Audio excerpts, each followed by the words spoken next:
everyone. Good morning. Well, good afternoon now. Hello, Julie. Hello, Carol. How are you both? Hopefully today the internet is going to behave. It's been pretty good all week, so fingers crossed. I have got the sewing machine away. We're going to be attempting to catalogue hopefully the majority of those, although I managed an hour and did 2 cubby holes last time, didn't I? So who knows, because there's 22 cubby holes left to do, so that might be asking a little much, but we'll see. Victoria is here. Good morning from Virginia. Good morning, Victoria. So yeah, how are you all? What have you been up to this week? Have you had good weeks? I've had a weird week. Like I said, my hospital appointment was on Monday, and the pain levels since then have been ridiculously high. So I haven't really got very much done. I have the darts sewn in my beach pajamas. I have got the shoulder seams sewn and the ties sewn, and that's as far as I got with my beach pajamas, and that's all the sewing I've done this week. I have been organising the retreats and trying to get that sorted, so there's been a lot of admin done. I mean, I said all this in my blog the other day, didn't I? So yeah, we had a house viewing yesterday that went really, really well. We'll know on Wednesday how well it went. We are still searching for the perfect house ourselves, though. So we are literally scouring the internet every morning. Mum and Dad are doing the same right now. So yes, we're good. We're good. Hello, Duvalier. How are you, my lovely? Charlie says fingers crossed. Thank you, Charlie. Julia's painting at the moment. Natalie's here. Good morning, Natalie. And Yvonne is here from Holland. Hello, Yvonne. Good afternoon for you, isn't it? So I have my cup of tea, got my bottle of water that I need to get through. I have 2 apples cut up into apple snacks in airtight jars, so they shouldn't go brown whilst I'm waiting to eat them. So yeah. Christina's here. Hello. So yeah, as I said, I think I'm going to carry on cataloguing the patterns with you guys, if that's okay, because I need to do it. I'm actually going to put my cursor at the top so I can see my battery, because that was one of the reasons one of my streams died last time, because one of the ports on my laptop is clearly broken. So I'm going to make sure that the battery doesn't die. Noelia's here. Hello. Polly. I keep meaning to read out what's there. Nancy is here. Hello, Nancy. Leslie's here. Hello, Shannon, everyone. Hello, Leslie. Welcome. Duvalier says, I'm good. You're on my computer screen, so I've got my hands free to make some pastries. Ooh, nice. Very nice. So, yes, it's been a bit of a strange week. Well, it's not the only sewing I got done this week, is it? I did make the 5209 as well. So yeah, I got some sewing done this week. I have my other 5209 up there that it's been washed and it needs ironing. And then I have my sweetheart dress that I need to level the hem on. And I'd like to get the sweetheart dress finished and my beach pajamas finished. And then I'm going to film my August lookbook. And my September fabric haul and plans video, I'm actually planning on introducing my idea for my capsule collection. And as I mentioned, there are 30 fabrics in that. So it's not going to be something that I get done in September, but it's going to be something that I'm doing over the next sort of 4 or 5 months. And obviously we have certain things that are happening in October. We are potentially moving at the end of October. I also have the retreat at the middle of October. I need to make the bag for the retreat. It is one that I have previously made, but I've made some modifications to it so it becomes a laptop bag as well, because I did say I was going to do a laptop bag. I did say I was going to do my own pattern, and then I just never quite got around to finalize. I've made one prototype and I couldn't work out how I wanted to change it for the changes that I wanted to make. But the bag pattern that we're doing at the retreat is going to be good. There are still 2 spaces on the retreat if anyone would like to come. I think it's going to have to be people from the UK really, though, because we do have somebody coming from Seattle and someone coming from Sierra Leone. and I don't know what the government's restrictions are going to be on those at the moment, if they're actually going to be able to make it. So it's all fun and games. Yes. Pamela is here. Hi, everyone. Hi, Pamela. And Caroline says, I now have internet in my workshop, so I can work while I cut out an Adrian blouse. Oh, nice. Nice. I wore mine the other day. Very much enjoyed it. Need to make more of those. So, Desi is here. Hi, everyone. Hi, Desi. Yeah. Yeah. It's been a strange week. We had some prosecco to celebrate the good viewing yesterday. Hopefully not prematurely. And then Dad and I made burgers, and basically burgers and chips, but it was fancy burgers and chips for everyone as well, which was lovely. So what's going on? I'm getting notifications. Deborah, I think you just commented on the Hangout rather than in the chat. Oh no, that was an old one. So I need to, I was asking you if I make an extra large NCW, which I do, but I haven't done for ages, but I do need to make one for my niece. So yes, how is everyone? Fingers crossed the internet holds up today. We'll see how that one goes. Kathy's here. Good morning, Sean. Good morning, Kathy. How are you? Yeah. Oh, tea. I went next door to tell Dad that we need to add decaf tea bags to the shopping list because there's only 3 left. And I forgot because we were looking at houses. Oh, that's yummy. Right. Okay. Well, shall I grab because I can grab a pile of patterns and talk to you about those whilst I am drinking my tea, can't I? So let's start, shall we? See how many cubby holes we can get done. Right, so we finished off with accessories, and we are now on to my vintage dress patterns, or this is the second cubby hole of vintage dress patterns, or vintage looking dress patterns. And actually you guys are on top of a box that has my true vintage patterns in it as well, although I do have a true vintage pattern here. So this was the very lovely Candy had sent me a Simplicity, one of those carry bags that you can pack down into itself, and this was one of the patterns on this middle one. This was one of the looks on that carrier bag, and I fell in love with it. And they've got the wrong number on the carrier bag, so I asked on the Peeps group, and then I started looking through, I looked through 70s patterns on Etsy, and I came across it. Now this is for a 36-inch bust, so I will need to do some tweaking to this. But I also think, I would make it this length, but I also think that these are very Zimmermann-esque. I think Zimmermann have a very 70s aesthetic, and yeah, I think this is something that I would like to make. I will make some tweaks to it. I like the kind of two-tone fabric look. So I'm hoping all the pieces are there. It says it's double knit, jersey, crepe, challis, surah, printed silk, silk linen, cotton sateen, chintz, wool flannel, lightweight wool.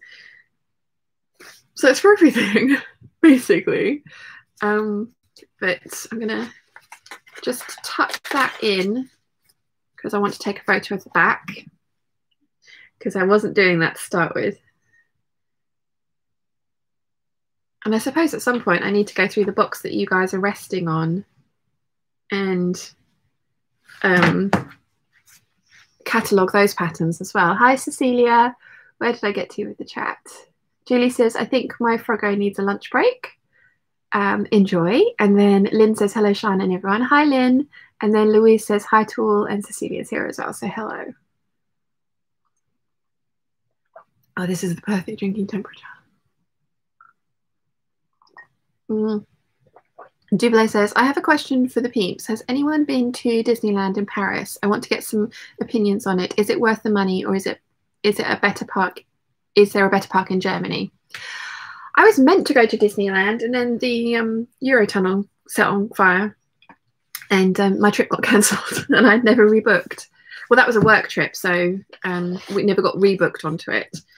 So next one is a 1970s vintage pattern, the 8013. I love this.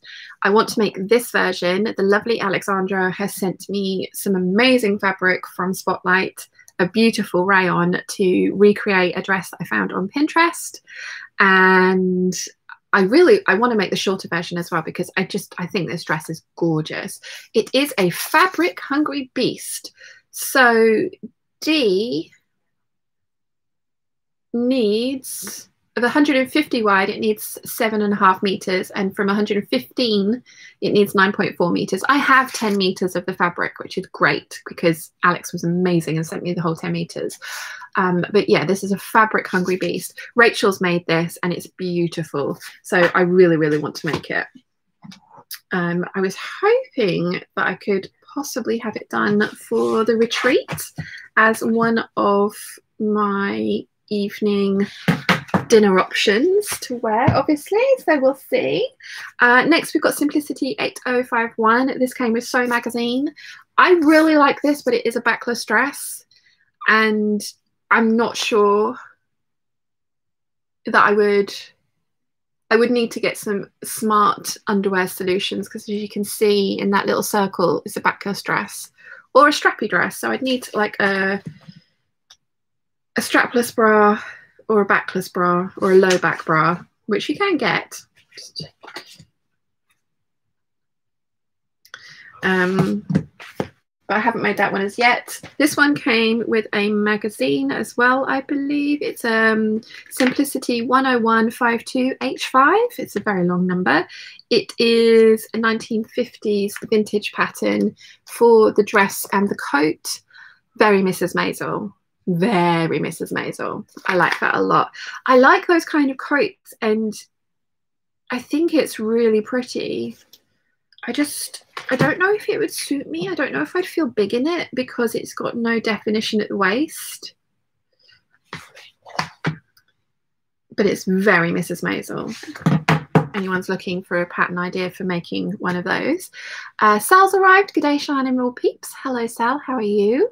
Louise says, "Oh my gosh, how much fabric? That's a lot." Yes, those big circle skirt, floor length circle skirts are fabric hungry. Noelia says, Duvalet, my family went to Europa Park in Rust. We loved it and would go there again. We've also been to Port Aventura in northeast Spain, and I'd recommend it too. I've never been attracted to Disney. I've been to Port Aventura and I really enjoyed it. Yeah, that was good, but we did only go for a day. But it was nice because we were close to Barcelona as well. So we kind of spent a couple of days in Barcelona. We went to Port Aventura and then had a beachy holiday on the Costa Dorada, I believe it is, which was fun. Very nice. Noelia says, "Hi Sal, how are you? How's your book going?" Charlie says, "I've only been to Disneyland Paris and Florida one, and that was more than 20 years ago. I spent endless time resting my feet on the train in Disneyland Paris, which went round the border of the park." Ooh, pretty. Okay, next we have Simplicity 8439. I really like this one because it reminded me of the Trashy Diva honey dresses, and also which is then from a vintage pattern anyway. It has a side zipper and it has a centre back seam. Why has it got a side zipper? But I really like the detailing over the bust of both of these. I mean, technically this isn't vintage. It's a So Chic Pattern Company pattern, but it's very vintage looking, which is why I put it in with my vintage dress patterns. I think a lot of these aren't technically vintage. They are vintage looking. This is Simplicity 8691, sorry, and this was a gift from Lorianne, and I think it's beautiful.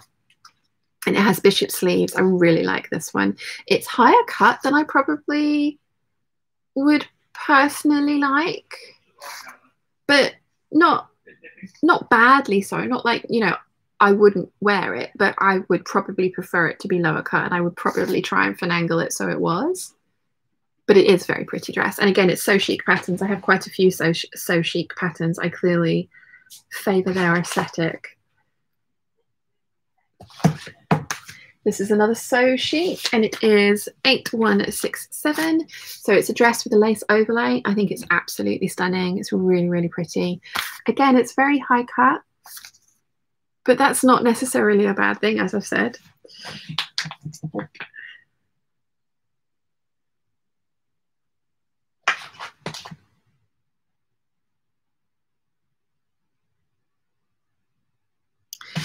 Okay, I'm gonna drink my tea.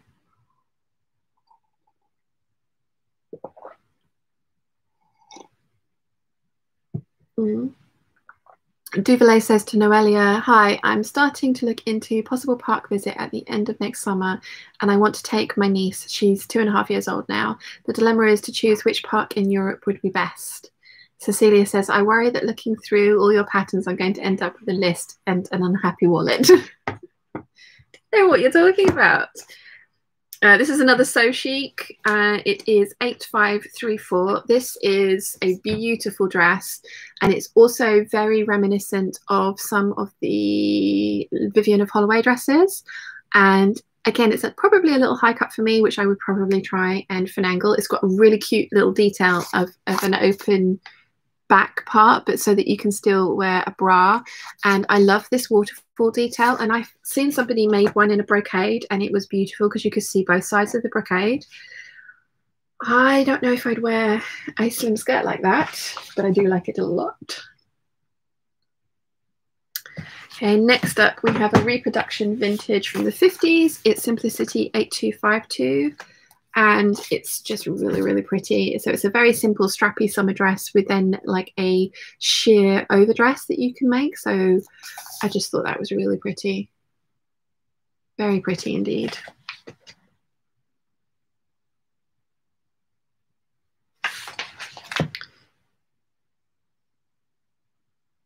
Then this one came with So Magazine, and I believe I bought it for a different pattern, but this one came with it. It's a 1950s wiggle dress with a cropped jacket, 8460. So you can either do like a lace overlay that ties at the back, or you can do a little cropped jacket. It's very Jackie-O, this, isn't it? I really like it. In fact, I have had dresses made for me in the past that resemble this a lot. I've got a gold silk one, which I cannot squeeze into now. So maybe someday. Then we've got 8592, 1950s vintage reproduction as well. I really like that. And I really like it's a high back as well. And then the kind of, I think they believe they're called surplus bodice when they overlap like that. The spotty one doesn't fit her overly well on the bust, but the pink one fits her a lot better.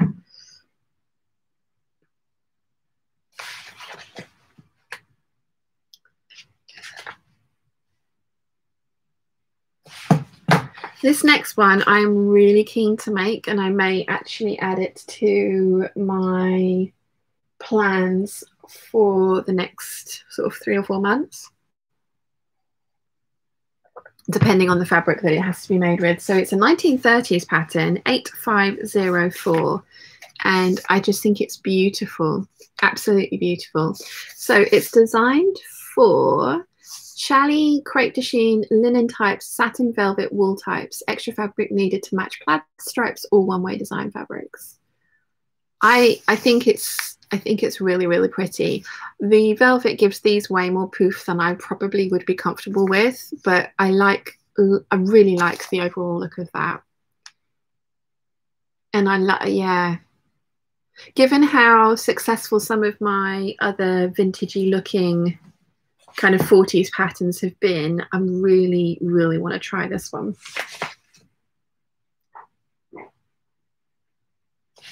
Next, we have Vogue 9000, Vogue 9000. This one I bought because Lisa Comfort had made it on her channel, and it just looked beautiful on her. So I thought I will give it a try. And I haven't made it as yet, but I do like it a lot. a lot.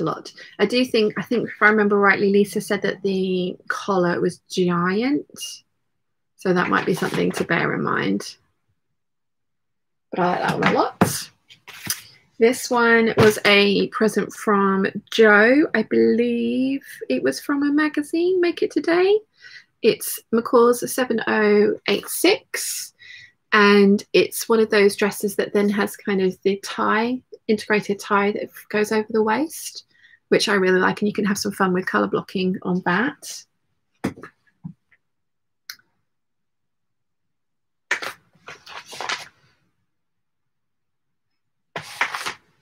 Then we've got McCall's 7599, which is a reprint of a dress, and it's really pretty.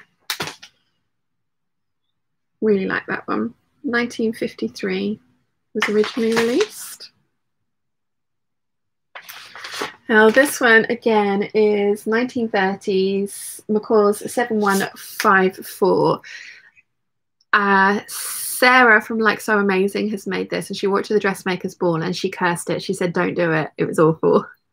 I don't know if it's the silhouette for me. I don't know if it would be something that I would feel comfortable wearing, but I just think it's beautiful. I'm really glad I have it in my collection, because that's what this is as well, isn't it? It's like a working collection.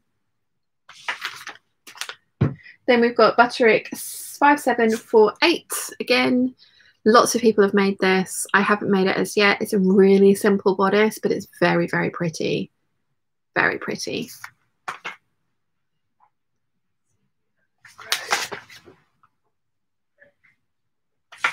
Then this is Butterick 6318. And I have the 14 to 22, and then I have the 6 to 22, because this also came free with Love Sewing magazine, and it's got the integrated ties that you can again tie up around the waist. I don't know why I have the 14 to 22.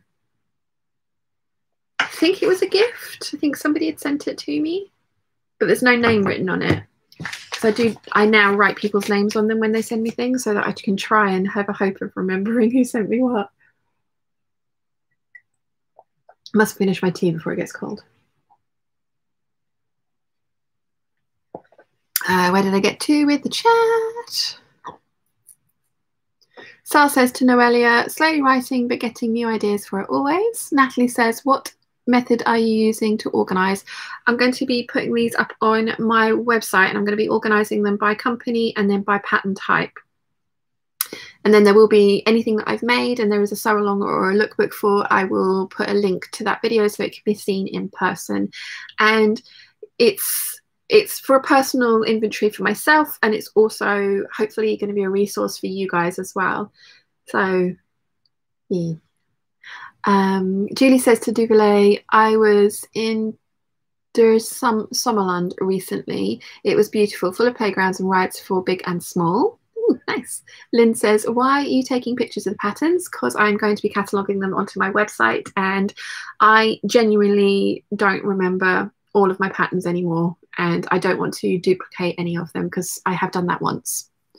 Alex is here. Hello. How are you, my lovely? And Sal says hi to Alex as well. Caroline says, Vogue 9000. My daughter-in-law bought that and some fabric for me a couple of Christmases ago. Must get round to it. Yes. Duvalo says to Julie, as I understand, it's in Denmark. Thanks for the idea. I would also love to go to the Harry Potter studio in London. Oh, yeah, me too. Noelia says to Duvalo, 3 years will be limiting for kids for rides, but they do have nice ones in Europa Park, even for her age group. Cool. Alex says, hi, Sal. Sal and the girls, like a band name. Caroline says hi to Alex.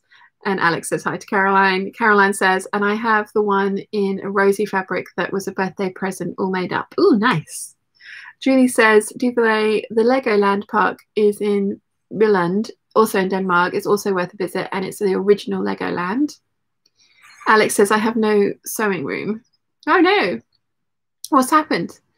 Duvalo says to Noelia, thanks. I want to start taking her on these kind of trips every couple of years and start like a new family tradition. Oh, that's lovely. Al says to Alex, or if you want to make it sound classy, Salvador the Third and the Duchesses.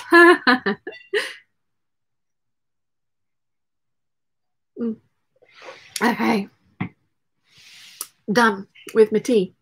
Olivia's here. Good morning from Iowa. Good morning, Olivia. And Alex says, I've made the butterick that you have in 2 size ranges from a magazine, and it was a good, though ended up making a pencil skirt. Anna's made it too. Ah, cool. Alex is laughing at Sal's band name. Chris is here. Hi, peeps. Hi, Chris. And Alex says, my sewing room is being redecorated. Ah, so how long are you going to be without the sewing room for? Okay, so we're 1 cubby hole down and we're 25 minutes in. Okay, I don't think we're going to get all 22 or 21 now done in today's stream, are we? But it's slightly better progress than last time. Okay, so next up we have my costume patterns.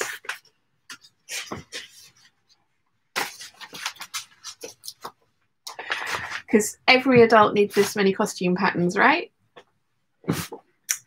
Okay, so some of these are really, really old, and including this first one, I bought a pattern for a circle skirt. But like I say, I bought this probably 20 years ago now, and I've never used it. Right, so it's 5403, and it comes with the cat, poodle and Scotty dog motifs, which I think are really cool. So I might well make myself like a cat felt skirt, possibly. This next one was Dad. These next two, in fact, Dad was in a pantomime and asked me to make his costume for him. He was playing Ebenezer in Aladdin, so I needed something coat and flowing. So we have Simplicity 5386, little bit of Neo and Morpheus going on there. Needless to say, I didn't go for this one because I think I probably would have cried quite a lot. But I did make this one, which is 9887. So I made Dad a cloak with the long sleeves, and it's been cut out and used, so it's need to tuck its I need to tuck its tissue paper back in. Yeah, the envelope's looking a little bit worse for wear on this one. Ooh. I also made him a hat, gloves, trousers, and little pointy-toed sock things to go over his shoes for his Ebenezer costume. Next, we got some Angela Clayton costumes here. I really want all of the ones that she's done, and I know I've missed a few because McCall's have changed how they show you the new patterns, and they've put, because they used to just show you all the new patterns, including all the costumes and things, and now they've put them in different places, so I've missed a few. So I've got quite a few Angela Clayton ones on my list. This is her sunflower dress. It's 8017. I don't know that I would ever make this, but I like having the opportunity to make it, and I also like supporting a fellow YouTuber by buying her patterns. Then we've got 7885, which again is absolutely beautiful. Really, really pretty dress. Another Angela Clayton one.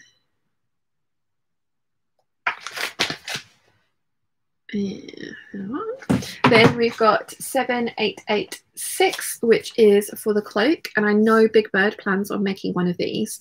I like the idea, but I don't know that I ever would make it. But again, I like having these patterns in my stash a lot. So there's that one, and I'm going to try and put Right, so here's another Angela Clayton one. This one is 7732, and I actually intend to make the jacket from this one this winter. I have some fabric for it. I wouldn't make the skirt because I wouldn't want it to be an ensemble like this, although I really like this ensemble and probably would like to make it at some point in the future, but for a costume. But I want to make the jacket as a wearable everyday jacket because it's gorgeous. I love it. It's beautiful. So that one I do intend on making soon, although I only have it up to the 10, so I hope this one will fit me. I think they've done it in 3 size bundles. Oh god, the bust on this is for a 32.5 inch, and technically I need the size 16, and I usually end up doing the size. Oh, I might need to see if I can get a bigger size bundle of that, which is a shame, but I really like that one. Then we've got this is another one where I've bought the wrong sizes because I was in charge of ordering them and I just did it very badly. This is 7988, and I've got the larger size bundle on this. The smallest of which is the 14, which might be all right for me, but again, I might need to buy the smaller size bundle as well. But the likelihood of me actually making this dress is quite slim. And we've got any more? Yes. Then we've got 7826, which is a beautiful kind of Renaissance gown, I think.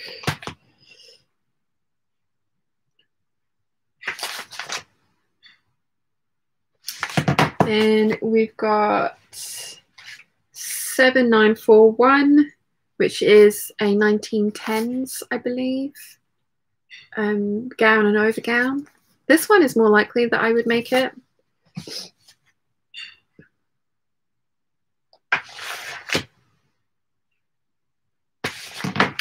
And then this one was part of Pattern Swap with Diane, and it is 7763, and it's a Tudor, I believe, gown and skirt, which again I probably won't ever make, but so yeah, there's a lot of Angela Clayton patterns that I'm missing that I would like to go back and get, so I probably will do that at some point. Gin and Pin says, hello peeps, going through my sewing patterns later. I'm giving up on summer wear. Fabworks has a sale on wools until tomorrow night. Fancy working on more tailored looks. Nice. Duvlay says, okay, so now I have 5 park suggestions and the plans for the next 10 years to come. Thank you. Awesome, Duvlay. Alex says, too long, re-sewing room. Hopefully just a couple of days. Hopefully it gets sorted for you soon, Alex. Debbie is here, says, I look forward to seeing how many costume patterns I share with you so far. Charlie says, my son was about 8 when he wanted iconic long matrix style coat. I managed to find a knee-length coat of faux leather on a jumble sale. He wore it until it fell apart. Oh, awesome. Heather is here. She says, hi from New Zealand, coming up to midnight here. Good evening, Heather. Sal says, love the Matrix, can't wait till the 4th one comes out. It's either going to be amazing or it's going to be awful, but hopefully it's going to be amazing. Julie says 7723 is probably Angela Clayton's most known pattern. Yes, definitely. And Debbie says, I made the Neo coat for a friend of mine in deep red coupe pro. It's swished beautifully. Oh wow, but what a nightmare to work with. Louise says, the Angela Clayton dresses, would you make them as cosplay or to wear every day? Maybe historical recreations, maybe cosplay, maybe shorten them and make them I don't know, maybe, possibly, I don't know.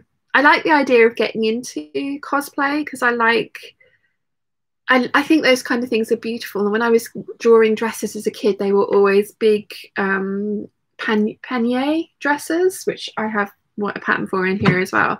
They were always kind of big, and then there was just ruffles everywhere, so I think I was a French courtesan at one point in my life. But yeah, I all of the above.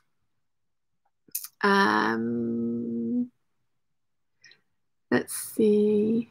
Duvlay says, I think we should start calling Stash a collection because that's what it is, as you've said, and all collectors of other things do it also. I've never heard stamp collectors call it a stash. This is true, and nobody expects stamp collectors to send their stamps out. I've got this little bit of hair that's just sticking outside. I'm gonna see if I can tuck it under my glasses this time.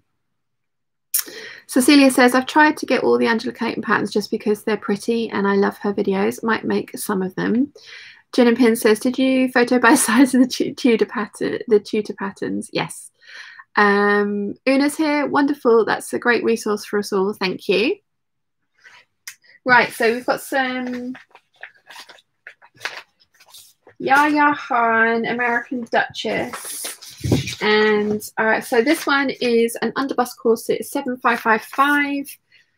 I love Yaya Han. I think she's amazing, and kind of probably would wear this as everyday wear, to be honest. But yeah, I have a lot of cosplays that I want to do, and I just need to get on and do them and try them, don't I? This is 7398, which is meant to be a Playboy bunny suit, although View B laces at the back, which is not accurate. The bunny suits actually zip up. But there was a lot of hard work already done, and the bunny suits are a lot higher cut on the legs. But there was a lot of hard work already done for you in this, and it comes with the tail, the cuffs, and the collar patterns as well. And I kind of fancied making myself my own bunny suit because I always wanted a green one. I only got black because I was a croupier, and all the croupiers wore black. But I would have loved a bright emerald green bunny suit. That would have been my dream. But no. Next is 6818, and it's a overcoat pattern, and cape, and then a dicky in here as well. Now, if any of you have watched Once Upon a Time, the Wicked Queen in both worlds has the most amazing wardrobe, and there's quite a few of her dresses that I would like to try and recreate. Next, we've got 7306 from McCall's. This is for a corset and a cage skirt. I bought this because when I make my butterfly dress, I want to put a hoop skirt underneath it to help make the butterfly wings, rather than just hang limply, kind of stick out. I've got grand plans for that. Need to pluck up the courage to actually just do it. Then we've got the American Duchess. I think this is a robe à la Francais, but don't quote me on that. It's the 8578. Have I got that right? 8578. It's a hefty pattern, this one. This is the sort of thing I used to draw as a little girl, and then all of the ruffles and embellishments. Oh, excuse me, all of the ruffles and embellishments on it. Yeah, I want to make one of those. And then that came with the undergarments that are specifically designed for that dress that I just showed you. And this is 8579. And then finally, this was part of one of my pattern swaps, and I just thought it was really cute. It's kind of like Bombshell, DC Comics Bombshells. And yeah, this is Supergirl, and it comes with the boot covers, pants, cloak, skirt, belt, and corset. And I just thought it was so unbelievably cute. So, it's not even a cape, is it? It's a scarf. I don't know. I mean, if we ever get to the point where we're going back to conventions and things again, I would love to make a cosplay for it. Although I'm not sure that Wilson would be acknowledged that he was with me if he came with me. But I also want to do a gender bent 11th Doctor. Primarily because I have the shoes for it, but they're wedged white Converse. But I can't find the suiting to go with that anywhere.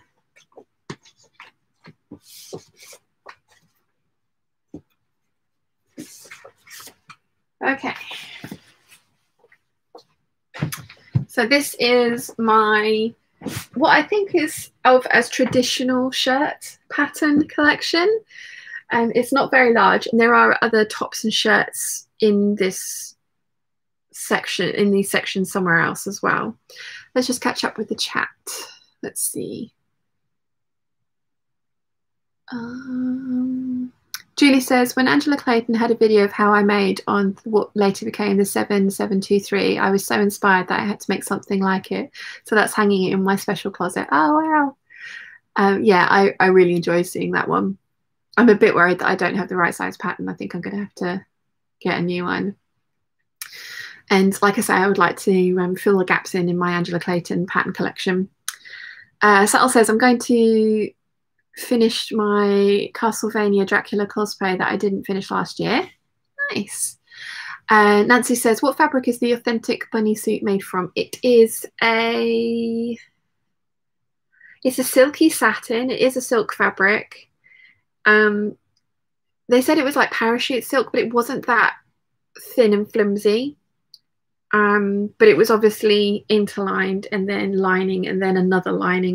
There was a lot of structure to the original or the authentic bunny outfits, and it was a lapped zipper at the back as well. Because the Yaya Han pattern has an invisible zipper by the looks of things, but it's a lapped zipper installation in the back, and that was a whole bunch of fun for me. They came and measured us all. There was 80 of us. They came and measured us all when they started the costume making process, and there were a few of us that they called in because our measurements were a bit outside of the norm, and because I have such wide hips in comparison to my waist, I was one of the ones that they called in. And they make the front of the corset, they make the backs of the corset, and then they sew the side seams and the crotch seam together, and that way it's easier to fit. And they made A, B, and C cups, and they needed to make a D cup for me. And then I told them that they needed to put a longer zipper in, because when I was trying it on, when I could take it over my head, I could get it on and off. But they only put a standard zipper in, and the minute they closed the crotch seam, I couldn't get it over my hips because of the narrow waist, and the zip didn't go back long enough. So they had to custom make my corset, because the zip needed to be quite low down so that it was split enough to get my butt in. So yeah, that was a whole bunch of fun. And then the first corset they made me was so low cut, it got to the point where it was becoming indecent, because if I was standing still it was fine, but a lot of the games you had to lean forward for, and it was just becoming to the point where it was just like, I can't wear this in public. And I'd kept telling them and they didn't do anything about it. So I came down one day and I hadn't taken my bra off. I'd taken the straps down and put the straps into my costume, but you could see the lace of my bra massively over the top. And they were like, you can't go out like that. And I said, if I take my bra off, I shouldn't be going out there like this either. And funnily enough, I spent the entire shift in my dressing gown in the staff room whilst because there was an on-site seamstress. In fact, there were two on-site seamstresses made me a custom fit corset again that actually covered my boobs and that I could work in. So that was fun. Sal says, Regina is one very classy and attractive evil lady. Yeah, totally. And she has a nice redemption arc as well, so I like her. Duvalier says, I'm always wondering how they sit down for dinner with those cage skirts. Oh, apparently they collapse really easily. There's videos. Isabel from a prior attire has debunking myths of Victorian dress, and some of the hoop skirts, she shows how you can sit down in them, how you can get into a car with them, how you would use a loo with them, all those kind of things.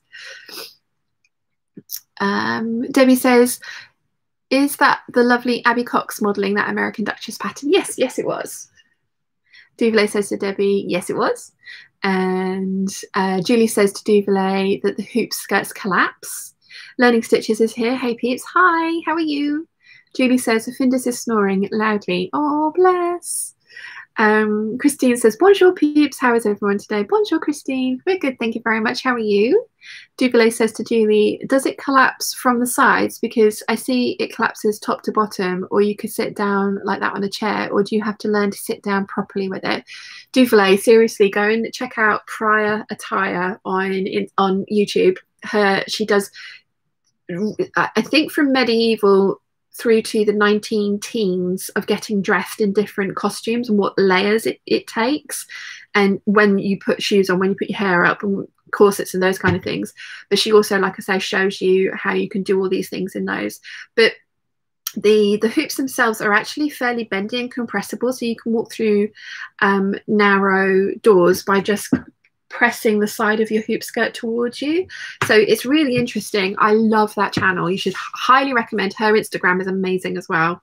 It's Prior, Prior Attire, Attire. I think I can spell. But yes, I really want to get her Victorian dressmaker book as well, but it is £45, so it is a considered purchase because it would be for the pretty pictures rather than making the things, although I would like to make the things. Julie says, you're a regular pinup, Sean. Oh, thank you. And Julie says, there is a bunch of videos on right here on YouTube, but I can't post a link here. I would if I could. Yeah, Prior Attire. Go and have a look at her Duvet. Anyway, I haven't started on the shirt pants, have I? Right, so this is 7978. This was one of the ones that I fluffed up on and bought the wrong size, so it's been replaced again by the lovely Alexandra from Australia. She got these for me, I believe they came. So I really like this. D and C particularly, so C and D particularly, they're my favorites. I'm not sure that I like the cropped one, and I like the little ruffle peplum on this one, but I don't know if I would wear either of those as much as I would wear both of these. And I would want to be able to tuck this into a I would want to be able to tuck these into skirts. So yes.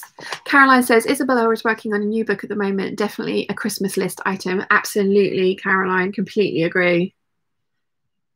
I love the archery outfit she's featured on Instagram recently. And I love the fact that those tassels that they had on their skirts were just decorative. They were to clean the shaft of the arrow once you'd fired it. I thought that was wonderful. So now I need an archery outfit because obviously this is 7976, which is another one that I fluffed up on. I really like this. I think it's really pretty. I like the ruffles, the ruffly version. Yeah, B, this one a lot. I think I would probably end up cropping this one so it was at my waist and then put the tie on as well. Although I don't know if 2 ties might be too much, but I like this a lot.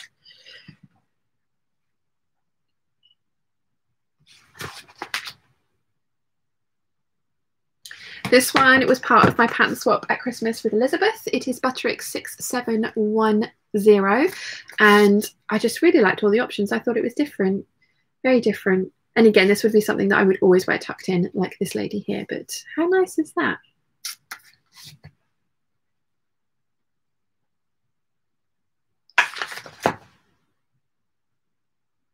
I keep a list of all of the patterns that when the new pattern releases come out, I go through and then I put a list down of all the ones that I would like to purchase at some point. I mean, as you know, at the moment I have no room for them, so I'm hoping that when we move, I'm going to use a different storage system to this, and this will probably end up being thread storage. But yeah, I do keep a list of all the patterns that I would like, and it's getting quite long. Somebody posted the other day that Joann's were doing patterns for $2 again, and I was very tempted, but no, not at the moment. So this next one, like I say, was a present from Elizabeth for the Christmas pattern swap. It is 8027. I liked this because it was a much more fitted shirt, and then also this one has a lacing detail on the back, which I thought was really nice. I have photographed that one already, haven't I? Excuse me for a second, I needed tissue. I shall be back.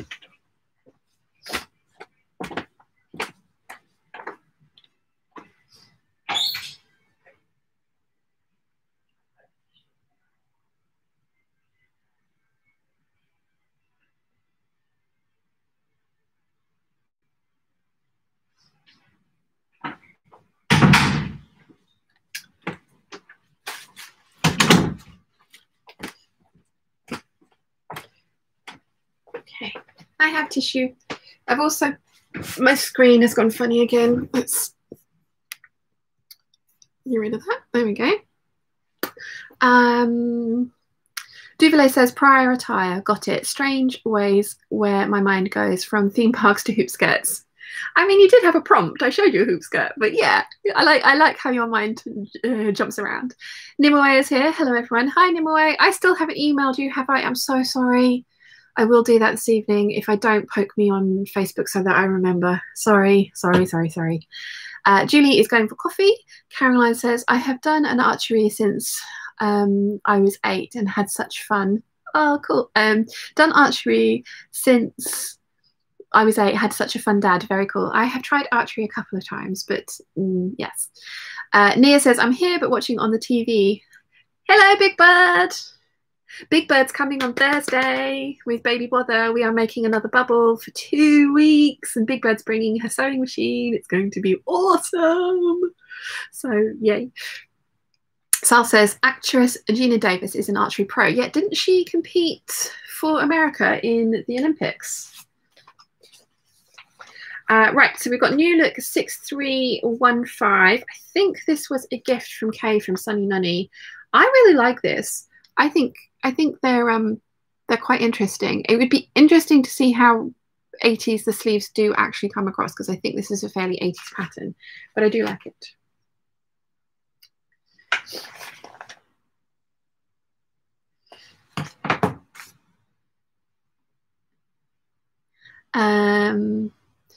Sal says that yes, Gina Davis did compete for America in the Olympics. Yes, I knew that about her. Very cool. And Duvalier says, family sewing retreat for you. Yep.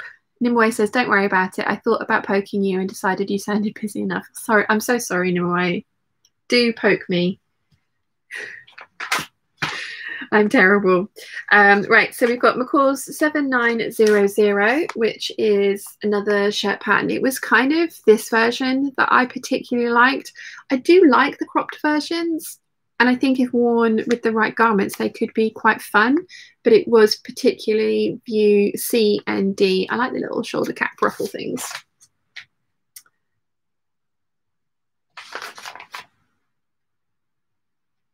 Then we've got Simplicity 8445, which was from L'Oreal, a present from L'Oreal. This one is gorgeous. It's obviously very 50s, yes, 50s. And it has this amazing yoke detail at the back that I thought you could have some real fun with, like maybe lace inserts and things. And yeah, I love this.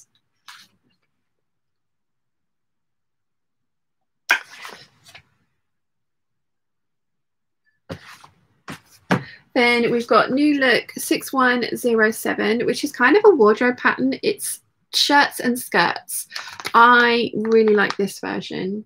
I think this was a present from Kay from Sunny Nunny. And I know I've had a few copies of it through my hands because I think I got it from a magazine as well. Next, we've got McCall's 7472, which is a raglan sleeve. Or is it raglan sleeve or dolman sleeve? No, raglan sleeve, because it does go to the underarms. I really liked this. I want to give this a try. There is zero shaping in this. It kind of reminds me of the Callie shirt from Closet Core Patterns, but yeah, I'd like to give that one a try.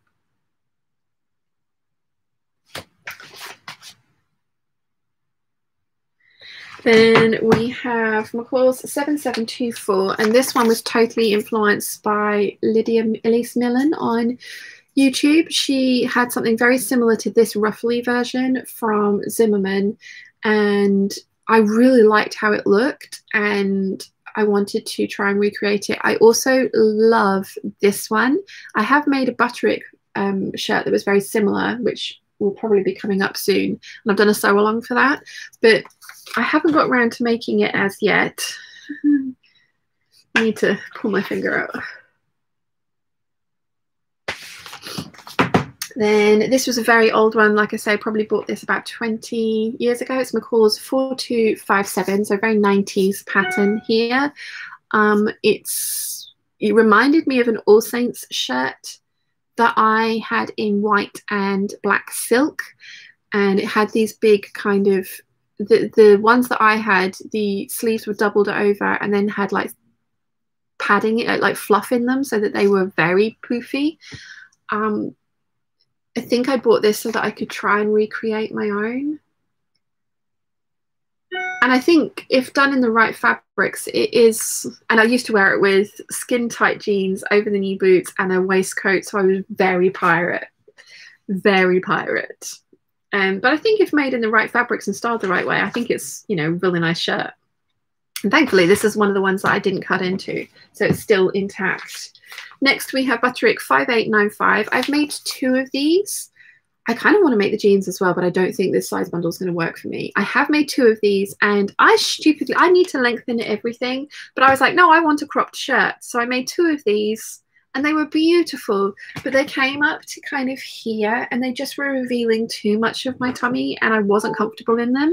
But I've done all the hard work with this pattern, and I really liked how it turned out. So I think I am going to get that pattern out. I want to add 1.5 inches of length to it. And I think I will be really happy with that shirt. Then this is the Butterick 6562, which I have done a sew along for. And I did the same thing. The shirt that I showed you guys earlier that was slightly cropped with the tie at the front, I did the same thing. I raised it up so that the tie was at the waist, because again, personal preference of mine.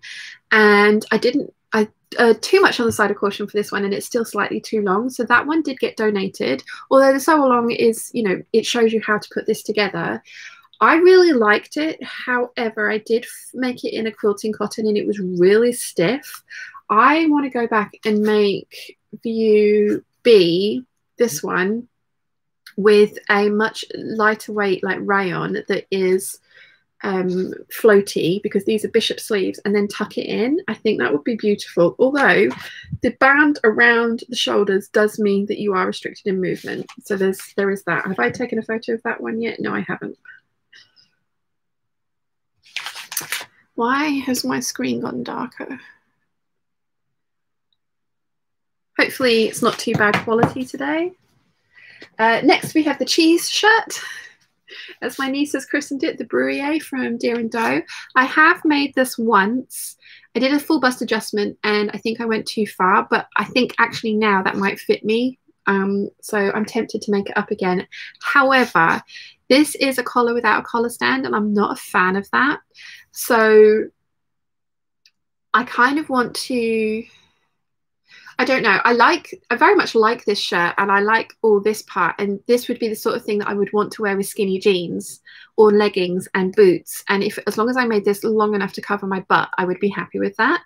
I stole the back portion of this shirt for my 6696 to get rid of the pleat in the back, so I stole that for that. And I like the sleeves on this as well. It's just the collar and the collar bit that I'm not a fan of. I have some brushed cotton Robert Kaufman fabric in my Stashed and Plaid one to make this shirt with, because the sample shirts that the Deer and Doe have got on their website, I was obsessed with it, and I struggled to find that exact fabric, but I found something close. So I want to give that one another go. And that fabric is in my Make 9, so I need to give that one another go. And then we've got the Deer and Doe Melilo. I haven't made this yet. Mum's made a few of these. I've bought fabric specifically to make this one, and I just have not got around to it. So I need to pull my finger out and get that done. But I love Deer and Doe patterns. Again, there's a few in there that I probably not 100% my style, but I'm one of those people that I want to collect the whole set because I want the whole set, which is stupid, I am aware. But yeah, that's how my brain works.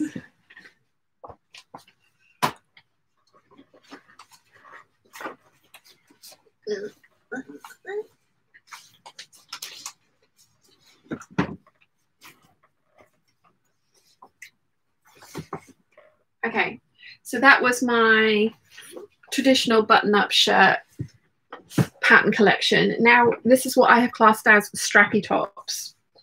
So the first one is 7958, which is a tiny little bra top from McCall's. I really like this on her. I would want to try and lengthen mine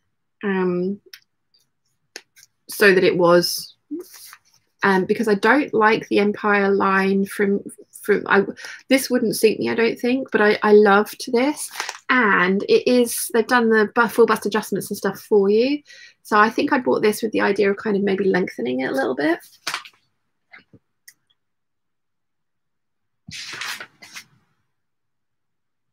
Then we've got one of my older patterns, which is 7902. Again, it's a 6 to 10, so I don't know if this would actually fit me, but it's like a camisole pattern. And I really like this version and this version. Again, this version wouldn't suit me, I don't think. It's for bias cut. Oh, fun times. So yeah, but this is a very, very old Vogue pattern. Again, I probably bought this sort of 15, 16, maybe even 20 years ago now. Then we've got another one that I bought ages ago, which is 8081. And this was back when I didn't want to wear a bra all the time, because these were all halter neck backless tops. I don't know that I'd ever make this, but I don't think I could ever get rid of it because it's just part of my kind of sewing history, as it were. Then we've got McCall's 7602, which was part of my pattern swap with the lovely Rachel from Stitched Up. And I really like this. It's kind of unusual for me. I'm not sure that, I mean, maybe if I actually lengthened this into a skirt, it might be slightly more me, but I really, really liked this one.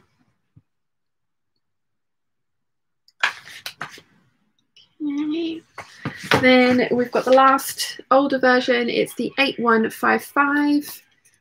And again, it's kind of like an Empire Line drapey top, which at the time was very 90s or early 2000s. And I thought it would look amazing on me. And back then it probably would have, but I'm not sure that I would wear it now. So that's my small strappy top collection. I do have a whole bunch of patterns that are out and over there that I probably ought to try and photograph now because they're tops as well. Anyway, where did I get to? Sal says, by the way, Sean, that dress recently shared with you on Instagram, the lady wearing it has 2 different colour eyes, one blue and one brown. There's a name for that, isn't there? Chromatia something. I learnt that from X-Men. But very cool. Noelia says, Sal, I work with someone that has a blue eye and a brown one. It's really cool. Very cool. And Sal says, that's awesome to Noelia. Rachel Lynn is here. Good morning, all. I went to the pattern sale with a friend before now. She's never got patterns. So she ended up with 20. I only got 4 because I love the patterns but don't really need any more. Rachel Lynn, if I lived where there were patterns at $2 each, I would have the entire collection. I know I would. Johnny's here. Lego, Lego, Lego. Where is the Lego? I'm going to have to get some Lego just to keep you amused, aren't I, Johnny? Is your wife here as well? Right. Okay, so this next section I have classed as wrap tops. So this first one I've made, it's 6560. I have done a sew along and I made this version. I really liked it. I just couldn't work out how I was going to style it. So I've actually donated that one because it was a polyester fabric as well. Whilst it was really beautiful, I wore it once when I was on holiday and it was like my own personal sauna suit. It wasn't fun to wear. And because it was sheer, it was one of those ones that was a little bit more difficult to style. Johnny's wife is here, Learning Stitches. Hello. Johnny says, yes, she is here. It would be a bit weird me watching and her not. I thought so. I knew she must be here somewhere. Julie says, my sister has green and brown eye. Oh, cool. Mine are green on the outside, and then I've got a very little brown sort of circle around my irises. But not that I could show you on here and you'd be able to see. Johnny saying, Julie says to Johnny in Legoland. Right, so then we've got, this is again is an older pattern. It's Vogue 7340. Did I take photos of that one? I think I did. Yes, I did. 7340. I love this. This is what I bought this for. Really, really love this.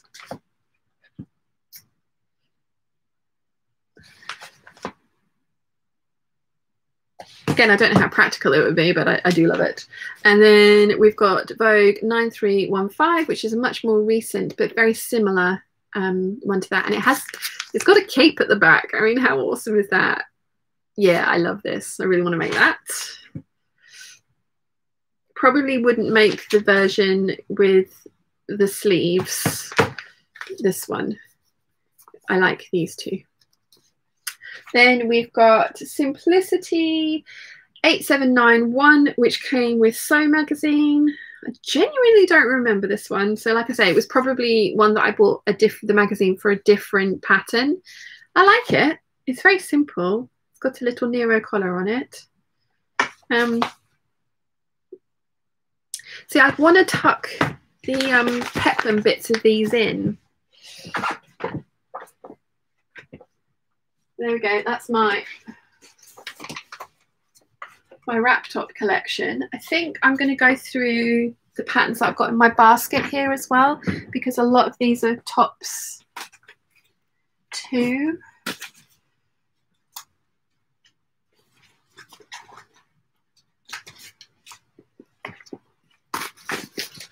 This is my basket of things that I want to make.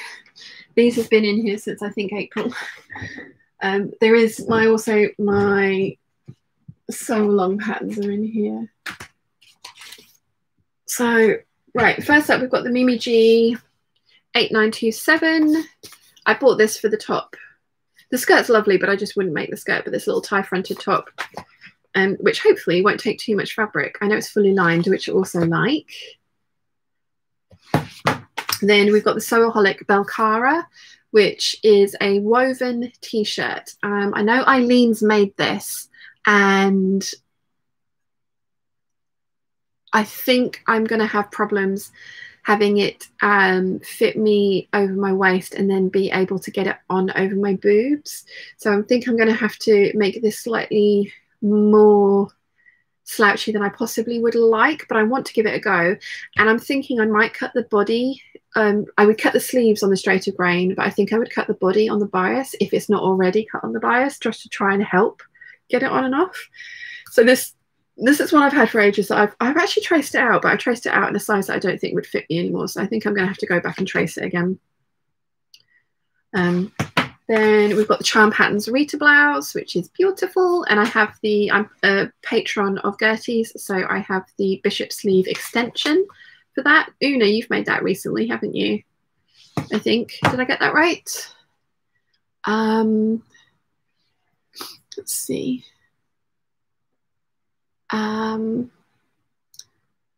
Christine says 6560. I made this with the fish fabric that you have, and it is too short.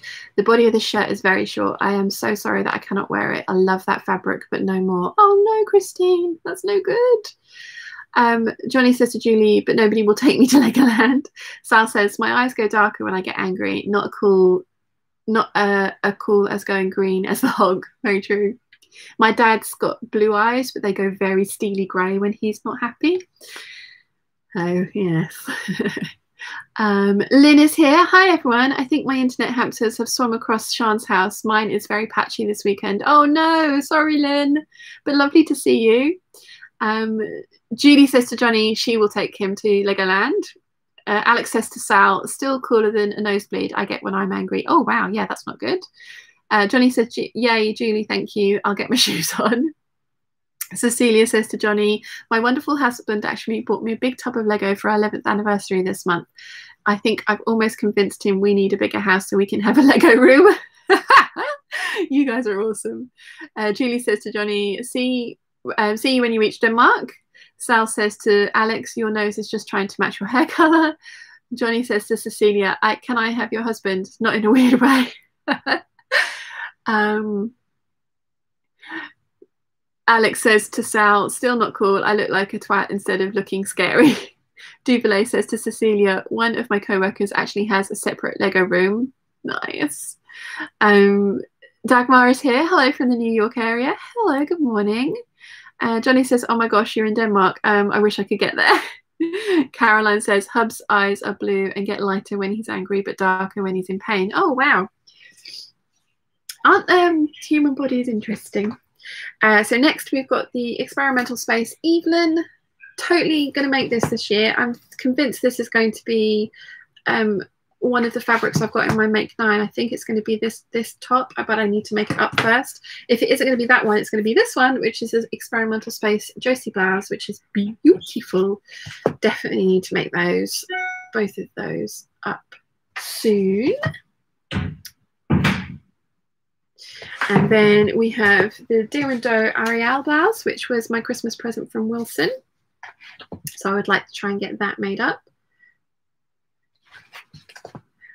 And then we've got the Deer and Doe On D sweater, which was part of my pattern swap with the lovely Alex. And I haven't made this yet. And Alex gave me this and the Decades of Style rodeo shirt, and I haven't made that either. And she's also given me 2 of her labels so that I can sew them in when I do make these up, which I do intend to do. And this was planned to be done sooner rather than later, and I've just not got around to it. So many plans, so little time. And then we've got the Now and Then Clara Bow blouse, which is beautiful. I love this. We really want to make this up. I love all the versions. I want to make all of them.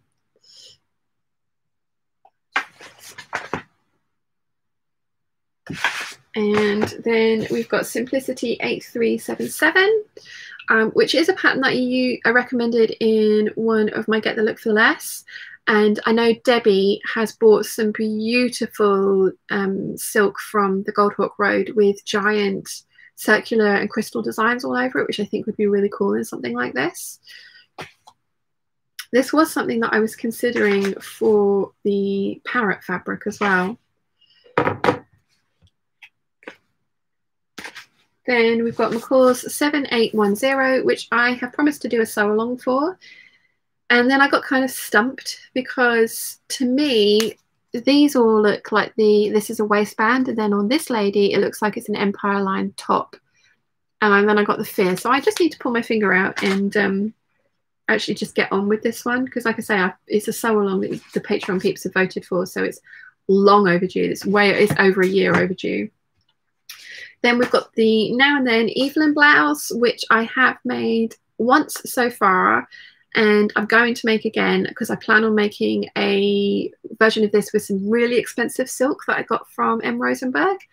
And I need to make, I've made a muslin and I really liked it, but I needed to add to the seam allowance, and I did the same thing that with the Belcara. I made the waist be for my actual waist measurement. So not like actual waist measurement, but for the, you know, I did a size 12 for the bust, a 6, I think, for the waist, and then back out to a 12 for the hips.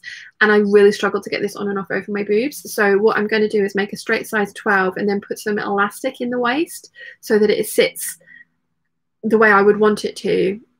Because I find that when I wear dresses or tops like this that are then tucked in, that they misbehave during the day and they end up looking a bit less polished. But I was thinking if I put elastic in it, then it would always sit the way I wanted it to. Does that make sense? So yes, I need to make myself another muslin of this. I had picked out some stripy fabric and I changed my mind about using that one because it's just going to make my life even harder. So I'm going to go through my stash and pick a different fabric. And then we've got McCall's 7538, which is a t-shirt and dress pattern that, again, I'm doing a sew along for. I've actually traced this out and done all the alterations to it. I just need to cut it out, and I'm doing this version for the sew along, but I think I want to do this version because I really like it. And I'm struggling to think what fabrics I want to use for this one. So that's why that one's kind of got stuck. But they're all the ones that are in my basket to be made soon. And they've been in my basket to be made soon for quite a long time. So who knows when they'll actually get made up. Then let's catch up with Chet.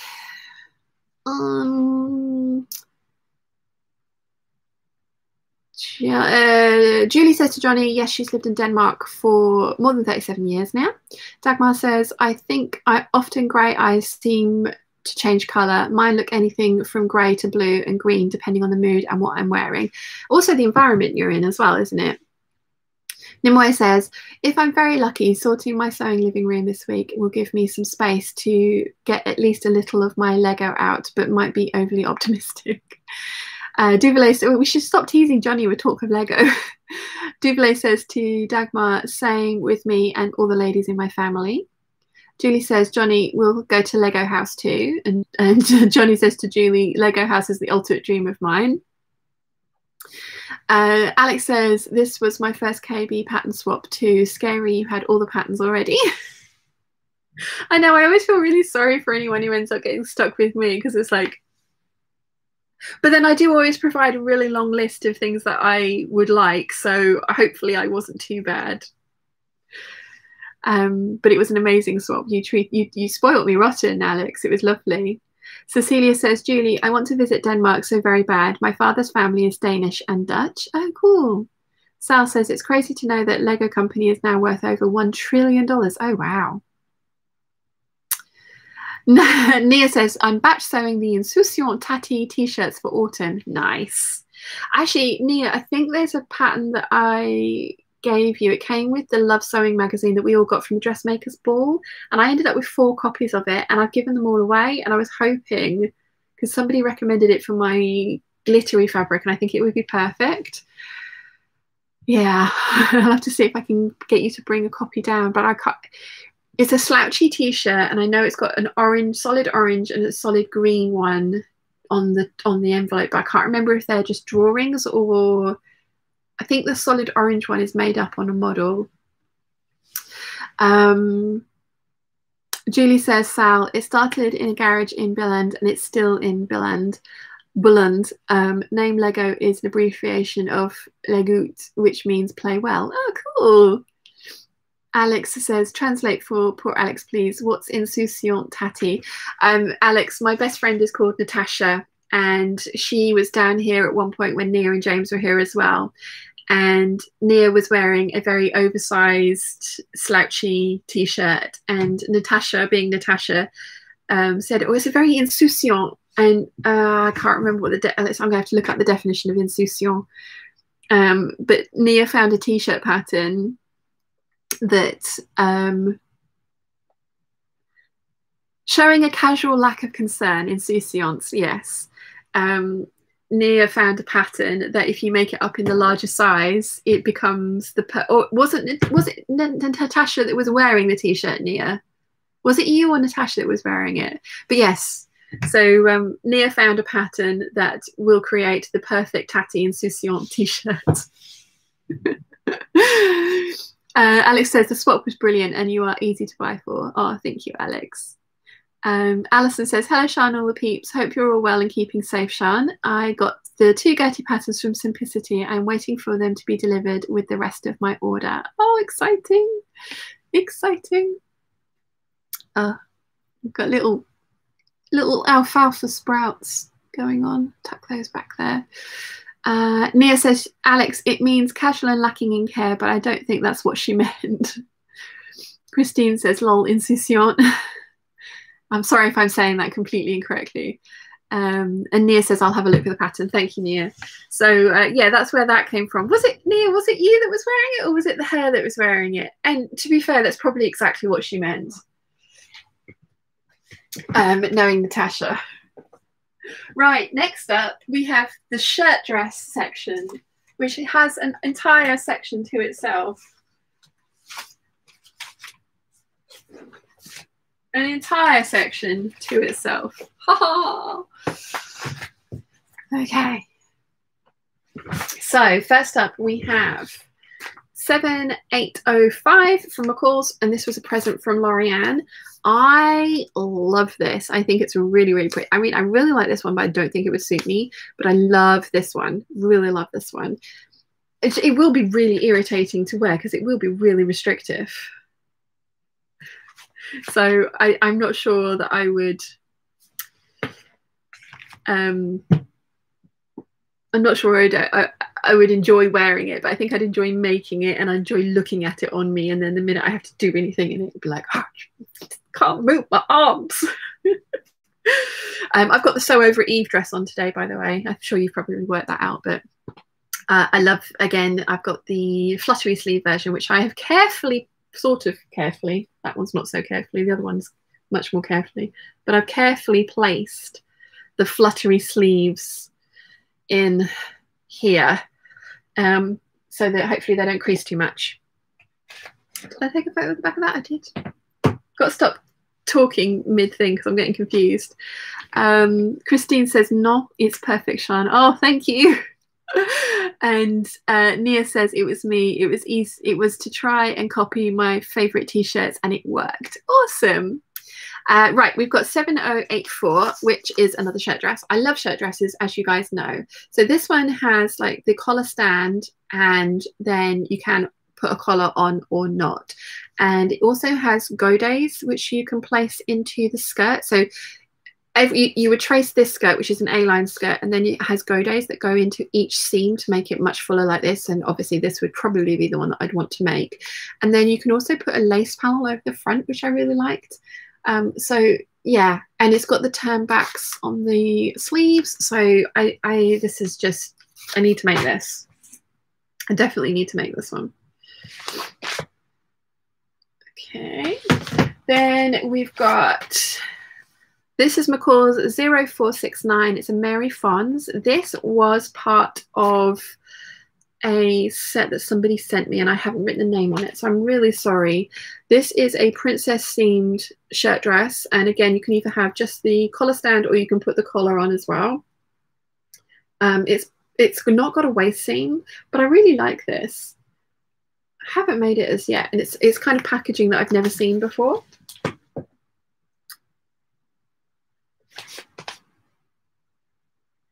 Then we've got McCall's 7925.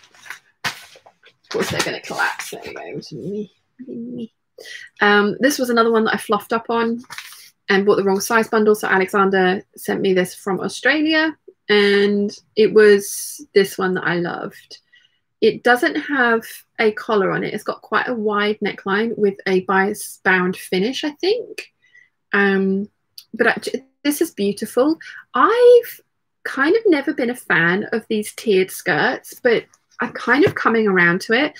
There's somebody called Kay Makes Things on Instagram, and she self-drafts everything and is amazing. And she did a tiered, really full skirt, and it was beautiful. And I'm kind of thinking that I want to do it with the hydrangea fabric that the very lovely Jennifer with one N, my favorite Jennifer with one N, bought me for my birthday this year. And I wanted to do it before the hydrangeas went over at the Botanical Gardens and then go and photograph and do the twirls at the Botanical Gardens, but I've missed the boat on that massively. So it's going to be next year that I do that one for. But it's a Lady McElroy print, so I won't do that with the Lady McElroy print. I will make a muslin first. This one is, I'm sorry, I've just taken the tissue out because I haven't folded it very well, but I've just realised it's going to be a bit more of an ask to refold it. This is the Vogue 9345, which I have made and done a sew along for. I did the maxi version, but I did it with these sleeves, and these are the sleeves. These are the sleeves.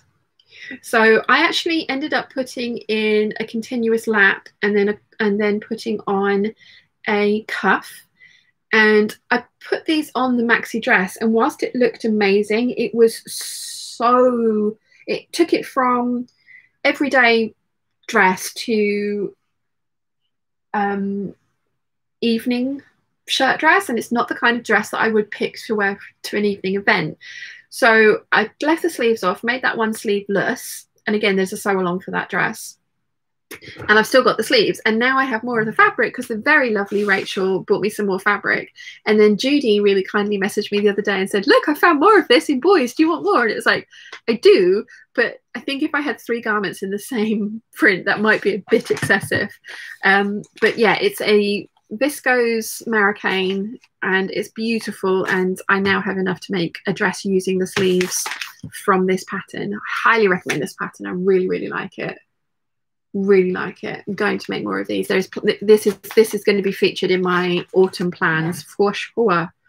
Just making sure that yes, I have taken the photo of it. Then we've got the McCall's 6891. It's a Palmer and Pletch fashion that fits one. So they teach you how to tissue fit this before you cut anything else out. Quite a few people have done sew-alongs for this. I think Sewing Bunny has just done a sew-along for this one. That's the most recent one that I saw. I've been wanting to make this for ages. I have the fabric for D, this one here, which is a Lady McElroy cotton lawn, and I don't think it's going to be right for this one, and I'm thinking I'm actually going to end up making an 8577 out of that fabric, because I bought for 5 meters, because for D,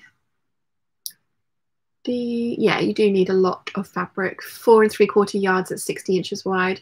So I really want to make this one. I really like the look of this one. I like the sleeves that you can roll back, and they've got the little tab that you can fasten it with, which is why I want to make this particular version.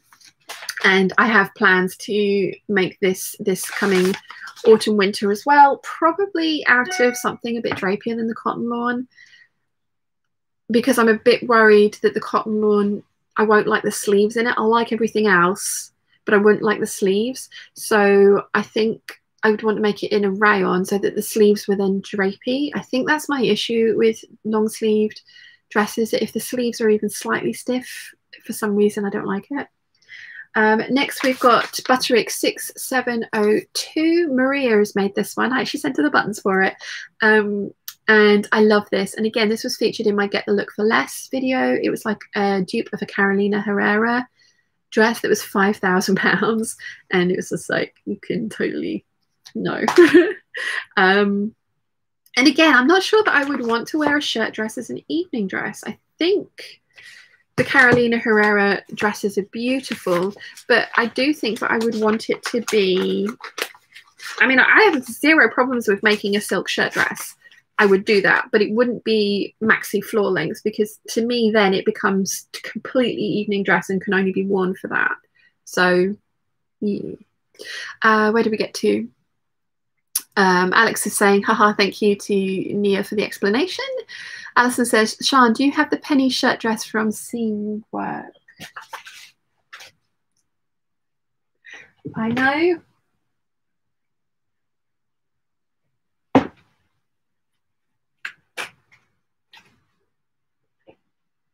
Colette. I have the penny shirt dress from Colette. So yeah, I've got another section of shirt dresses. The envelopes are too big to fit in this cubby hole. This is why I want to reorganize, because I have my shirt dress collection, but it's kind of all over the place depending on the size of the envelope. So that's why I want to put it into the Billy bookcases. But no, I don't have the Seam Work one. But I don't have the Sew Over It one either, but I do have the Colette dress pattern. Gin and Pin says, can I confess, I've never made a buttonhole for a button. Must have a go, as I need some shirts for this winter. Practice, practice, practice, practice. And the practice that you, ask me how I know, you need to have the correct fabric and interfacing layers under the machine that you have in your garment, because I made a trench coat and I practiced the buttonholes and they came out beautifully, and then on the actual finished thing they were atrocious, and I ended up going over them by hand with embroidery floss to try and make them look better, and they looked awful. That was quite a long time ago, but yes, practice, practice, practice, practice. Nia says, I have messaged you with a t-shirt pattern. Is it the dolman sleeved one? I thought I'd seen a message. Let me have a look. That's the badger. Nia, you're brilliant. And it was an orange one made up. Thank you. Yes, could you bring that with you, please? That would be amazeballs. Because I seem to have managed to... I had 4 copies and it's gone.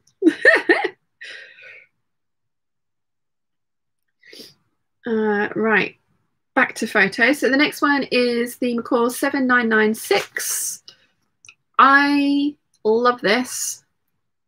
I don't know if I'm going to love it on me, although C has a fuller skirt, but it has a V-shaped yoke at the back and then interesting yokes at the front. So I would like to try and make that one. By the way, we are only going to be going through in these sessions my printed patterns. Once I've done those, I'm then going to go on to my PDFs. And that's another large collection. That might be something that I save and do when we move. Because I've got them all listed on my computer, but I have got some printed. It's like the Decades of Style rodeo shirt that Alex sent me. That is a printed pattern, but it's an A4 size, so it's down there somewhere. So I'll the A4 ones will come too. Next, we've got McCall's 7682. Again, it's another shirt dress. It's got a drawstring waist and possibly drawstring sleeves as well. It has got a high-low hem option, or the maxi version has a front split in it. I liked it, which is why I bought it. Not sure it's going to suit me, but we'll see. Then we've got McCall's 7623. Again, I really like this one because it has the collar stand, yoke, waistband, front placket, long sleeves. I like this version on her. I don't know how good it would look on me. And I like the maxi version as well. It might be one of those ones that I end up putting a different skirt onto, like I do with the 6696. And then we've got Simplicity 8084. It's a Mimi G pattern. Again, elasticated waist. It looks beautiful on her. I love this one. Totally would make this one. I like this one too. I would want it a little bit longer than that one. But it's much more relaxed sort of shirt dress. It does have a collar, but it's not got it's got the collar stand. It hasn't got the full turnover collar kind of thing. I like it a lot. Then this is Butterick 6090. Mum bought this from one of the shows from Now and Then Patterns or Till the Sun Goes Down, and then has decided she doesn't like it. So I've got it. It's ended up in my stash. It's beautiful. It's really, really pretty. I like the kind of different neckline. I think it's really interesting. So there's that one.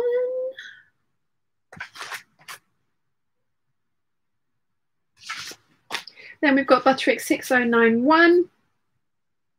Again, it's princess themed with godets in it, so there's a lot of flare in the skirt. I liked it a lot.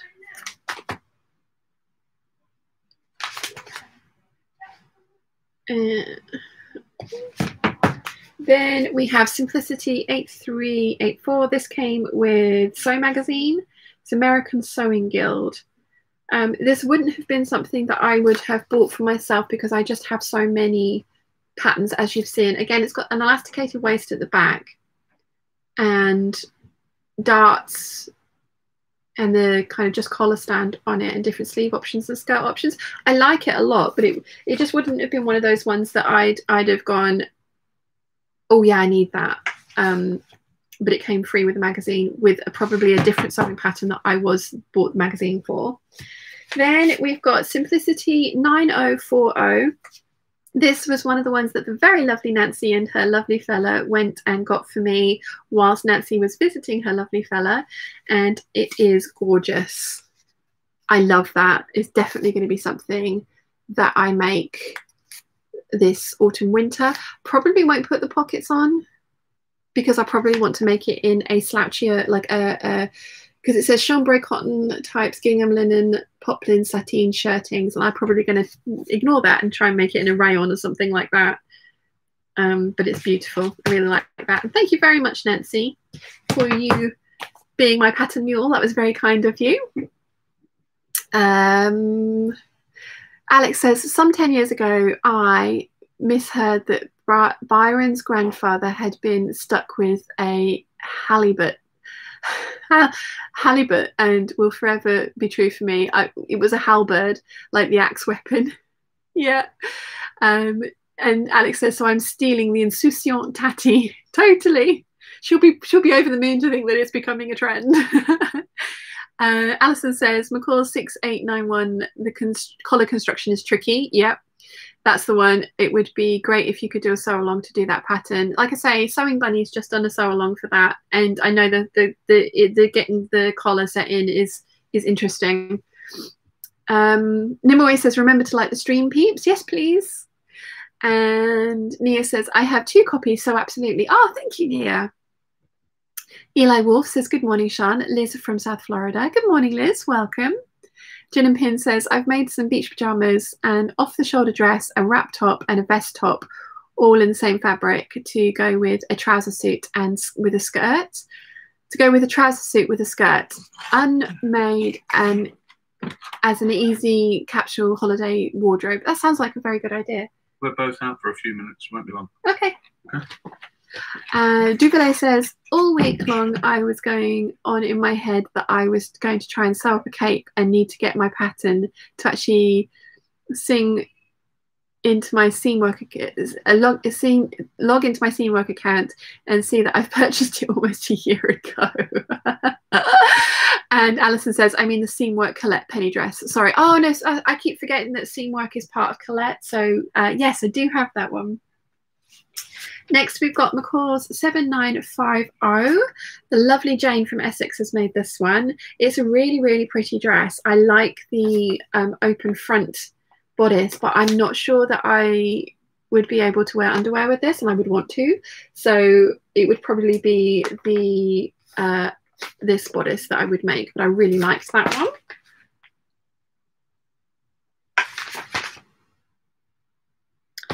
Then we've got the 7974, which I have done a sew along for. I've made 3 of these. I wore my maxi version yesterday.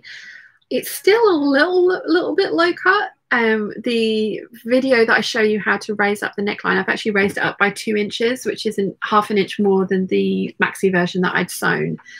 And I also tell you to include interfacing in the front, on the front lining piece, just to stabilize that neckline. And I noticed yesterday when I was wearing my maxi version that it was a little bit ripply around here and would have been better for a bit of interfacing and probably some stay stitching as well.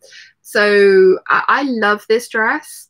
I don't love it the same way that I thought I would.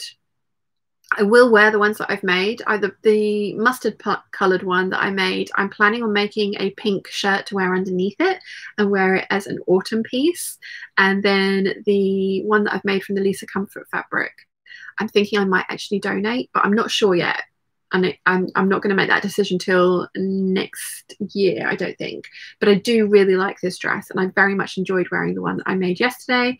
And then I have plans to make this version, but with the maxi skirt. And so I want these sleeves on this dress with a border print rayon. And then I think I will be moving on to something else, because it's not the dress of my dreams that I thought it was going to be. Then we've got the 8577. I don't know if you know, but I like this pattern. There is a sew along for that, and I love it, and I plan on making more, and I have it in both size ranges. And then the 6696, I have it in the larger size and the smaller size as well. There is a sew along for this on my channel, and it was a dress that I made for Big Bird for her trip to Australia. So that's my shirt dress patterns that I have in that particular cubby hole. We're getting on much better today than we did last time, aren't we? Right.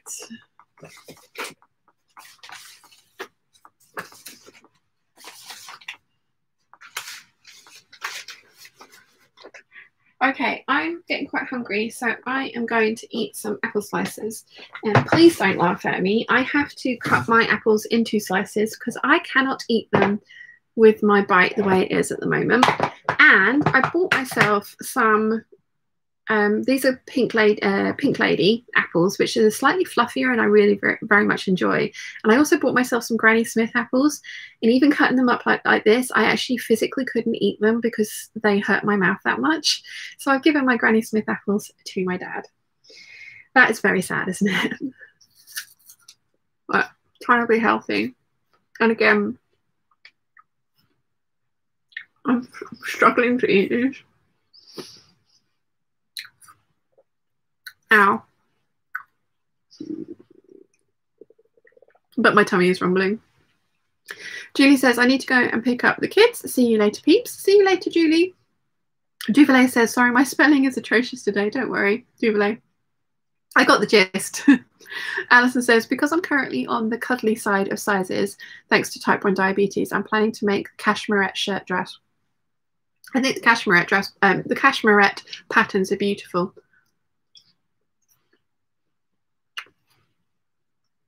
Ow.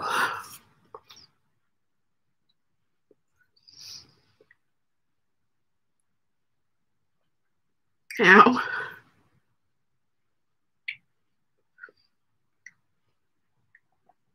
This is ridiculous, isn't it? Nimue says you don't have to wrangle the internet today, so that's helping with the progress. Agreed, Nimue.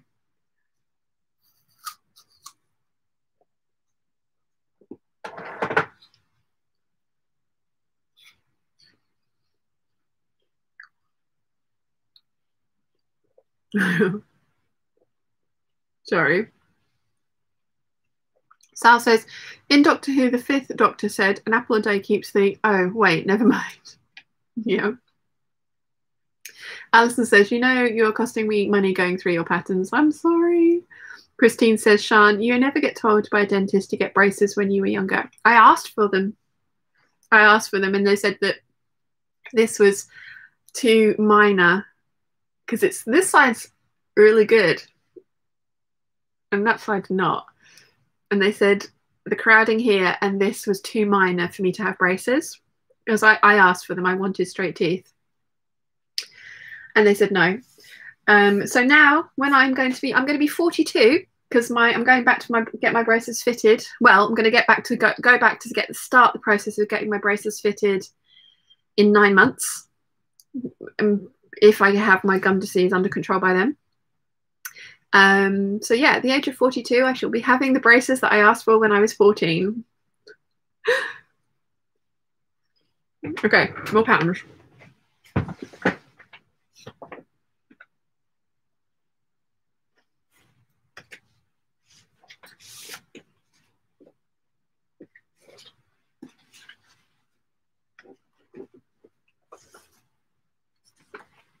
Okay, this one is simply labeled dresses.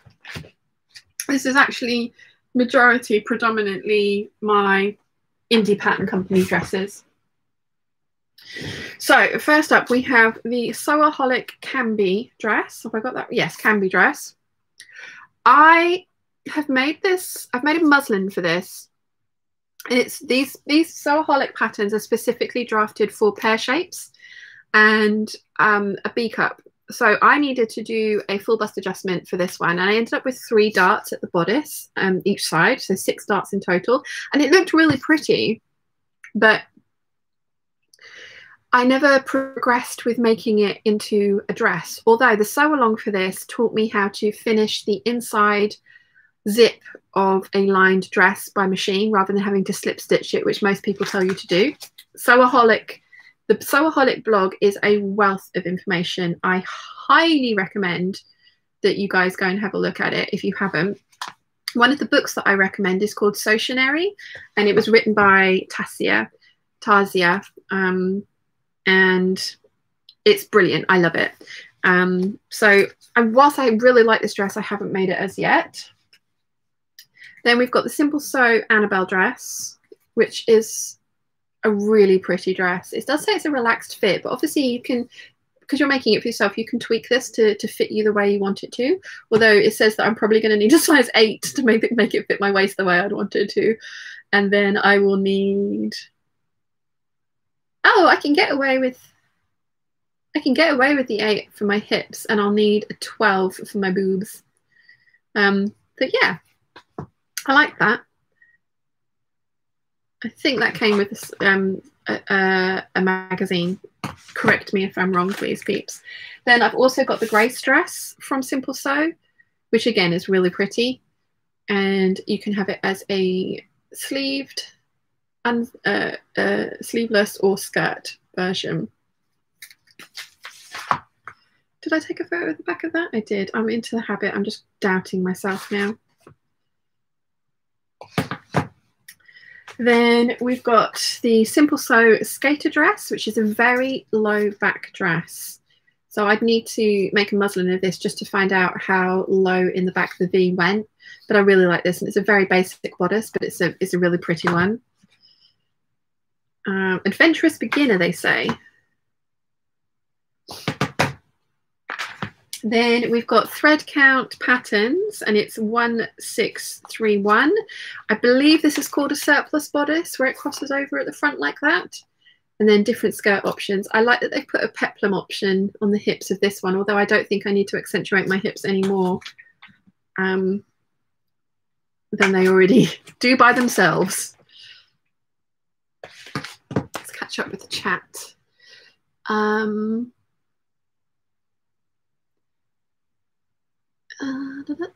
Alison says, I love my patterns. I accidentally cut one the other day, so intend to get another one. I felt so guilty cutting the pattern out of the paper though. Nia says you need to get either stew or grate your apples. I hate cooked apples. I hate cooked apples. I couldn't, no. I'd rather grin and bear it and eat those, but I'm thinking I might actually not do that on camera because that was actually way more painful than I remember it being. Christine says, my sister got braces at 46 and she now has straight teeth. My youngest daughter had them. I call her my $5,000 smile. Oh, wow. See, yeah, that was the thing. It was NHS treatment. So technically we don't pay for our healthcare. I mean, we obviously pay for our healthcare, but it's a very different system to yours. And because what I wanted was so minor and they deemed it cosmetic, that was why they refused to give me braces. I could have had them if we'd have paid for them, but mum and dad wouldn't have been able to afford that because it would have been ridiculously expensive. Nimue says, Sean's collections are bad for all of our accounts. I bought the Simplicity Dragon after last week's hangout. It arrived on Friday and I regret nothing. Oh, yay! Yay. I love that little dragon. I totally need to make one. Sal says, since you look at least a decade younger, my brain malfunctions knowing your real age does not compute. Thank you. And Alison says, have you ever tried Swedish tracing paper for tracing out your patterns? Yes, I love Swedish tracing paper. If I could afford it, that would be what I use, because you can also sew Swedish tracing paper, so you can make muslins directly out of your patterns. But the paper I use is £70 for 300 meters, and Swedish tracing paper is £15 for 10 meters. So it's expensive. Yeah, it would be 450 quid for the equivalent amount. No. And I trace everything. I make a lot of things. Swedish tracing paper mum prefers and mum uses, but she makes far fewer garments and she makes repeats of her garments, whereas I obviously make a lot of repeats, but I also do a lot of new patterns all the time, so it just wouldn't be cost effective for me to use Swedish tracing paper. Next we have the Sew Over It Doris dress. I love this. Bought this from the show with the orchid print Lady McElroy cotton lawn, and I haven't made it up yet. Athena from Athena Cacao Patterns has made the exact same dress and it's beautiful. So I know I want to make it. Then we've got the Sew Over It 1940s tea dress. I bought this in one of their recent sales because I have been eyeing that up for the longest time. And then, as you know, I've been making kind of more of that silhouette and sort of like moving away from the 50s silhouette, and I just absolutely loved how they've been looking on me, so I wanted to have the tea dress pattern. And then we've got the Betty dress, which I've never made. I have never made this. You'd think I would have. I've even bought the expansion pack for the different necklines and the sleeves, but I've never made it. Then we have my By Hand London collection. So this is not all of them because they've got skirt patterns and jacket patterns as well. But I have every single printed pattern that By Hand London ever released. So this is the Sophia, which has got a really unusual Y dart at the front. I haven't made this one, but I like it a lot. Not sure how helpful the back of that is going to be. Let's take this out of the packaging and see if I ought to take a photo of the inside. Yeah, I need to delete those 2 photos of the sleeve because that's pretty useless. But I will take a photo of the inside of the sleeve because it has more of the versions and it has all the info on the back. I'm sad that By Hand London don't do their printed patterns anymore, but I do understand why, because they're very high quality, so they would have been expensive to produce. And I'd rather have patterns from them, more patterns from them, because they can afford to do more patterns and PDFs than I would have the printed ones. But like I say, I have got every printed one that they've done. So this is the Kim dress. I haven't made this one either, but I very much like it. Full skirt or a tulip skirt on it, and then a sweetheart bodice or just a rounded bodice with princess seams. Then we've got the Elise Lex dress. I've made this for my niece, and I've made the bodice for my mum, but I've never made it for myself. I really want to like it. It's the tulip skirt. I think it's really unusual. Again, I'm not sure that it would enhance my hips in the wrong way.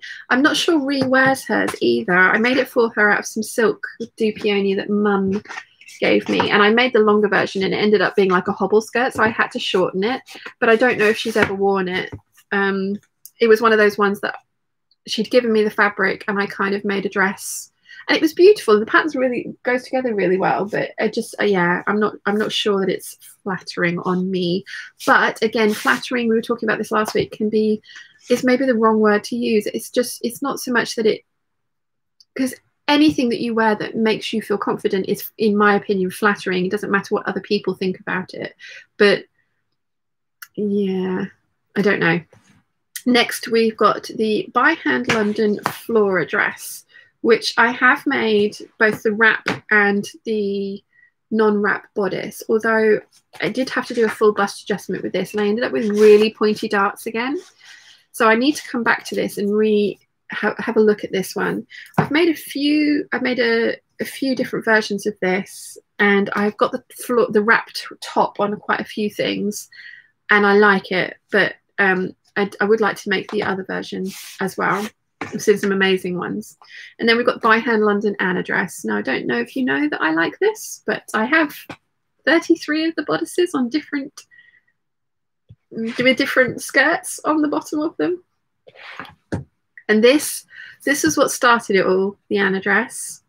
I saw it on Dolly Clackett, Roisin's blog, and I bought the pattern. I bought some fabric. I read the sew along. That's why I started tracing patterns. Although, having said that, I have drawn over these. I don't know if you're going to be able to see. I've drawn over my size on these with highlighter. I don't know if that's going to come. I don't know if you can kind of sort of see there.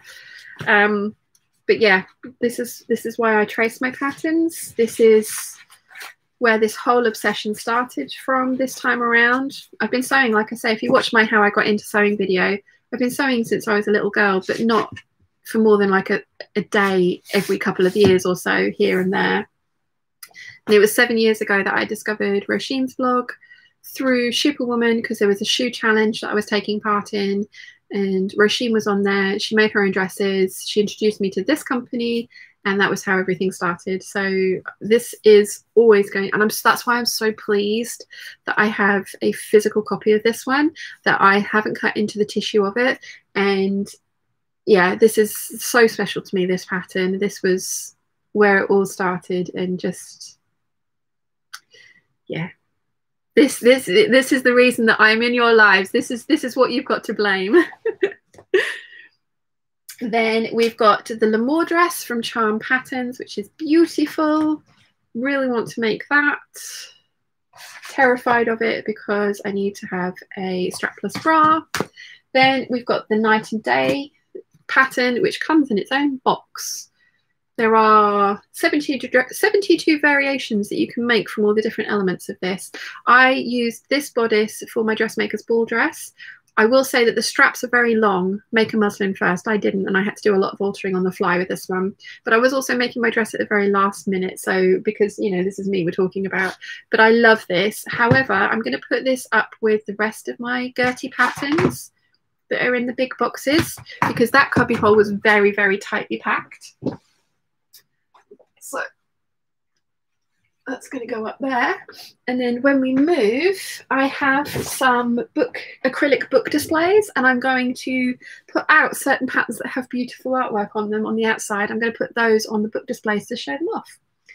Then we've got the Deer and Doe Magnolia dress. I haven't made this yet. I need to. It's gorgeous. It's absolutely gorgeous. And again, this is another example. Oh, no, I'm doing a video. I don't want to do a video. That's silly. Delete that. Delete. They want a photo. Yeah, there we go. Photo. So this is another example of my love for Deer and Doe. They released this and it went out of stock super quickly, and I missed out on it when I could get a discount on it, and they were like, oh, but you can order the PDF and you can have a discount on that. I was like, I don't want the PDF, I want the pattern. So I waited till it came back in stock and paid full price for it. Did that with the Deer and Doe Sirocco as well. We've got the Deer and Doe Réglisse dress, which is another one that I really need to pull my finger out and make. I will make this longer, but it's gorgeous. And there was a blog from the Little Tailoress, who I think has started a YouTube channel as well. And stuff that she makes is just so beautiful. Her aesthetic is gorgeous. I think she sells hand-dyed yarn as well. And I learned a lot from her blog as well when I first started sewing. But there were certain bloggers that I loved, like A Challenging Sew and A Little Tailoress, and obviously Roisin and things like that. And some of them have fallen by the wayside, and some of them have deleted their blogs, so you can no longer even go back and just marvel over the beauteous things that they've made. But yeah, so we've got the Deer and Doe Belladon. This was my niece's bridesmaid's dress, which I think I still have up there. It needs a new zip installed. So that's another thing that I need to get on and get done. But yeah, I love this. I've made this for myself exactly as is, and it's a bell-shaped skirt on me, and it looked really nice. My dad loves it on me, and it has the cutout at the back here. Fitting this is a little bit of a tricky situation. So again, make a muslin first.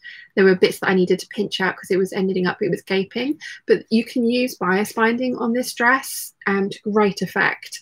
And this is another don't judge me, but so Deer and Doe, I love their patterns. I bought the Belladon dress in the original packaging, and then they re-released it in their new packaging. I have issues. I bought this for myself in the new packaging. It's exactly the same dress. Exactly the same dress. Oh dear. Oh dear. So this is why I want to complete my Deer and Doe collection and have all of their patterns. There are some that I probably wouldn't make because they're probably not very me, but I want them. So, and then we've got the Tilly and the Buttons Martha dress, which was in the Sew Hayley Jane subscription box that she very kindly sent me to open onto my channel and review with you guys. Out of all the Tilly dresses, this is actually one that I do really like. I find that Tilly's patterns are not the kind of aesthetic that I personally go for. And that's not to say that they're not lovely, because they obviously are. They're just not usually very me. But the Martha dress, I really like this. So I want to give this a try, definitely. So that's my dresses from predominantly indie pattern companies there.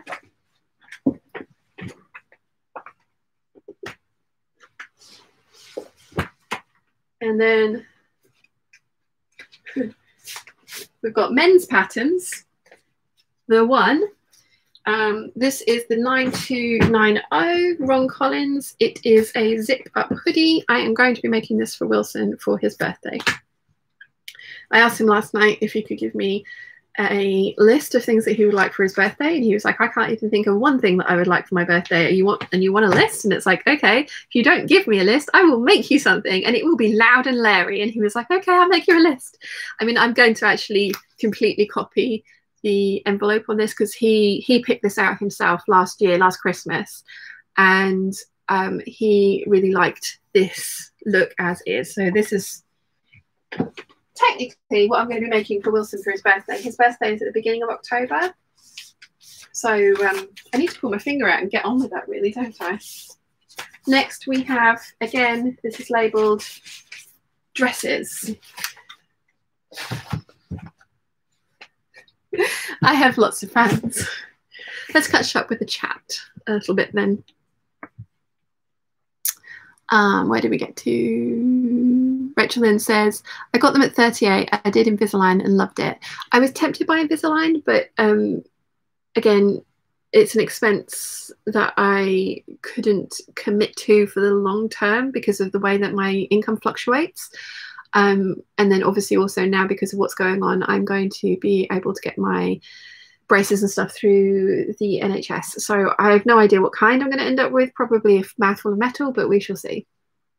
Caroline says, I love the new by hand London pattern. Yes, me too. And the very lovely Rachel has gifted it to me. I am very spoilt. So I have the Tamsin, is it Tamsin?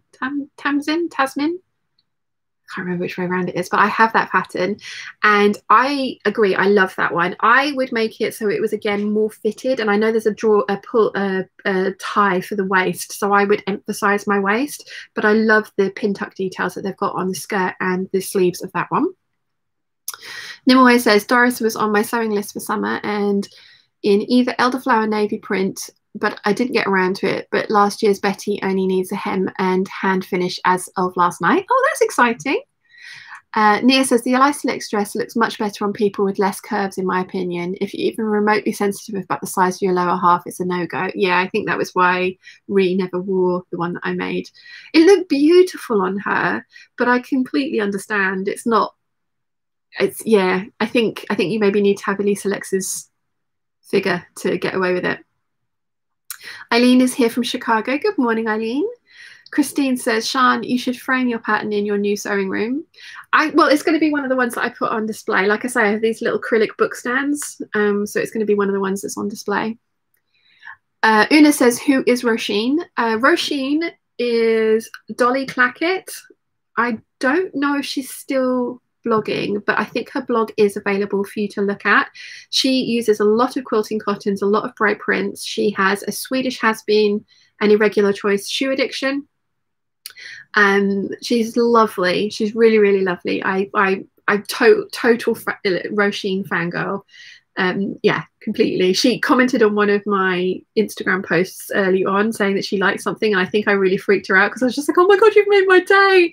And I think I massively freaked her out. But yes, the blog, if you Google Dolly Clackett, I think the entire title is, but it can't be from Dolly Clackett. She gave me an Easter egg, which I don't know what that quote's from. But she names all of her dresses as well. And her Instagram is just full of glorious, beautiful clothes that she makes. And she doesn't make everything. She buy stuff from the high street as well, but yeah, I am total fangirl, and yeah, I think I massively freaked her out a couple of times. So yeah. Nia says, I'm bringing my toile of the Magnolia so you can teach me the way of the perfect fit. Oh, awesome, Nia. Duvlay says that there is a Tailorist Studio YouTube channel. Yeah, I don't know how often she uploads, and it tends to be more long format podcasts, sort of sit down and chat through certain points videos with her. Her blog is beautiful, absolutely beautiful. I'm so sad that A Challenging Sew has taken her blog down because the things that she made was just stunning. And she was how I learned about Susan Kalji, I think. Alison says, I don't blame you for buying two of the same pattern in different packaging. I would do the same thing. I'm so glad, thank you. Some of you understand. Nimue says, you could always put the old Belladonna style in the giveaway for your next YouTube milestone. I don't know if I could. See, that's the ridiculous thing. It was one of the very first patterns that I bought and sewed, and I sewed it with some expensive spoonflower fabric that I want to recreate. I don't know if I could give it away. I probably should, Nimue. You're right, but I don't know if I actually could bring myself to do that. Louise says, Shine, I think as sewists or crafters, we all have issues, lol. Thank you. Sal says, my kids are in the same with birthdays and Christmas. They have no idea what they want ever. See, I'm fine. I always give Wilson a list like 20 items long, and it's always patterns, fabric, shoes, chocolate, books, and then I asked for the Botanical Gardens membership, which he ended up buying me for our anniversary instead of for Christmas or my birthday. purely and simply because I think it was just easier for him he just bought fabric. He's like, yeah, but your lists are always going to be the same, just like a variation on a theme. And I'm like, yeah. And he's like, well, the only thing that I really want is guitars. And it's like, yeah, that's, you know, £800, £80. I wish I could buy him guitars. I would love to be able to buy him guitars, but unfortunately I haven't won the lottery yet. Alison says, I have that Ron Collins pattern and love it. It's sadly now out of print. And will you be getting the Deer and Doe ebook dressed? No, I won't be, because I don't love any of I mean, I think the patterns are great, but it's not a book for me. I love their printed pattern or their, you know, their individual pattern aesthetic, but the dressed book is a lot of very simple patterns in there. And whilst I think it's very clever and it's a really pretty idea, it's not for me, I don't think. So no, I'm not going to get that book. Caroline says, I'm thinking of with a roll neck for winter. What did I so I'm behind with the chat, so I've missed that. And Nia says, lots of new braces done on the NHS are fitted to the back of your teeth, so are not visible. That's what I'm hoping for, Nia. I'm hoping for the ones that are around the back. We'll see. Andy says, hello, all, just popping in for a few minutes today. Hello, Andy, how are you? And Mary says, hello from Carlisle in Ohio. Hello, Mary. And Duvallay says, a gentle reminder to like the stream. Thank you, Duvallay. Yes, please, everybody like the stream. And don't forget to come back later and just leave a little emoji comment on it as well. It really helps me out. Because unfortunately, all of these comments obviously class as interaction because we are interacting. But if you're watching the stream back, if you wouldn't mind just sticking a little comment on there, that would be wonderful. Thank you very much. Christine says you could always buy him guitar strings. Actually, I have bought him guitar picks in the past, and he has a specific. Who knew that there was a variety of guitar picks? But there's a specific type that he likes, and I've got it right and bought him those. So yes, I think it's the same with guitar strings as well. There's a specific type that he liked, and I haven't been to his house since January, so I haven't been able to root through his things while he's at work to then take photos of it to find out which ones they are. So yes, guitar picks I will buy him more of, although he probably doesn't need them because he obviously hasn't been gigging. So he hasn't been losing guitar picks at a rate of knots, because they always just lose guitar picks, they just disappear. So yes, I will get him some sort of stuff like that, but he's not one for things. Like somebody bought him a history of guitars for Christmas, a book, and it's something he's not going to read. Yeah, I'd do better to buy him a Forbidden Planet gift voucher and take him comic book shopping. Although, again, the majority of his comics that he buys are all on his iPad or digital rather than physical things. He's not a physical things kind of person. So that's why I want to make him that top, because he did pick that out and I know he likes that. And I think he's forgotten that he picked it out. So I can freak him out again by sending him photos of, like when I was making his sleeves, I sent him photos of the bright pink stripy flannel that I lined them with. And he was like, so yeah, we'll see.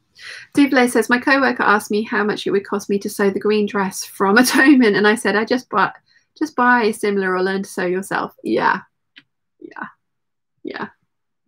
Or you answer the question. Like I've actually put my rates up, my hourly rate up, and now I get asked to make commissions quite a lot, and I get asked from old customers to make commissions for them.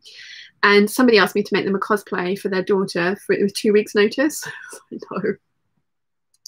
And I've put my hourly rate up, so technically I do still take commissions, but I charge an awful lot of money, and I've only had one person take me up on it last Christmas for a bag for his girlfriend, and yeah, I've made myself prohibitively expensive, although I have actually made myself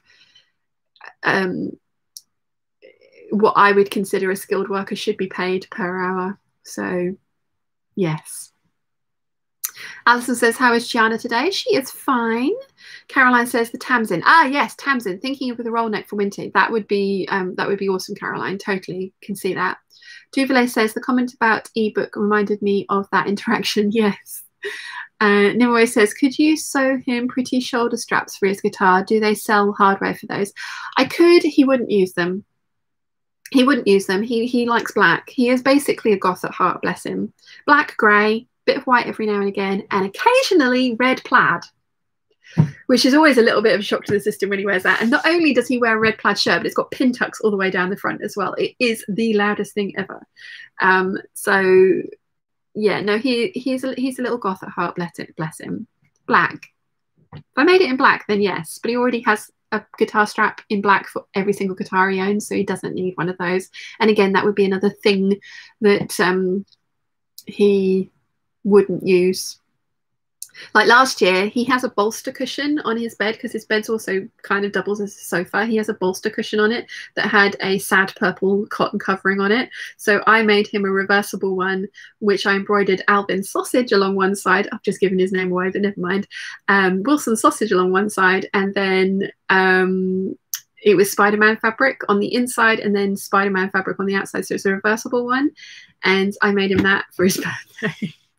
Which he loves and he does use. And my dad calls it the woman repeller. It's like if he ever brings anyone else home, it's just this geekness is out on display for everybody. So yeah. Alison says, please do a sew along for the Ron Collins jacket. Possibly, we'll see. Christine says, wow, comic book shopping, my husband is a champion. We have about 200 comic books at home and rapidly increasing. That's why he likes the digital ones, because he lives in a studio apartment that is very tiny, so there's just no room for stuff. That's why he has digital comics. So yeah. Actually, for all of you guys, I have put a video of him playing on the Peeps group. So you guys, for anyone that watched that video, you guys have seen him. I linked to a YouTube channel that he's on.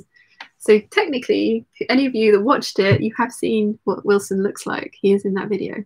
He's not singing, he is the guitar player. It's his friend who's singing. So yeah. Pamela says, you could get him some new games for the Xbox. I'm thinking about it. There's a couple out that I think he would like. So yes, I'm thinking about that. Although he's funny about games as well. He doesn't like starting big games if he can't devote all the time to it, because he gets addicted and then just wants to keep playing and doesn't want to go to work. So yeah. Julian's here. Hi, Julian. Julian, I am the worst human ever. I still haven't sent your fabric. I'm so sorry. It's here. I still haven't sent it to you. I am a terrible, terrible human being. I'm planning on having a day next week where I post, because I've got a whole bunch of fabrics to post out to different people. But I'm so sorry. I'm a terrible human being. You said, haha, it's all good. I'm so sorry. It's coming. I haven't been to the post office for 3 months, I don't think. And I'm kind of putting it off. So yeah, I'm really sorry about that. And oh, guys, I admitting to you now as well, I have never listened to the Love to Sew podcast before. I'm not kind of a podcast kind of girl. I'd rather listen to audiobooks, and that's not because podcasts aren't great, because the one I listened to recently was amazing. It's just because it's not anything that's ever been on my radar. But anyway, Julian was on the Love to Sew podcast, and it was a really, really interesting episode, and it's the first one I've ever listened to. And Julian also has a Facebook group called So Manly, and if you haven't joined it, you totally should, because it is for, and correct me if I get this wrong, Julian, it's for sewing slightly more masculine aesthetics. It doesn't have to be clothes just for men. It's not a sewing group just for men. There's lots of ladies in there as well, but you get to share your makes and ask questions about shirt making and trouser making and all sorts of different things. And Julian does live videos on there and his Instagram as well. So yes, join the So Manly group, because I've joined it and it's awesome. There was one guy in there that keeps posting different collars and welt pockets and pockets that he's done, and it's just amazing. And it's stuff that I hadn't even thought about, like you could do that with those kind of things. So it's a really cool resource. So yes, whilst I remember. But yeah, I'm so sorry that your fabric is still here. I will get it to you, I promise. Terrible human, terrible human. My mum looked at me and went, you haven't sent that yet? I was like, no. She's like, you're an awful human being. I'm like, no. So yeah. Rachel Lynn says, I tend to get the husband Steam gift cards. That way he can pick out his games. Ooh. I don't know if Wilson has a Steam account, to be honest. But it was the Tashiri's Ghost is the new one. I think he's going to love that. So I'm thinking about getting him that for his birthday. But I do want to make him that Ron Collins jacket as well. Julie says, I am back. Welcome back, Julie. Christine says, well, I will let you peeps go. My dogs want their walk. Have a wonderful day, you all. Thank you for joining us, Christine. It was nice to see you. Alison says to Julian, how is your new vintage sewing machine? I am wanting a 122E now. And Julian says, yes, he's amazing. I love his collars and pockets for the one that I mentioned for the, just seriously amazing. Sal says, can you put that in the Facebook peeps group, please, Sian? I totally can, Sal, but like I say, if you Google Sew Manly, then you can have a look through there, and it's a great resource. It would be really good for you. Duvalier says to Christine, have a wonderful walk. And Caroline says, son set up a Steam account for Hubs last year. I know Alvin doesn't, I've said it again, Wilson doesn't have a Steam account.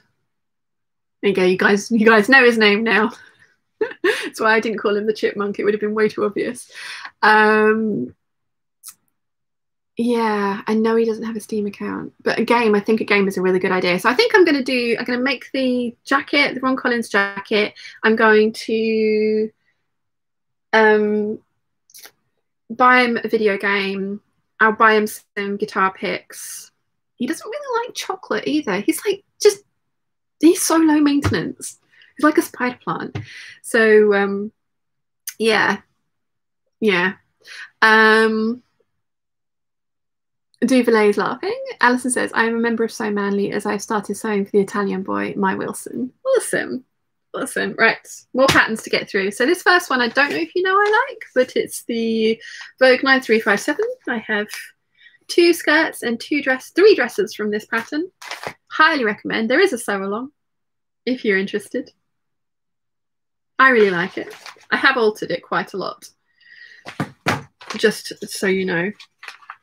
And some of the tissue's poking out, so I'm going to try and wrap around that. So yeah, then we've got Vogue 9265, which is gorgeous. This girl really reminds me of Abby Cox. If this dress was red, it would totally remind me of that. So yeah, I'm making myself giggle because I'm saying his name, and I've done it twice now, and it's because I'm just, I've never called him Wilson to his face, but I have let his name slip a couple of times, but twice in like 10 minutes. Una says, Julian creates, just requested to join your group. Noelia says, you made me laugh saying his name twice. I always thought his name was Hector from Hector's House. No. Alison says, how can someone not like chocolate? I know, right? It's not that he doesn't like it. He'll eat it every now and again, but he can have stacks of it in his cupboard and just not like binge it. And like, I'm totally different. Like whenever I turn up, he's really sweet. So when he was working in the office, they gave him an £8 a day lunch allowance from Pret a Manger, and he'd go down and he would always spend the entirety of his £8, but he would like once he'd bought his lunch, he'd always fill it up with like a bar of chocolate or something like that. And when he found out that I prefer dark chocolate to milk chocolate, he started buying the sea salt flavored dark chocolate. So he had a little stack of those in his cupboard. And then they also do chocolate covered almonds. And the trouble is, when I arrive, they last all of a weekend. That's gone. Like his entire stuff that he's had for months has just disappeared because I have zero self-control. So yeah. Rachel Lynn says, I love your sew-alongs. Even if I don't make the pattern, I always learn something. Oh, thank you so much. Yvonne says, maybe make Wilson a laptop work bag. Again, it's a really good idea, but he has one. And he just wouldn't use, if I made him one, he wouldn't use it. It wouldn't be, he has the thing. He's one of those people that wants something to fulfill a purpose. He doesn't want a variety of them. Like he has a variety of shirts and jeans and t-shirts. That's where his self-expression comes in. He's not like Steve Jobs, who just wears the same thing day in, day out.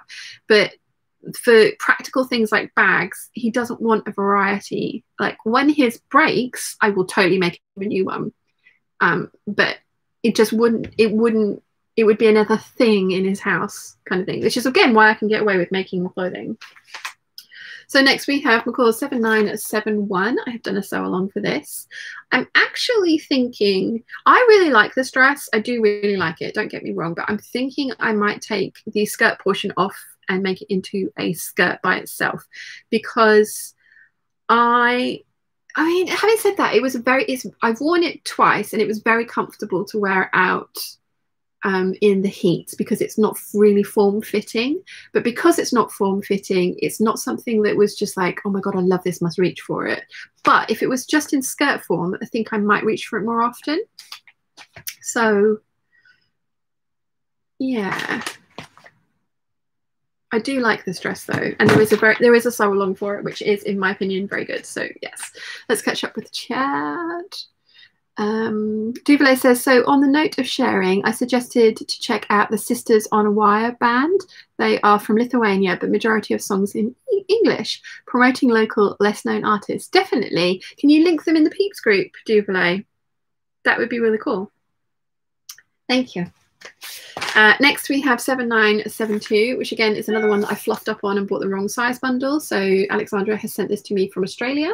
I love this version, View D, and I really like the boob ruffles.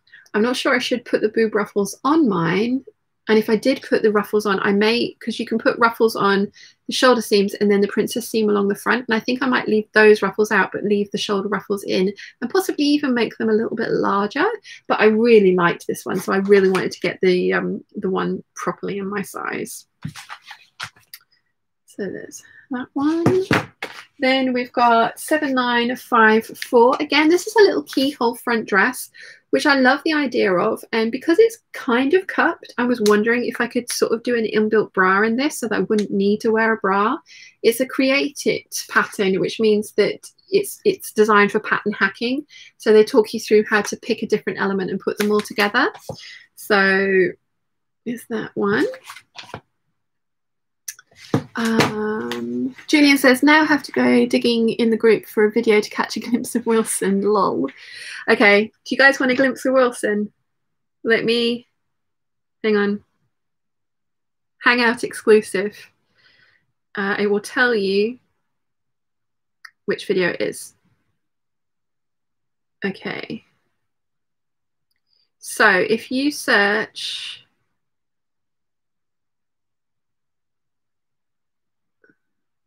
okay, if you search on, I'm going to pause that, but if you search for Maguza Take On Me on YouTube, then Wilson is in that. He is the guitarist. And it's the song, it's the one that I put on the Peeps group. It's an a-ha cover. I love the song, completely love the song. It's one of my favorite songs, and I love this version of it. And Magoo is one of Wilson's oldest friends as well, and he's toured with him in New York and stuff. So yeah, but Maguza Take On Me, cover by a-ha, a cover of the a-ha one. If you Google that on YouTube, that is Wilson, not the singer, the guitarist. Right, so the next one we have is a Laura Ashley pattern. It is 7992. This is very kind of similar to the Wrigley dress, but it's got the different sleeve options on it. I love this. I think it's gorgeous. I would probably do View A's sleeve that got a little bit of gathering down at the bottom on there. But yeah, I like that one. Andy says Sean crashes the internet with everyone searching. Well, there'll suddenly be a sudden spike in, like, how many views has that video got at the moment? There'll be a sudden spike in views. No, it's got 26,000 views, and it was put on 8 years ago. So this was when I first met Wilson. This was filmed the first time round. It's one of my favorite songs. I love that one so much. But he has been in the vlog as well before. When this time last year, one of the vlogs, I went to Roadhouse with I went to Roadhouse with one of my friends to see him play, and I filmed the two of us with them on stage. So he has been on the vlog. Obviously, he'd been on the vlog as well with like a football on top of his head when we were at Big Bird's house. But yeah, Mia says, Keanu, ring me on my mobile. So yes, he looks quite a lot like Keanu Reeves. I think I've told you guys that before. Less so in that Magusa video because he's got shorter hair. But when he has his longer hair, I don't know. Hang on. Hang on, let's see. If I can hide his name, I will show you a picture that he put up. You know, everyone was doing the 10-year challenge. No, he's not put it on there. He's got it on his photos. Hang on. Here we go. Get rid of his name. He was doing the 10-year challenge. I mean, he is a teeny tiny little baby there. I think he's 27 there. So that's when we just first met. But yes. They had Duvalier says, even with the shorter hair, see similarities with Keanu, and Andy saying, "Oh, fitting, yeah." But there was one time I went to Roadhouse, and there was a group of girls in front of me because I like to go and stand by the stage and dance. And even if I'm by myself, it's just like, you know what, so sod it. I don't want to stand. I don't want to not dance because I'm by myself. I'm going to just embrace it. So I go up and I dance. But there were a group of girls in front of me, and then there was a guy there as well. And this guy kept getting photos of Keanu Reeves out and showing them to Wilson whilst he's on stage playing.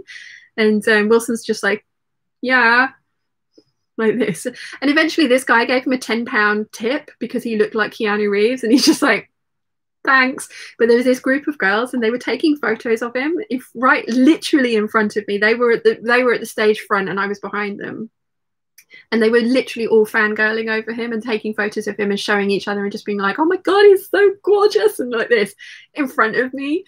And I'm just like giggling. But because every now and again we'll catch each other's eye, and usually he'll stick his tongue out at me or like acknowledge in some way that he's caught my eye, kind of thing. But because I was stood in front of all these girls who were clearly fangirling over him and just being like, he's like, I didn't want to acknowledge you because you were stood right behind them. And I was like, you should have done it. It would have been funny. But anyway, so he was on for his first set. These girls were all there, and apparently they'd been there 2 weeks in a row to see him play. And so they'd finished their first set. He came out to come and have a drink with me. And he was at the bar with me with his arms around me. And one of the girls came up and kind of koala beared onto his arm and was just like, do you have a girlfriend? And I'm literally there with his arms around my waist. And I'm like, hi. Oh. And then for the rest of the evening, this group of girls, quite a big group of girls with a few guys with them, were just shooting daggers at me the entire evening. And again, I'm by myself because he's on stage. So the second part, the second set, I'm back down the front, like dancing away, pretty much like this, you know. So looking very, very cool. And these girls are just stood next to me, and every now and again, I'm getting like elbowed or shoved. Just like, okay. So yeah. Julie says he is gorgeous. He is. I think so. I think so. He's 6 foot tall as well, which is lovely. So yeah, it's always really interesting going to watch him play in real life, because most of the time stuff like that doesn't happen. Although we were there another time, and again he'd come out to come and have a drink with me in between sets. And this girl came up to him, and again he had his arm around my waist. So we were at the bar together. He was clearly with me, and this girl came up to him and was like, "Hi," and he's like, hi. And he'd met her before with the lead singer, and the lead singer, majority of the times the band don't come out backstage because from backstage because this sort of stuff happens. But obviously if I was there by myself, so he'd come out and hang out with me at the front for a little bit in between sets. So anyway, this girl came out, and she was like, yeah, no, my friend hooked up with Mags, and you know, you and I kind of spent the evening together, like this, trying to imply that like there's more to it than there was. And kind of like Wilson was just like, to me, he was like, nothing happened. I was like, it's fine, we weren't together. It's, you know, I can't control what you've been doing for the last 8 years. It's totally fine. So anyway, but this girl, again, she kind of limped it onto his other side, to his other arm, and she wouldn't let him go. And then she kind of acknowledged me because he was like, "This is my girlfriend." And it was just, it was like, "Hi, yeah." And then she tried to befriend me, and she was trying to make out that they'd gone clubbing together, and then they'd end up going back to. And he was just like, "None of that happened." Like Mags and her friend had hooked up, but he was kind of like, they were the sort of peripheral hanger-ons kind of thing. But this girl was just all over him again, with him quite clearly with me, and I'm just like, okay. But then for the rest of the night she was there with her friends, so, and again I was by myself, and so she was coming over to me, she's like, "Come dance with us, come and hang out with us, come and look." And it was like, kind of don't wanna. You're weird. Yeah, that was all in a place that unfortunately has shut now, permanently shut, and it won't be opening again. It's been open for 25 years and it's now closed, and it's so sad. He got the news when he was here last, on the last day that he was here, so he was really sad. And yeah, it's where we first met. That's where I first met him. I was in there with some friends and he was on stage, and the club photographer was come and talked to us and found out that we were Playboy bunnies, and we were chatting away, and I was just like, I pointed at Wilson and I was like, "Who's that?" And he brought him over in the middle of this, you know, between the sets like this, and kind of just plonked him down in front of me and was like this. And apparently he came backstage to see the band, and he said to Wilson, he's like, "You need to come out front with me." And Wilson's like, "Nah." He's like, "No, this girl wants to meet you." And he's like, "Nah." And he's like, "She's a Playboy bunny, for God's sake, come and meet her." And I think he had a crush on one of the other girls, so he was trying to like get an excuse to come back and talk to us. So he sort of dragged Wilson out, and Wilson came, and that's how we met, because I literally went, "Oh, what?" Yeah. Anyway, you guys are like, Julian says, "Haha, wow, sometimes folk do weird things, and that's over my partner, especially online." Yeah, people are odd. People are very odd. So Louise says, "Mr. Gorgeous, thank you." Sal says, "She sounds super creepy." She was quite creepy, yeah. And Cecilia says, "Quite cheeky." Julie says, "Seems like you've napped one of the good ones, sweet and gorgeous." Yeah, I am very, very lucky. He is lovely. He is very lovely. He does make me smile, so I'm very happy. Should we get back to patterns now? Sorry, mad tangent there. But there you go. You see what Wilson looks like now. McCall's 7997. Very different silhouette for me. I bought it predominantly for this one because I could see myself wearing this with big billowy bishop sleeves shirts underneath it. I don't know if I ever will make it, but I love this. I think it's very pretty. So yes. And then we've got McCall's 8034. I love this. This is just stunning, and I really like A as well. These are the puff kind of shoulder leg of mutton sleeves at the top, but I think this is my favorite. But I do like that too. But again, I'm not sure that I would feel comfortable wearing it, so I don't know if I'll make that one. Then we have McCall's 7998, which is a Laura Ashley one. I want to make that part of my autumn winter plans this year. I love these sleeves. I think they are awesome. And it would be probably this version that I would make, but I would want to make it in a wearable muslin fabric first to double check that I actually like it on me, because I think it is awesome, but I'm not sure. It's outside of my comfort zone, so I'd want to check it out first. Then we've got McCall's 8036. And again, that's just really, really pretty. It's a nice wrap dress. I like all the ruffles. It's pretty. It's pretty. It's pretty. And then we have McCall's 8035. This is the version that I particularly love. I like this, but I think I prefer this. I don't like the peplum on that. I like the sleeves on that one, but this one is the one I want to make.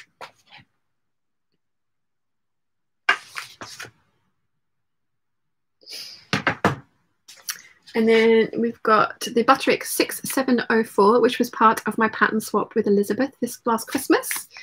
I think that's stunning. Really, really pretty. Really pretty. I really like the neckline of it.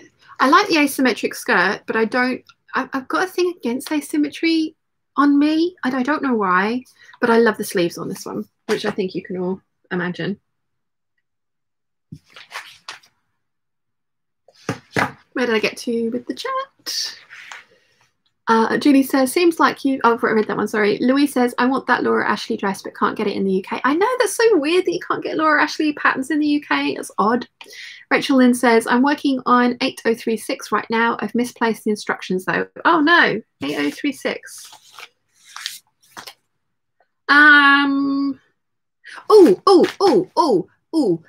When that happens, email McCall's and let them know, and they should be able to give you the PDF instruction set, because that happened to somebody else, and they're usually really helpful. Next, we have Vogue 9292. I think that's really, really pretty, and I think you could have some real fun with the tiny little insert there, because I have some tiny little bits of lace left over from other dresses that I think that would be like a really good use of it. Then we've got Vogue 9373. I love this, but I'd need to get a specialist bra to wear with this, but I think it's beautiful. Really like that. Then we have Vogue 8947. I love this so much. I've used the bodice. I've never made the skirt. I've used the bodice of this one for lots of different dresses, but I did trace a B cup and they are all a little tight on me now, so I need to retrace it. This was what the Verity fabric. I've made the Verity, the dress in the Verity fabric from this, and I want to try and find more Verity fabric to remake the bodice because I can reuse the skirt. But yeah, I love that one. Definitely out of print. And it's one that I've had for a little bit longer, so it's difficult to find that one. Alison says to Louise, if you want the Laura Ashley patterns, I can get it for you. Oh, cool. Julian says, I need to figure out what I'm making next. Might go ruffle through my patterns today. Those trousers you made last were lovely. Were really nice. I like those. I haven't watched the video yet. Need to do that. Julian has a channel if you guys haven't seen it. What's the name of the channel, Julian? I'm sorry, I've completely blanked. I have a brain like a sieve for certain things, and for other things, like a random pattern numbers, just stick in there. So yes. Next we have Simplicity 1913. This was with Sew Magazine. I think this was sent to me by Kay from Sunny Nunny. I particularly like this version. I like these Project Runway patterns because they've got loads of different options that you can embellish the basic dress with. So I like this one a lot. Then we've got 1803, which I have traced, but I traced it in the wrong size.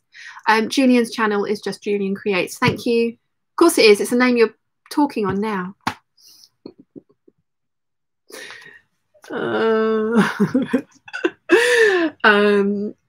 I know Lauren from Ladybird did a sew along with this in association with Andy Satterland, who did a knit along. I can't remember which pattern that she used for the knit along though, but this was a sew along pattern. So there is a sew along on Ladybird's blog for this one. And I really want to make it. It's nice. It's so nice. Very nice. Then we've got 2588, which is a really, really pretty dress. I've actually made this for my neighbour out of a fishy fabric, a coral reef type fabric, and it's beautiful. I made her a little jacket to go with it as well, and she wore it to her son's wedding, and her son particularly likes fish. So it was a surprise for him. So that is the last one from that. Louise says to Alison, that's so kind of you, thank you. You guys are lovely to each other. That's why I like the peeps so much. Right, okay. Wow, guys, we've done 6. We've done 6 cubby holes.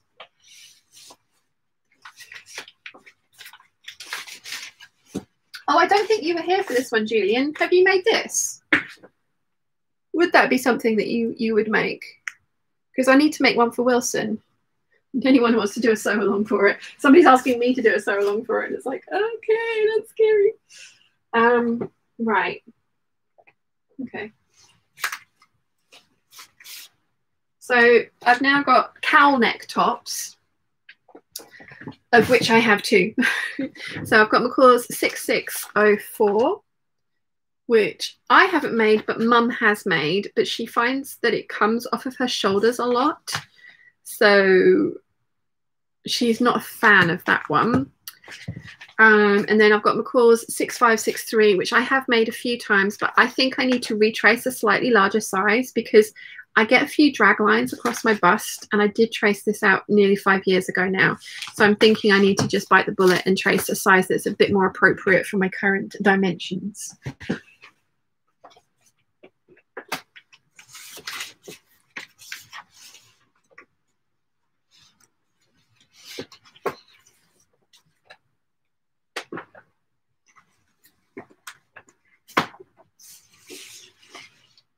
Okay, and this next one, again, is just labelled tops. So, where did I get to with the chat? Julian says, I haven't, but I do have the pattern. And Olivia says to Julian, I just subscribed and rang the bell. Okay, so we've got McCall's 7977. Again, this is one I fluffed up on and bought the wrong size. So lovely Alexandra sent this to me. I really like this. And again, I am embracing my 70s aesthetic. And what I like about this is that you can do it without the waist gathering, but I would always wear mine tied, tucked in, or with a belt over it. So they've put the waist elastic in for you. And again, you can have so much fun with like smaller parts of bits of fabric for inlays and stuff. So this is definitely one that I want to make, and it will be part of my autumn winter plans, because I think my autumn winter plans are leaning very 70s. Duvalier says, I know what I need as an outfit for next Sunday's event gala, but I have no sewing mojo. Oh no. Oh no. Can you get the fabric out and play with it? Will that help? Guys, I'm going to go and make myself another cup of tea. So talk amongst yourselves. Don't move the mannequin. Mum's not in here to corrupt this time, so behave. Julian says, question, would you ever try Luttrell patterns? I'm trying to find other people who have experience with them. I really like the system. I haven't tried Luttrell itself, but I did do...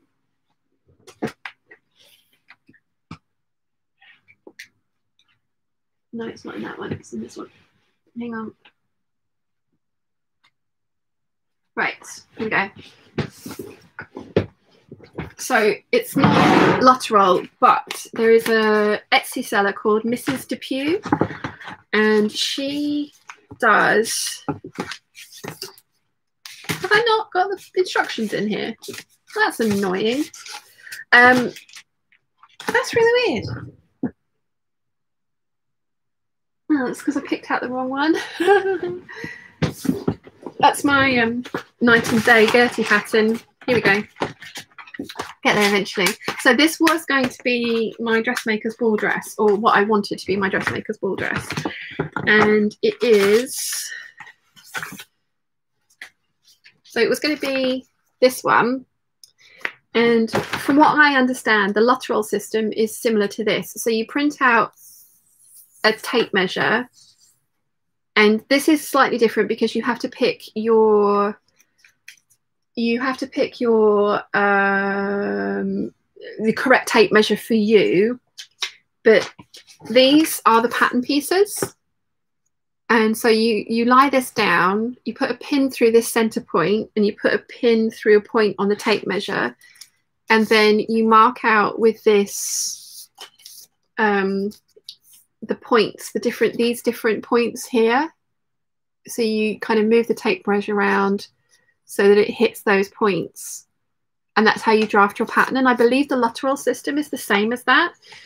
I drafted the pattern, I made a muslin. The trouble was, for me, it was based on my bust measurement, which meant, and my bust measurement puts me in a bigger size than my waist measurement. So I found that slightly difficult because the pattern that I ended up drafting was giant on my waist, but did fit my boobs. I believe Luttrell's a bit different though, isn't it? Where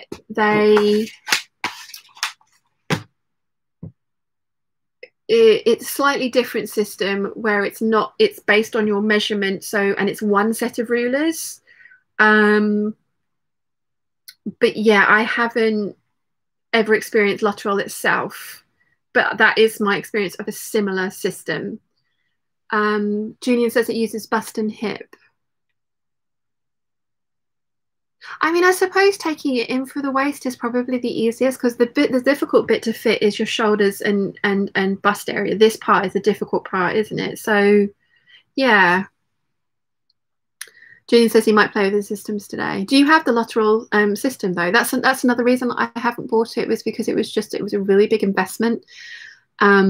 Then at the knitting and stitching show, there's always a lady that turns up in the most amazing, really fashion forward garments, and she's made them all from the Luttrell system.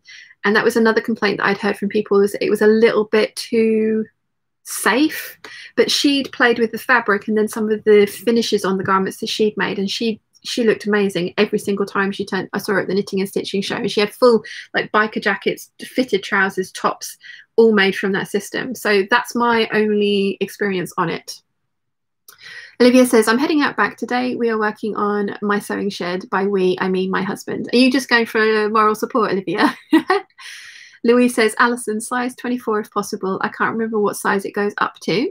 Alison says to Louise, I will look it up now on the Spotlight website. Alex says, tea break here too. Julian says, yes, she does eclair coupe patterns, Paris patterns, yes. Alison says, Louise says, thank you to Alison. Duvalier says, try playing with patterns and that didn't help. I'll try the fabrics today and see how that goes. And Julian says, yes, I have multiple vintage sets. Cool, let us know how you get on with them. Right, like I say, tea, and I will be back. So talk amongst yourselves. Look forward to this giant pile of patterns that I'm going to waffle through with you. And I'll be back in probably about 5 minutes. I need to put a little bit be right back sign up, don't I?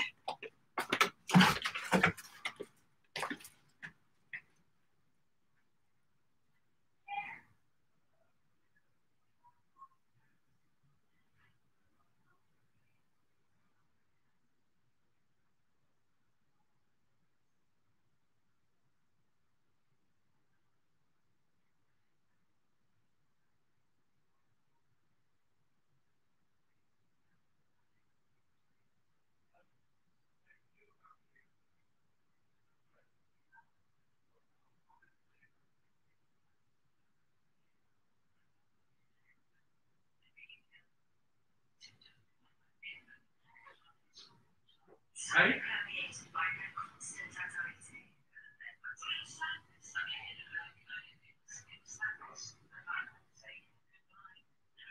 The what?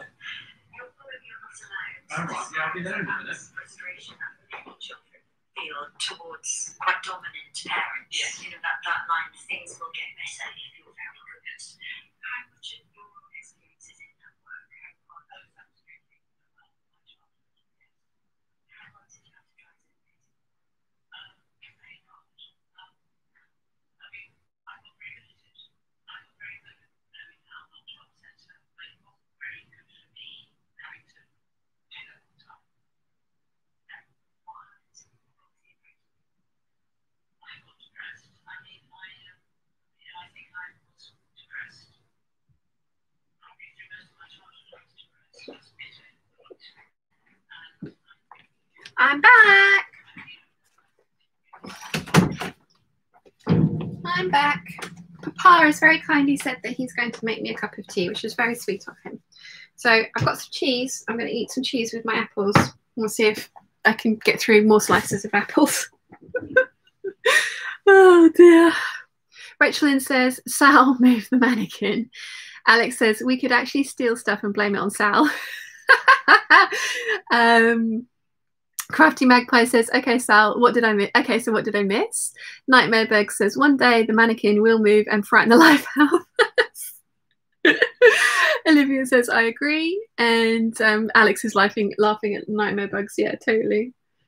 Totally. So I've got through 6 cubby holes of patterns so far, Crafty Magpie. So that's what I've been up to, right?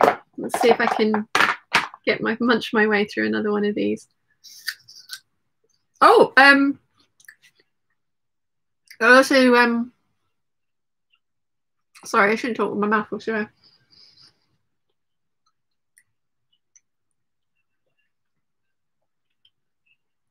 That wanted to go down the wrong way. You've missed out on seeing Wilson's face and the music video that he's in on YouTube. Oh, yes. I really like cheese and apple together. Does anyone else? Right, let's put these away. So I'm going to get confused why these are out.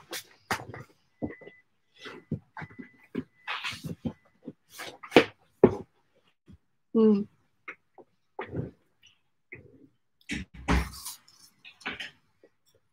Yummy.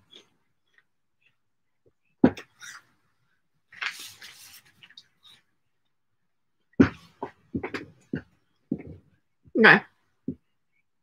My math is feeling a bit better. It's slightly easier.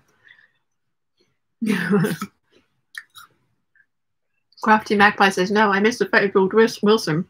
I also let his real name slip twice.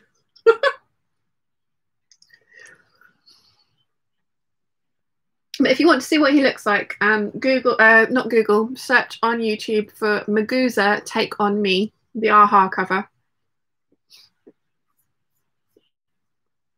I'm showing off today. I'm very proud of him. He's very talented. So, yes. I was talking about him earlier because it's his birthday in October, the beginning of October, and I need to make him a present. And you guys were giving me suggestions on what to buy him, which was very sweet of you all. Although he just proved how difficult he is. It's the same with decisions. He doesn't like making decisions. Like, I'll give him options and he'll be like, so we end up doing what I want to do or eating what I want to eat. And we were talking about it the other day, and he was like, well, I don't want to be I don't want to bulldoze you into doing things that you don't want to do. And he's like, oh no, don't worry. If you ever suggested something that I don't want to do, I will tell you.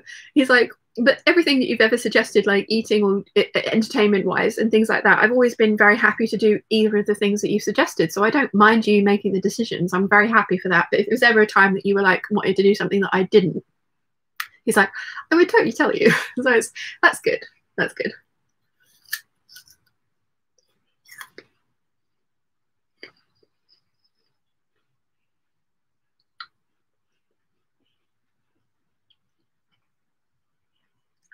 I'm trying to be healthy and snack on apple, but then I'm eating cheese at the same time.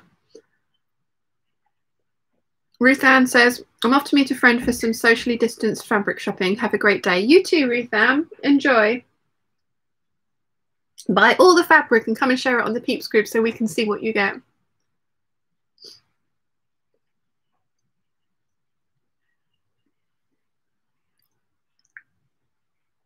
Nia says, I love having children who work. Small girl type creature came home with chocolate for me. Did she tell you she's bought a car? A car?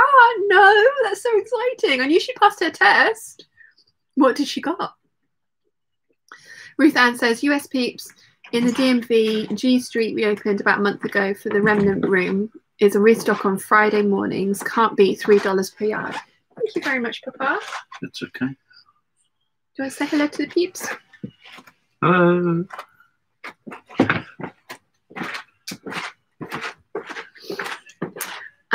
Cecilia says, don't feel bad about showing off your talents of your Wilson. If we were talking about cooking on the grill, I'd be sharing all the notes about my Wilson. Oh, cool. It is nice kind of getting to brag about your other half, isn't it? Alex says, haha, you should marry him. He's easy when one person makes all the decisions. Congratulations to small girl type creature on the car and test. Julian says, I feel like I need to go and buy all the fabric. Yeah. Alex says, hi to the Frith, and he's gone. Yes, that was a very quick delivery of, he's just, I think he's made himself some lunch next door. So he very kindly offered to make me tea so I wasn't out of here too long. Which was very kind of him.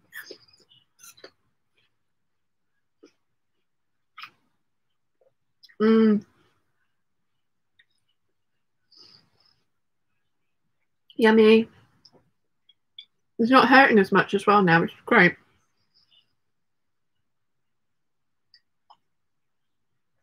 Nimoy says, as of right now, the big craft show from March is still set to happen mid-September. I'm so excited for all the pretties. Oh, nice. The Knitting and Stitching Show are putting together an event that's kind of by appointment shopping kind of thing. So it's a much more spaced out and hopefully socially distanced event. So yeah, I like that companies are adapting and trying to make it so that we can still enjoy our hobby and be sociable as much as possible and as safely as possible. Alison says, Louise, McCall's 7998 goes up to a size 22. Take a look at the McCall's website to see if it will fit. Louise says, excellent news for your jaw. Nia says she has a brand, Spanky Kia Picanto, which she is in love with. Oh, very cool.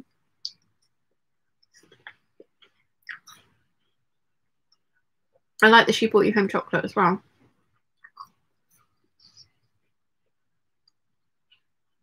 And Louise says to Alison, she will have a look at the website. Nom, nom, nom, nom, nom.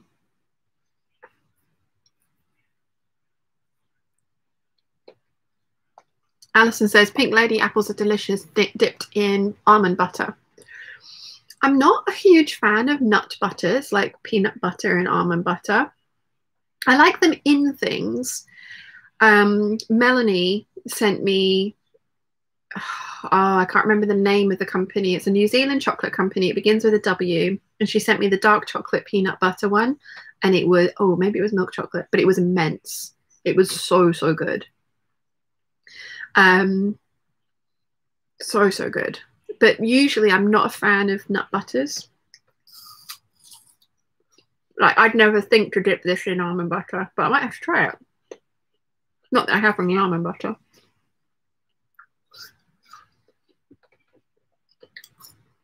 Happy food dance. I put that on my Facebook last night, happy food dance with mum and dad, because I was making dinner. And people were like, what are you doing? And I was like, you always have to do a happy food dance when the food that you're making tastes good, right? Happy food dance. I know I'm weird. Crafty Magpie says, my usual craft exhibitions in Scotland are all off. My bank balance approves of this. Yeah. Duvalier says, I remember when I got my first car. That was exciting times. I'm now on my 9th after 14 years of driving. Oh, wow.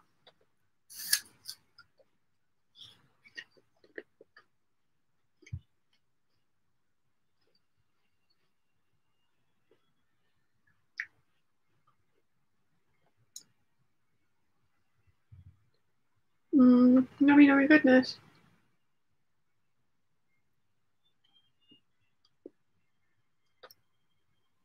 Sorry, it's seeing me snack on my picnic.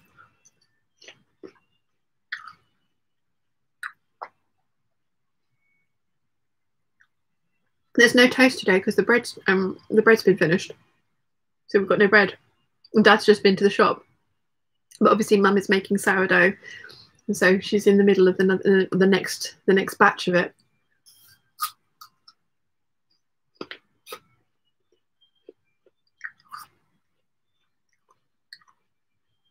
Duvalier says, even my niece knows what a happy food dance is. Yeah. Happy food dance. It threw a few people yesterday. People were asking me what on earth was going on. It was like, yummy food. I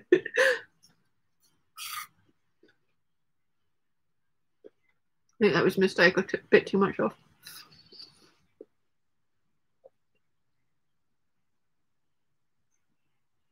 I've got something in my eyeball. But I'm nearly done. This is why I like chocolate so much, because it doesn't hurt. Although I was eating some chocolate the other day and I went to suck it and it really, I just got shooting pains in my face. I was like, oh. That's not fair.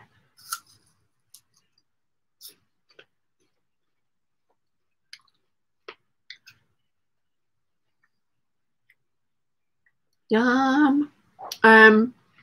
Jo is here. She says, I'm late to the party. Hi, everyone. Hi, Jo. I'm just having a quick lunch break. I haven't been sitting here eating the whole time. Too big a piece again. Stupid.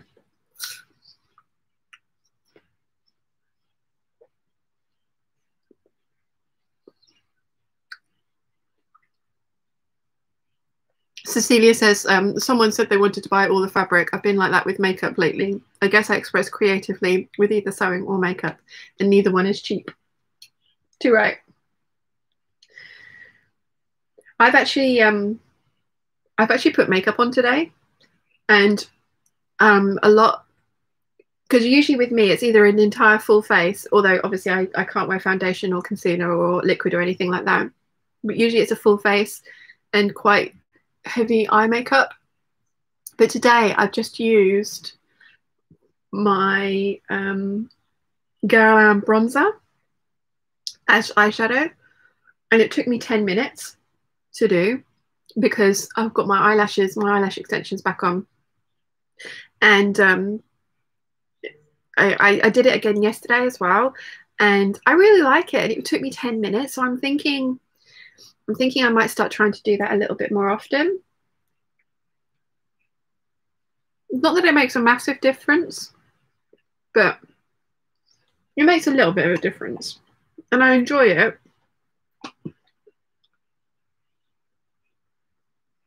I used to wear makeup every day before my allergy, so I enjoy the creative side of it. So yeah, that's been quite fun to play around with it, because I haven't worn makeup for over a month. The last time I wore makeup was when the last time I filmed my July lookbook and August sewing plans video.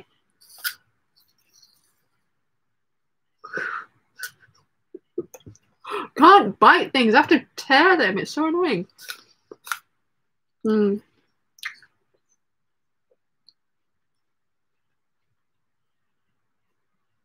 Michelle is here. Hello and good morning, everyone.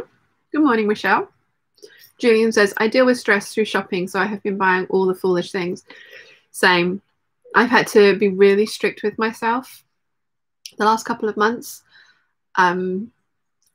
because I have 0 places to put the patterns, and I actually have quite a lot of room in my fabric stash wardrobe now, but I do have fabrics secreted up there.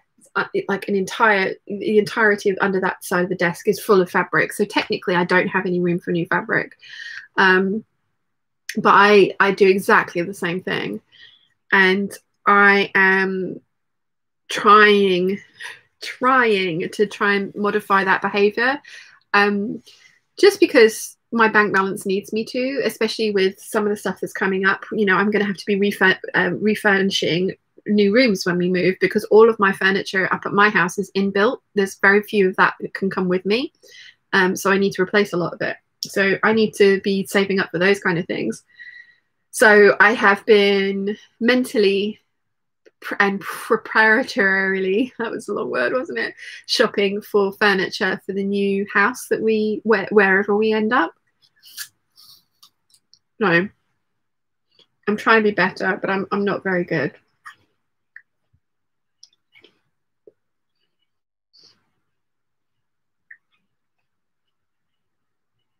At all. Cecilia says that she's the same to Julian. Duvalier says, most important is, if you love it, enjoy it, wear it. Yes, totally.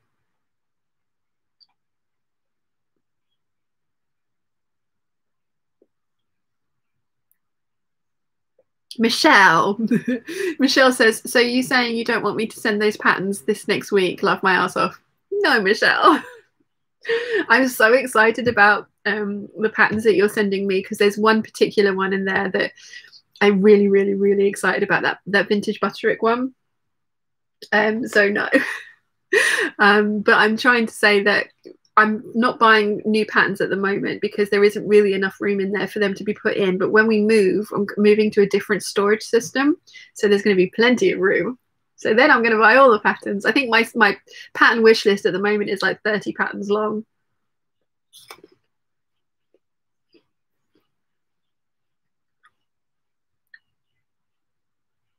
Okay. Nearly done. Michelle's laughing at me now. I still need to send you your Christmas present as well, don't I, Michelle? I know what it is. I haven't sent it to you as yet, though. Mind you, like I said to Julian earlier, the fabric that I showed like nearly a month ago that I bought for him is still sitting there waiting to be posted. I'm terrible. A small girl type creature has texted me. Has she sent me pictures of her car? I think she has. Oh, snazzy. Very snazzy, Rianne.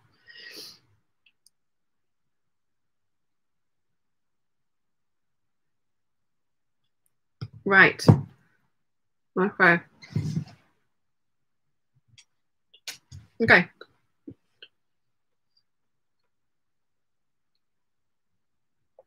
Michelle says, oh, that's all good. Life has changed and gotten in the way, hasn't it, just? I am going to have a bio break and I will be right back. Don't move the mannequin. Talk amongst yourselves. Don't steal my patterns because I don't have enough.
I'm back.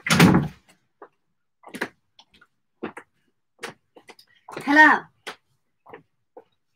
Hello. Right. So, Michelle says, all has gone quiet. What's everyone working on today? Gosh, there's 103 of you at the moment. Hello, everyone. Right, let's carry on with these patterns, shall we? See if my tea is a drinkable temperature. Still a little bit hot, but getting there. Right, so next we have 7984, which is this one here.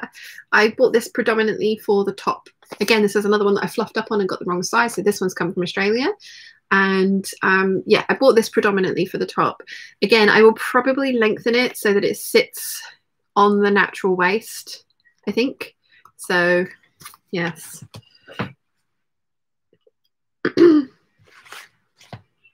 And, oh, did I take, no.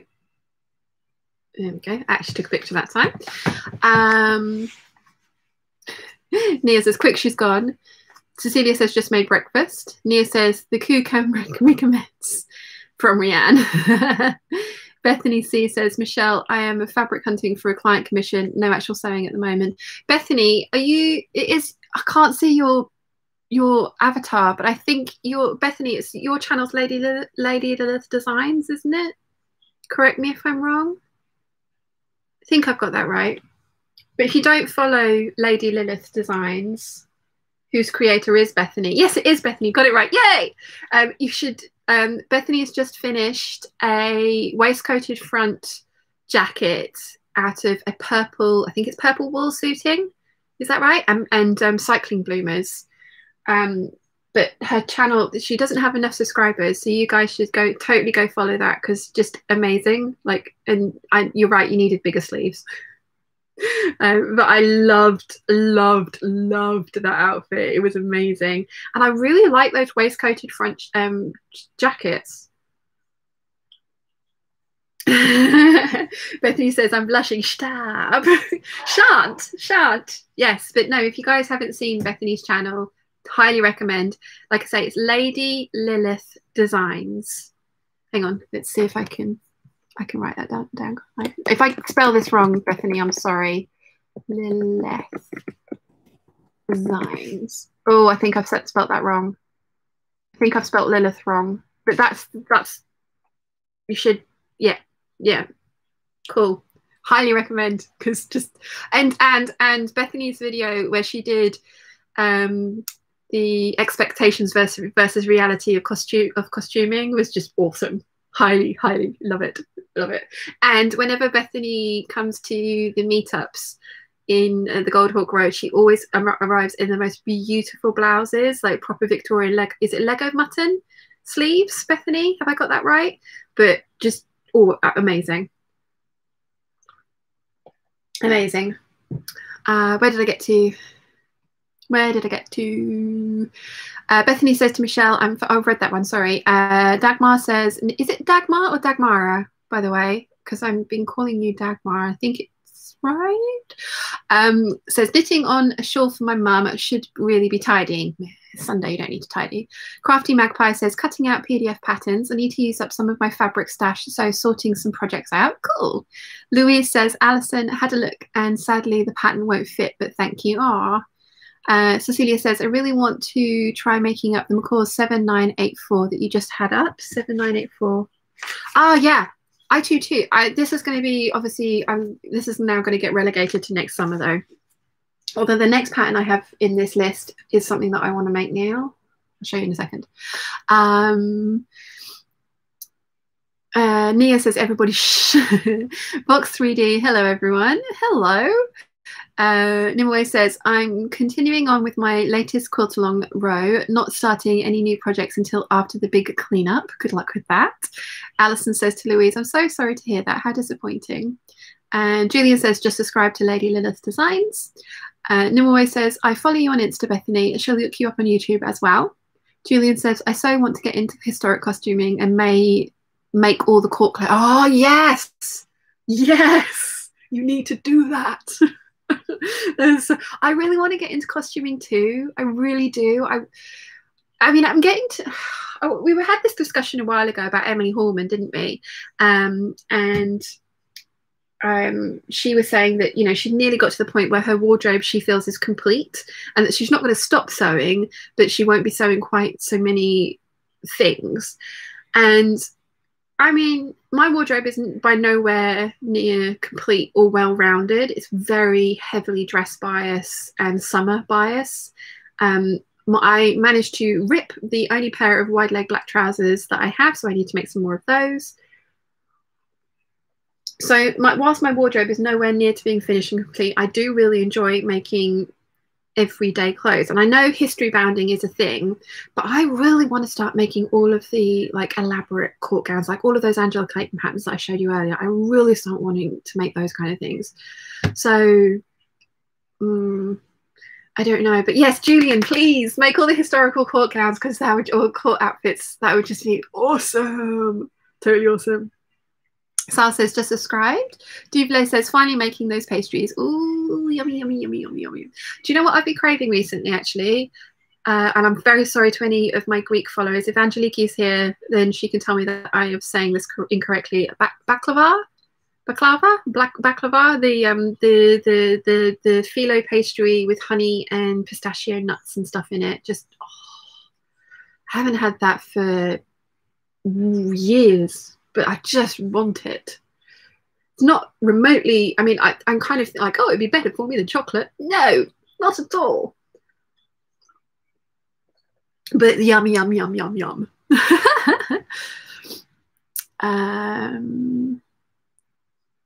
Alex says that she is subscribed and has been for some time. Yeah, my when you did your second part of your waistcoated front jacket, Bethany, it came up on my phone to say that you'd put your video up, but then when I went to look at my subscription feed, you weren't on there, and I rung the bell and everything, so I had to go and find it. It was weird. So yeah, wasn't pleased with that, because yeah, I mean, I didn't mind having to dig for it, and I meant I'm not pleased with it with YouTube, not you. Sorry, that was poorly worded. But yeah, it was weird. It came up as a notification on my phone, but I couldn't find it on my subscription list, and you weren't there, so I had to go hunting for you. But yeah, Bethany's expectations versus reality video is hilarious. I love that one. Dagmar says Dagmar is correct. Thank you. I used to work with someone who's called Dagmara, so that's why I had it in my head that I was getting yours wrong. But thank you for correcting me, Dagmar. Remember. Louise says, Lady Lilith looks like I'm going to love her channel. Yes, totally. Caroline says, been following Bethany for over a year, so worth it, definitely.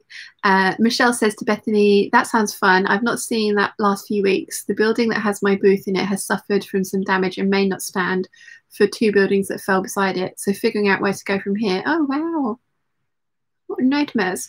Nimoy says, seeing the American Duchess cape in person yesterday has not helped my wish for historical sewing projects. So many plans, so little time. I know you guys probably already have seen it, but Bernadette has made the American Duchess cape pattern, which is a free pattern from their Patreon page. I've downloaded it. And she also linked to a whole bunch of other people who've made it, and it's I think it was the AD Cape Cult, or I can't remember exactly what the hashtag is, but if you put the hashtag in on YouTube, there's a whole bunch of videos that come up. And American Duchess have also just named their newest shoes after Bernadette Banner, and they are stunning. I really, really like. I mean, that's the other thing, is like I just end up having to buy all the shoes and the hats and the things. And the corsets. Now I need to make corsets. Yeah, but that American Duchess cape, I'm really tempted to try making that for myself. I'm a bit worried that it won't fit over the boobs. I will have to probably tweak it a little bit. But somebody, I think it was Noelle from Costuming Drama, she had made one, and she was making it. She was like, you know what, this is a fairly quick project and it would be a really good Christmas present for someone. And I am totally thinking about making it for Tatty for Christmas, because she won't. Her last Christmas and birthday present is the French Poetry Loon dress, and I bought the fabric and I bought the pattern, and she won't let me near her with a tape measure to measure her. And then obviously now we can't see each other, so she really won't let me near her with a tape measure to measure her, but she wanted to lose some weight before I made her a custom dress. So she bought me having my ears pierced for Christmas and my birthday. And yeah, I have bought her fabric that is in my stash that I get to play with every now and again, and I haven't made her anything yet, so I feel really bad about that. But I was thinking the American Duchess cape would be a fairly easy one to make. Natasha is not hugely endowed in the chest area, so I don't think I would need to worry about it fitting her, and she loves capes. I could make it really cool. So somebody's made a Star Trek themed one in the Picard uniform colours, and it's just glorious. So yeah, I was thinking about making Tatty for Christmas. Although having said that, I probably need, if I'm going to make Christmas presents, I need to start doing them now. So it might end up being her birthday present, joint Christmas birthday present for next year. Her birthday is February. Sorry to mention the C word in August. Anyway. Let's see, where did we get to? Where did we get to? Louise says, I have lots of clothes but could never stop sewing. There is so much you can make. Yeah, I agree. And that was my first initial reaction to Emily Horman, was just like, you're going to slow down on sewing? What? Why? Because I don't think I'm ever going to stop sewing. But what I was thinking is, if I round my wardrobe out a little bit better, then I could totally get into more elaborate makes without then not having the things that I need in my wardrobe. I need to stop making as many dresses as I do, because as much as I love them, and I do love them and I wear them, as you see, I do need to make some more separates. They need to be better behaved. My autumn winter sewing plans have got lots of tops and shirts and separates in them. There are a lot of dresses in there, but I'm hoping, because a lot of the fabrics I have 5 meters of, so I'm hoping that I'll be able to get a top and a dress out of some of those cuts, although some of them will be using the whole 5 meters, because I like big dresses and I cannot lie. So yes. Yeah, but I was thinking, yeah, if I had a slightly better rounded wardrobe, I'd still make everyday clothes, because that's something I love doing, and obviously sew alongs and you guys, and you know, I really enjoy it. But I was thinking that I could then legitimately go into some of the larger, more elaborate projects that I want to make, because I don't have holes in my wardrobe that need filling. And you'd have thought after 7 years of sewing that I would have filled those holes, really. But as we have established, I am very biased when it comes to sewing, as in that I do tend to lean towards dresses and skirts, and need to branch out and try some different things. So yeah. Duvalier says, had that one on Wednesday lunch, and Julie says, do you still have something you want to tell us, Sean? No. No, Julie? There's baby after that one. No. No. No. No. No. No. Joe says, oh my goodness, Bethany, a corset from Curtains. Nimue says, I've made baklava in the past, yummy, but what we call hip gold over here. I like that. Yeah. Caroline says, I've had the same issue with a couple of channels recently. Really weird. Yeah, it's strange, isn't it? Alex says, I did that with one of your tutorials to me too. I mean, I couldn't find Sean's tutorial once and knew she'd posted it. The comments make no sense after some time as we move on. Yeah, no, I'm glad it's not just me that's having issues. Cecilia says, getting some American Duchess shoes is one of my life goals. Me too. I can't decide which ones I want. I really like the Gibson. I really like their tap shoes. I love the boots, but I'm worried that the calf boots wouldn't look good on my calves. I think I'd need them to be slightly higher, but I love them. I really like the Bernadettes as well, the teal and navy ones. Caroline says, yep, Noelle made a load of alterations for hers. Yeah, I saw. I think I'd need to for mine as well, but I think I'd get away with it for Tatty. Sal says, I saw actual costumes from Moulin Rouge, including the dress worn by Nicole Kidman. Oh, nice. Caroline says, I want a pair of the new Bernadettes. Yep. Me too. Me too. Alison says, I love the channel Bella May Designs. Bella is only 20 years old and what she makes is just beautiful. Totally. Her Christine Phantom of the Opera dress is stunning. Stunning. And I think it's really interesting the way she problem solves as she goes. And then it's interesting as well that the original costume designer has been in touch with her and been giving her like creative and critical critical critiques, like critical feedback about some of the things that maybe she could tweak to make it more realistic to the stage costume, and like she said, in the nicest way possible. So yeah, I think that's really interesting. Yeah, I love Bella May Designs. Who else have I been watching recently? I talked to you about Mariah Patty. I really like her channel. Her lookbook ones are my favorites. Caroline says the only baby Sean would want would be small, grey and fluffy. Yes. Yes, Mum and I were talking about Maine Coon kittens yesterday. Yeah. Vox says the Londoners are awesome. Yeah, but I prefer the boots. I love the Londoners as well. Well, I'm in the market for a sort of 30s, 40s tan looking pair of heels. Miss Elfire don't have any tan shoes in their collection, which apart from the lace up the ankle cage front ones, which I do like, but they would be too specific for me. I want closed toe solid front because I think those ones are very summer leaning. Charlie says Ansem Diamante. Nia says, Jesus, who thought baby and you in the same sentence? They do not know you.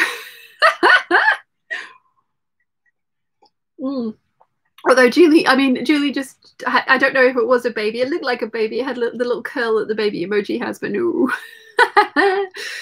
Nimue says, American Duchess shoes might be a birthday Christmas present to myself this year. Still have to decide which ones. That's the trouble. I want them all. But yes, I really want some tan shoes. I have tan boots, but I don't have any tan shoes. Nia says, I love Bella May too. Anna says, you should totally get a Maine Coon. They're my favorite. There's actually a Maine Coon breeder on the island as well who specializes in grey cats or blue cats. So, yeah, Mum and I are totally getting kittens. Shiana will hate it. Susie will probably eat them. Cecilia says, actually had a dream last night that I got all the colour of breeds of kittens and it was delightful. That sounds amazing. Right, back to the patterns, shall we? Back to the patterns. So we've got 8737 from Simplicity. Oh, that's interesting. So that's actually the wrap. This is this one. I do like this. Obviously, it came with a magazine, so it wasn't one that I'd actually purchased. I think A is my favorite. I like it, and again, if styled correctly, could read very sort of like vintage looking. Oh, my phone is just need the camera. It's all I need. Come on. There we go. Okay, this was part of my swap with Elizabeth, and it is Butterick 6711, which again, I really like the way that that looks. And again, I would wear this tucked in, so I would probably put in, and I'd probably do it below the waist so that the elastic kind of made a blouson effect, which is what I would want when I was tucking it in. But yeah, like that.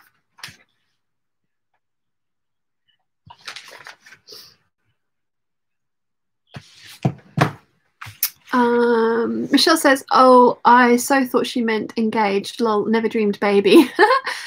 Julie says, ha, could be Wilson's has just been to visit. Julie.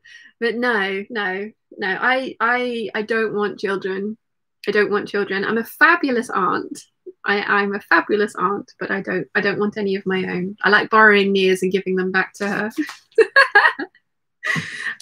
Next is another one from Elizabeth, and again, I think when I did this Christmas pattern swap, I was trying to I gave Elizabeth a giant long list of patterns, and they were $2 each, so she did stick within the budget. But my list was never intended to buy for Elizabeth to buy all of them, but I think she did, bless her, because I got 2 parcels from her, which was lovely. This is the Butterick 6713, and I was trying to be top savvy because I think that's gorgeous. And again, I'd wear this tucked in. I don't like the look of that. I'd want to add more shearing, so it was like a deeper cuff on it, but this one is my favorite. I think that neckline's really, really interesting. Then this came with Sew Magazine, and it is 1253. And again, it's kind of like a basic shift top, but I think, again, tucked in, that detailing around the neck is interesting. I like it, and I like the way they've done it. I like the colour blocking and the lace options on that one.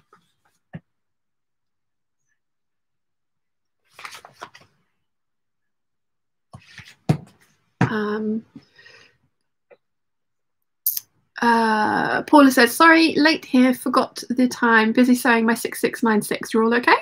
I'm good, thank you, Paula. How are you? Oh, excuse me. How are you? And how is your 6696 going?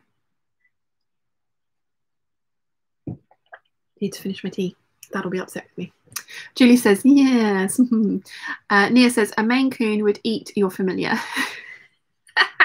No, it wouldn't. Shiana would totally be in control of that relationship. The Maine Coon wouldn't know what hit it. It'd be like, oh, okay, small type, grey type thing. I shall behave.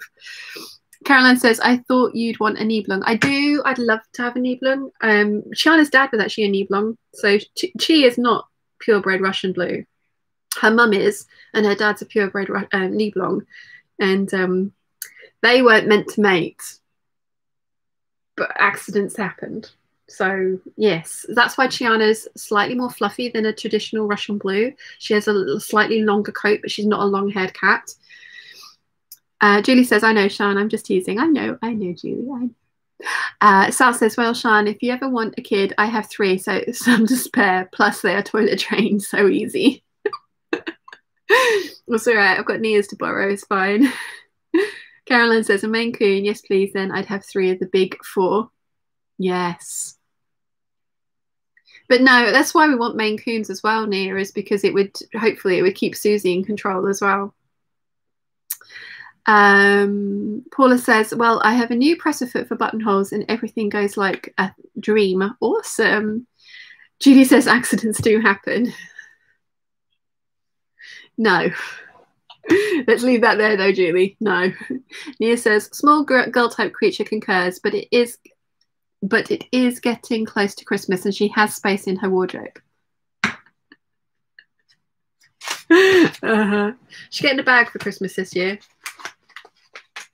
from her coat fabric, which I think was meant to be a birthday present ages ago. Okay, so next we have a McCall's 8040. This is actually kind of similar to another McCall's shirt that I showed you earlier. This probably should be in the shirt category. But this is the reason that I want to have a different storage solution. I really like this. I think it's really nice. I like all the options. Then we have McCall's 7436. This was part of my pattern swap with Tracy B. And again, I don't think I would do that. This is D. I don't think I'd do this sleeve option, but I do like B and C. And I like the necktie on this one.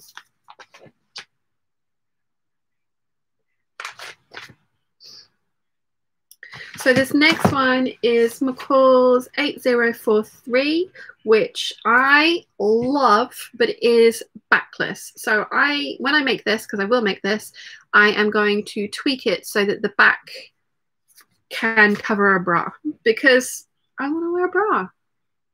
I find them more comfortable than not wearing a bra. Oh, gosh. Then we've got McCall 7803, which is a present from Lorianne. I love this. I love this a lot. You need to make this. Do you need to make that one?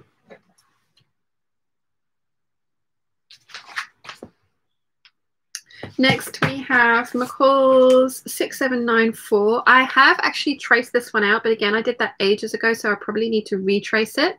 Emily Hallman has turned this into a dress, which she ended up giving to her mum, which looked really, really pretty.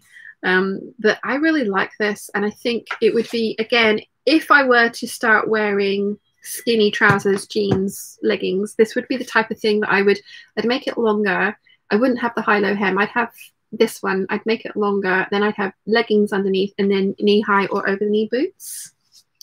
Then we've got McCall's 7784, which is another Laura Ashley pattern, which is very similar to the Butterick one that I've done a sew-along to, just has a few different options in there, and it's not a button-up front, it's a solid front. But again, I really like this one. And the one with the ruffles. Lots of ruffly goodness. This one is McCall 7783. It was View C. This one I liked. Again, I probably, if I put a peplum on it, I would probably make it into a dress rather than anything else. And they've also got it like as a corset-y type top. But I really liked that one. Who knows if I'd ever make it or wear it, but I like it in my collection. This is one of my older Vogue ones. It's 7800. It only goes up to a size 10, so I don't know if this would actually fit me, but I think this is a beautiful top and I would like to try making this. And I like all the sleeve details and the shoulders, because this is like a white contrast fabric over the shoulder. There's actually pattern pieces for that. So I'd like to give this one a go. Hopefully it'll fit me, and if it doesn't, then it only needs a little bit of grading, which I'm not very good at, but I can try. Let him get to you with the chat. Paula says, my furry friend is a Norwegian forest cat named Ron. Lovely. I like Norwegian forest cats. Maine Coons. What's the other big one? Caroline, you'll know. Julie says, yes, haha, I'll be good now. Thank you, thank you, Julie. Alex says, okay, peeps and Sean, have fun. I have to love you and leave you. Thank you for your company. Thank you for hanging out with us, Alex. It was really lovely to see you. Learning Stitches says, watching this is very dangerous. I've already ordered 2 patterns, one of which I'm not sure you have, but just liked. Shh, don't tell the hubby. If he's still here, that's not the way to go about it, Learning Stitches. Buy him some Lego. Distract him with Lego. Caroline says goodbye to Alex, have a good week. Alison says goodbye to Alex. Duvalet says goodbye to Alex, have a lovely Sunday, what's left of it. And then Alex says thank you to all of them and have a lovely week too. And then Michelle says have a lovely week, Alex. So this next one is Simplicity 8693, and it was a present from Lorianne. Now this one again was influenced by Lydia Elise Millen. She has a Marc Jacobs shirt that is very similar to this, although the Marc Her one doesn't have that strap on it, but I love this strap because it means I could wear a normal bra. I want to love this. I want to make it and try it out on myself. I mean, I love Lydia Elise Millen's wardrobe. I think she dresses beautifully. I really enjoy watching her channel. I've enjoyed watching her style evolve. I've been watching her channel for 4 years now, I think. And I've binge watched everything that I'd missed previously. So yeah, I've really enjoyed watching her style evolve and the things that she picks and the way she pairs outfits together. I think it's beautiful. I don't have her figure. she has a beautiful figure. I mean, everybody has a beautiful figure. She has a very different figure to me. So she looks stunning in this, tucked into high-waisted, kind of pegged trousers from the same designer in the same fabric. And it looks amazing on her. And that's another, I want to try that because I think I would really like it. But I have always struggled with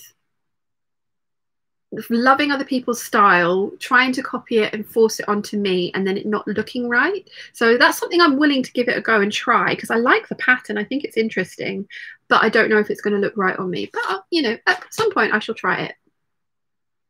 Alison says, is the Ragdoll cat breed you were thinking? Yes. Caroline says, Ragdoll, Maine Coon, Norwegian Forest Cat, Siberian Forest Cat, and Bengal, or the Bengal F1 hybrid. Yeah, and Savannah cats as well. Savannah F1s, I don't think you can legally have those without a dangerous animal license in the UK, but you can have an F2 and down. But Savannahs are also another big breed. I would love to have a Savannah cat. But I don't know if I have the time that I would need to dedicate to a Savannah.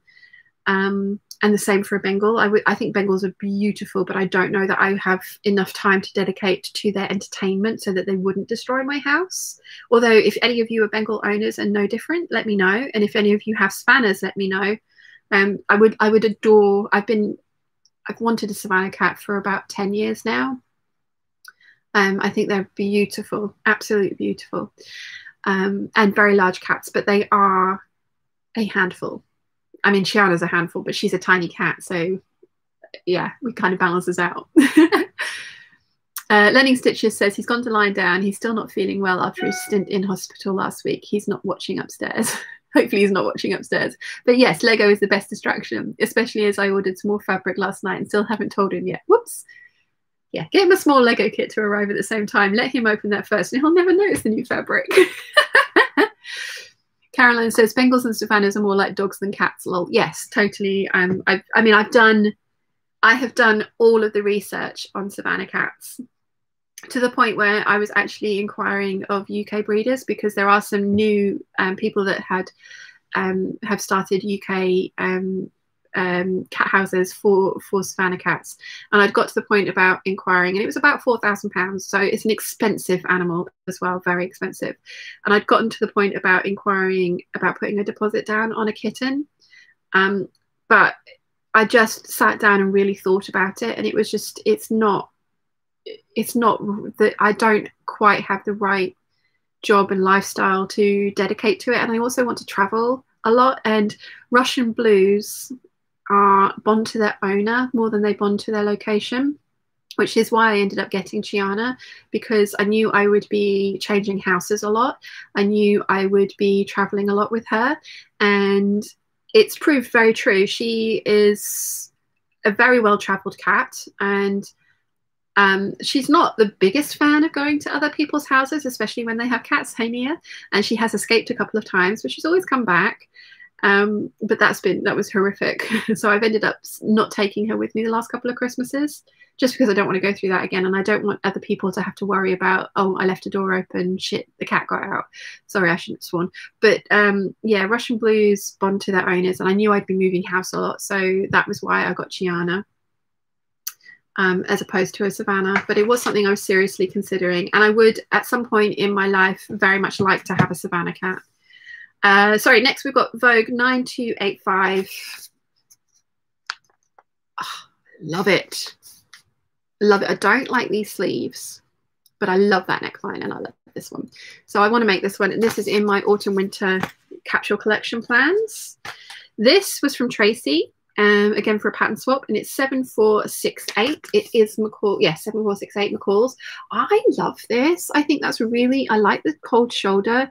I would cuff the bottom of the sleeves, and I would probably make it slightly longer than this one, but not as long as this one, but I really like that. It's a Nicole Miller pattern. I think I'd seen somebody make it up, and I was just, because I liked it, and then I saw somebody had made one up, and I was sold 100%.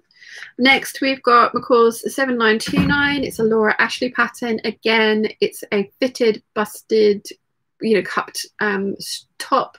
It's really pretty. I think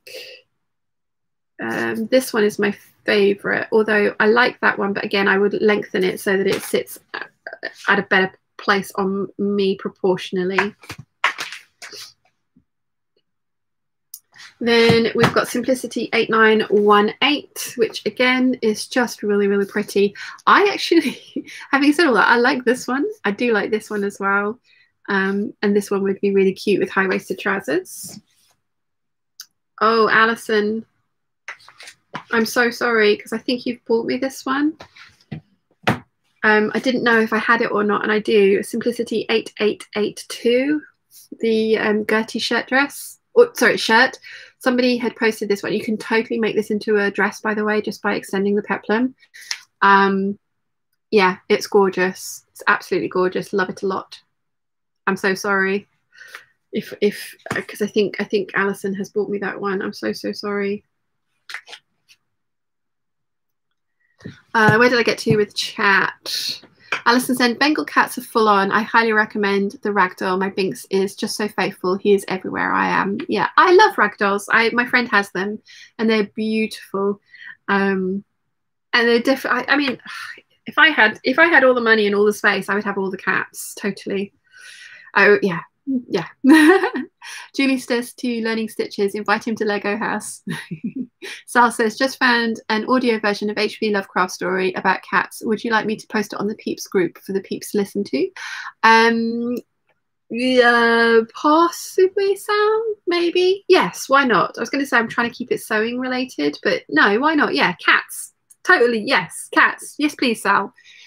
Caroline says, I can't believe someone abandoned Merlin, especially given how much Norwegian forest kittens cost. I know. Mental. Charlie says, I would love a kitten, but we live much too close to a main road. You can make catios and you can cat-proof back gardens, but it is more difficult to do than just dog proofing. And it is an added cost, obviously, but that is possible. And then you just have to be very, very, very vigilant. Chiana was an indoor kitten for the longest time when I lived in London, because I lived in central London. So there was no way I was letting her out. What? No, never, not going to happen. Where we are moving to possibly might be busier than this. And again, she's going to become an indoor cat for a period of time until I can either afford a catio or I can afford to cat-proof the back garden. Which is going to be interesting because Mum's going to be fine with it, but Dad's a little bit lackadaisical, that kind of thing. He'll be like, it's just a cat, for God's sake. And it's like, he won't mean it like that. And he obviously cares about her and my feelings, but it will be slightly more difficult. But depends where we end up. So, yeah. Caroline says to Sal, yes, please. Learning Stitches says to Julie, haha, yes, you would love that. Julie says, I just want the cat I have. Can we talk jumpsuits next? Jumpsuits are a couple of cubby holes down, but we'll get there. Duvalie says, I know that my next four-legged friend will be a Napoleon Mastiff, Hagrid's Fang, but that will be 5 years maybe. And when I move to my own flat, it's difficult to find a flat to rent with a pet. Yes, that's very difficult. I struggled. I was looking for somewhere to rent probably 4 years ago now, around about this time, and we ended up having to pay extra £25 a month extra for Chiana. Her rent was expensive, but it was worth it. Anna's here. Hiya, I'm here. Hope it's all good with you. I'm very good, Anna. Thank you. How are you? Caroline says, have you seen the Tudor blouse by Stitch Witch Patterns? I own that, yes. Caroline says, my ragdoll is a Blue Point and totally bomb-proof. Yes, I love ragdolls. I probably would get a Blue Point one as well. Alison says, no worries, I will give it to Maria, who makes the tutus. Oh, I'm so sorry, Alison. I knew I probably had it in there somewhere, but it's not in with my Gertie patterns. It was in with my top pattern, so I couldn't immediately put my hand on it. But thank you very much for thinking of me. Caroline says, all my cats are indoor cats because we live on a bus route, has never had any problems. Yeah, I want Chi to have some outside space, like a catio, if we can manage it, because she is used to having been outside here. But yeah, we live in probably the quietest part of the island, and she's never experienced traffic, and I don't know if she would be traffic savvy, so I don't want to even risk it. Julie says, I'm just happy with my Findus. I mean, don't get me wrong, I'm totally happy with Tiana. I really, really am. I love her to pieces. I wouldn't not have her at all. I would like more than one cat. I know, Anna, you have 9, is that right? You know, that I would love more than one cat. So, yes. But it's not, like I say, it's not my space. Me and she don't take up too much space at the moment. And wherever we move to, Mum really wants, Mum would have cats now if Susie wasn't so horrific to any other living creature. Susie loves people, she just hates other animals. And we're worried that if Mum and Dad got kittens, Susie would take great exception to that, to the point where we'd be worried for the safety of the kittens, which is why Mum and Dad don't have kittens now. But yeah, Mum would very much like a cat of her own. They're animal people, but they would love cats. Paula says, hi Anna, everything okay with you? Rachel then says, I saw someone used a chicken coop for a catio. Yes, it's what I'm thinking. Like, you can get cat tents, you can get all sorts of things. And it doesn't necessarily even have to be in the garden, because some of the places that we've been looking at have got flat roofs. So I was thinking of putting like a catio on one of those from my bedroom window kind of thing. So she just has some outside space because she's used to it. So she'll like it. We'll see how she gets on. Alison says, when we were looking for a house, one major consideration was the cats, so no main road, and we are now in a court on an acre of land, and they love it. Yeah. Anna says to Paula she's okay. Caroline says, currently we have 3, Merlin, Treacle, and Flump. Love that. And Anna says, yep, I currently have 9 cats. I used to have 18 at one point. Wow. Okay, so next we have the Colette Patterns Censure blouse. This was one of the first ones that I bought along with my By Hand London Anna dress pattern. I haven't made this because it is a button-up black back pattern. I want to give it a go though. I think I need to just try all these patterns. But then I need to stop making repeats. But then I enjoy, if I put all the hard work into making something fit, I really enjoy making another one of it. So yeah. We'll see. Next, we have the Victory Patterns Anouk dress and top, which I think that shows you it better. I really like this. I think there's some really interesting detailing in there, and they've used some striped fabric to great effect to make that chevron effect down the front. I like that a lot.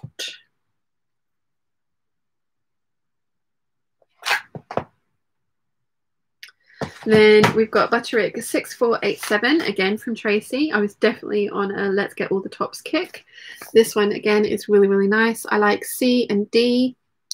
I wouldn't make the ruffly bottoms to the sleeves because they would just irritate me, but I do like that. So next, this was one of my ones that I bought like 15, 20 years ago. It's McCall's 4256. Look at that bad boy. Having just said I wouldn't make ruffly sleeves, I do like this. I think worn the right way and made the right way, this could be really interesting. But again, it's one of those ones that I've had for ages. Thankfully, I've not cut out, so it's still intact. Then we've got McCall's 7500, and I bought this because, again, it kind of reminded me of Zimmerman. This one is not pretty. I think it was a weird choice of fabric for a display garment because it just looks like a big black hole. You can't really see what's going on. But yeah, I think this one is interesting and has a lot of potential. And again, would be very easy to turn it into a dress, which, to be fair, would be probably what I would do rather than have the kind of peplum on it.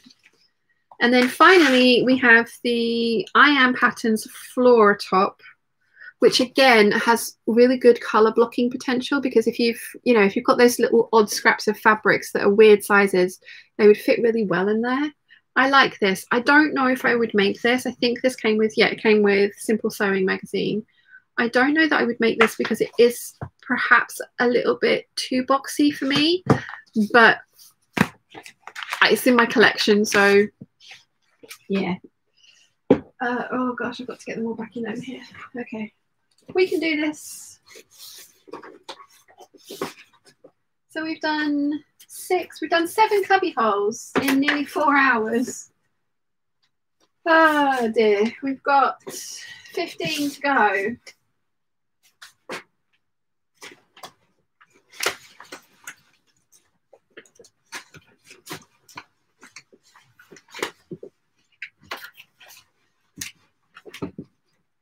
Okay, so next we have wrap dresses.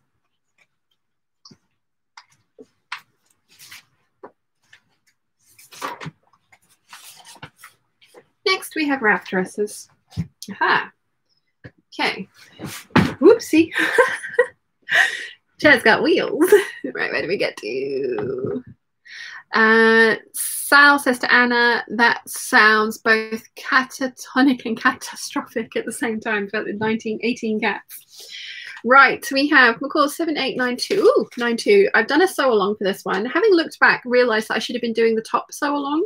I do really like this dress, but I do need to make the skirt even longer than I made it for the sew along. Whilst I will wear the one that I've made, and I was planning on wearing it on my birthday evening out with Wilson when we were going to go to a steakhouse. Other things happened. Yeah, I do really like the dress that I've made. I do intend to make the next, if I make another one, I do intend to make it longer. Also, the sleeves are fitted here and then bell out from there, so I want to alter that as well because the sleeves I find just a little bit restrictive. Right, next we have McCall's 7801. I really like this bodice, and I would put it on this skirt. I like this one as well. Oh, my emails keep coming up. Let's put that down. So yeah, I really like the options on this one. Again, I probably couldn't put the ruffles on the bottom of the sleeves, but I liked the collared version of that one a lot. How are we doing for time? Yeah, we've been going for 3 hours 50 minutes and we've done 7 cubby holes. Oh wow. I would need to go and try and find some food. I might actually order myself a pizza because I'm really happy to carry on doing this evening, but I'm going to need food at some point. A lot of the times I stop the streams because I get to the point where I'm starving and I need to go and cook myself some dinner. But I'm kind of thinking that because I need to get this done, and this would then work out quite well for the West Coast US people if I went later on, because then they'd all be getting it. Wouldn't be the middle of the night for them. So I'm thinking maybe I order myself a pizza for dinner tonight. That might be the way forward. Don't mind me eating a pizza with you guys, do you? Let me know. So next we have Simplicity 8137. This is a top, trousers and dress pattern. I think I'd seen somebody make this up and I really liked it. Hello. Hello. Has the internet been kind to you? Very kind so far. Although now that you said that, let's see if you've tempted fate. I was just saying to the guys, I think I might order. Thank you. Yeah, I'm done. I might order myself a pizza for dinner this evening because I'm only I'm not even halfway through. You can see where I've got to there. I've still got all that to do. Well, are you going to treat me? Yeah. Would you, mum? And do your mum? I shall ask her. Yeah. Well, you know what my answer is. The only caveat I'll put on that is the pizza from Dalian is not the best. It's slightly fluffy and they put loads of cheese on it. So he's fine with that. Then he's not shut the door after him. Then we've got Project Runway Simplicity 1880. Which is got a yoke at the back and sleeves, a side zipper. It's got a mock wrap and a mock button up front. I like that a lot. Pepperoni. Okay. Yep. Yeah. Yep. Right, done. Thank you very much. I don't have to slave over the stove. So if you Google Ventnor pizza takeaway, it's called Dalian, and it's got the entire menu on there. We want pepperoni. Should we just get 2 large pepperonis? Yeah. Would you mind ordering it just so that I don't have to? Because for when? What time? What's the time now? I have no idea. It's 4 o'clock in the afternoon. Oh, blimey. Yeah, 6. Not till later. Yeah, it probably won't be open till 5. But would you mind actually ordering it? Is that a request or an instruction? Well, only because I have to be very clear about these things. it's a request. Oh, Look how polite I am when there's 110 people watching. yeah, I know. Yeah, I can feel the slap on the back of my legs later. Yeah. Yeah, that would be great if you wouldn't mind. That would be awesome. Yeah. Okay, cool. I'm hungry now, thinking about pizza. I've got more apple. I have to eat more apple. I'll pay for it online. Shall I send you the money? Would that be easier? No. Just because I have to go up to mine and get my card. No, I'll do it, but you will send me the money. Yeah, of course. But did you give me sort out the cleaner as well? Yes. You did. Thank you very much. Sorry to interrupt you. It's all right. Creative flow. It's okay. Well, it's just I've got so much of this to do, and it would be nice to get it all done. Yeah. And the only reason I tend to stop my streams is because I get hungry. Stop jabbering then. Get on. No, but that's what they're here for. Yeah. Talking. Right? But yeah, I think I'd seen somebody make this up, so I was like, oh, yeah, I want that one. It's a really simple wrap dress pattern, though, but it's very, very pretty. I have taken photographs of that one, haven't I? Oh, no, I haven't. I haven't taken photos of it. Oh, dear. Sorry if I've made you all hungry. Let's see. Where were we for the chat? What have I missed? Duvalier says, at one point for 5 years, we had 2 Rottweilers, 1 Persian long hair and 1 Persian exotic cat. And believe you me, cats were ruling the house. Yeah. Lottie says, hi, sorry I'm so late. No worries, Lottie, welcome. Anna says to Sal, no, catastrophe is just perfection. Nice. Nimue says, Peeps dinner party. Yeah, let's do that. I really need to get this done, and I'm enjoying this. And obviously, the New Zealand and Australian peeps are not going to be able to stay until we're finished. But it would be very nice to see some of the West Coast peeps as well, because I just about finished when they're about waking up. So that would be cool. And as long as you don't mind me eating pizza with you, then that's all good. Right, so where do we get to? Sal says, I would send me a piece of pizza, but by the time it gets to Australia, it would be yucky. Yeah, let's not do that. Duvalier says, well, if you'll be here longer, I'll keep you company as long as I can, since I'll be working from home tomorrow, so no commute in the morning for me. Ah, nice. Paula says, you eat your pizza. And Louise says, yes, definitely have your pizza. Awesome. Right, this is Simplicity 9041. It's the new look packaging. And again, the very lovely Nancy got this for me when she was visiting her sweetheart in Washington State. And it is, yes, this one here. So a wrap dress pattern. And again, I really like this one. And I think this could be featured in my autumn winter plans. I think it's very pretty. I like it a lot. I'm not sure I'm going to be able to wait 2 hours for pizza. I think I'll have to eat my other apple. Then we've got thread count patterns, which I'm guessing this one came with... No, I think this was a present from Kay from Sunny Nunny. She found it in a charity shop. It's the Stylish Dress.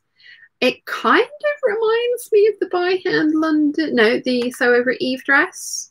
But it's not got the yokes, but it has the flutter sleeves and the high-low hem. I doubt that I'll make this one. I probably ought to cull some of these patterns for the ones that I don't think I'm going to make, oughtn't I? To kind of put in a giveaway or something, but I don't know.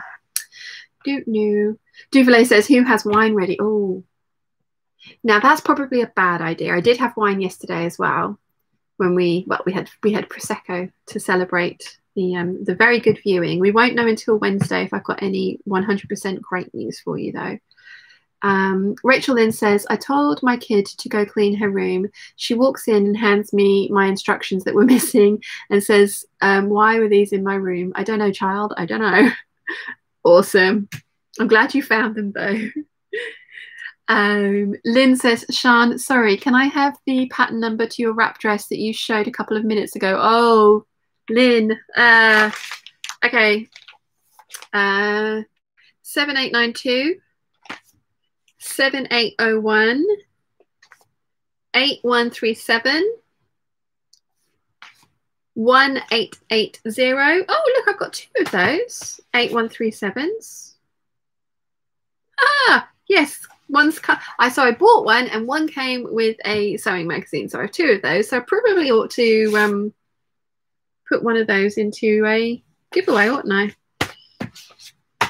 Here we go. Don't need 2 of those. Mum might like, I don't know. Mum doesn't really wear wrap dresses. 9041. And then the stylish dress from Thread Count. Okay, so giveaway patterns. Oh no, have I done that thing? I think I've done that thing. I've done that thing. So this is why I'm doing this. This is why I am doing this. So one of these was a gift from Lorianne, so I'm going to keep the one that was a gift, and then the other one, it's exactly the same size bundle as well. So this was going to go in the giveaway pile. Then we've got McCall's 7745. I know loads of people have made this. I love this. I really love this, especially love this one. So yeah.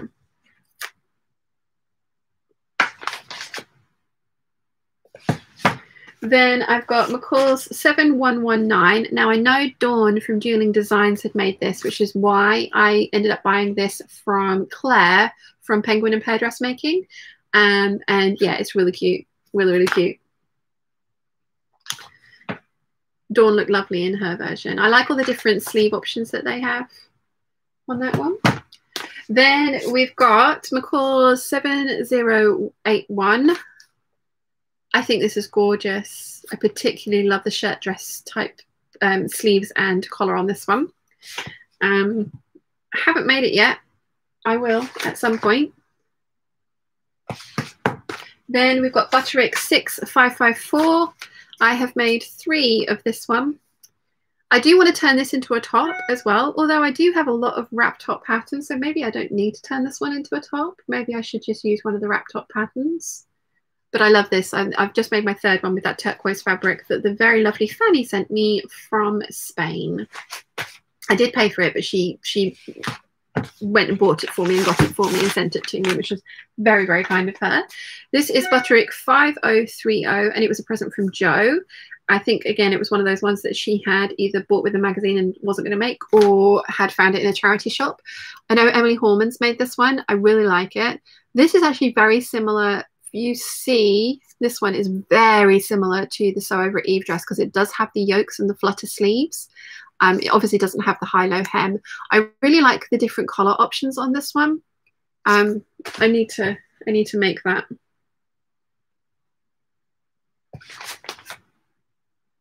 Okay, this one is it's a faux wrap dress. It's Butterick 5884. I bought this one because this fabric really reminded me of the Dior silk that I have, and I've seen Erica Bunker has made one of these and it looks beautiful on her. I would want to have a different type of skirt on it, but because this reminds me of my Dior silk so much, I bought this one, and I don't know if it is the right thing to do with that Dior silk. In fact, I've pretty much 100% decided I'm going to turn the Dior silk into half circle skirts, like my rose print one that I showed you guys, the silk roses that I got from Monsoon ages ago. But that one on the cover reminded me of the fabric I have so much that I bought the pattern, but I don't think it's the right pattern for that fabric. I don't know if I'll ever make it. We'll see. And then Sew Over Eve dress. I love this. As you know, I am currently wearing a Sew Over Eve dress with fabric that I bought from Sew Over It, although that fabric was available much cheaper from other places, which I kicked myself about later. But I am glad I have it because it's beautiful.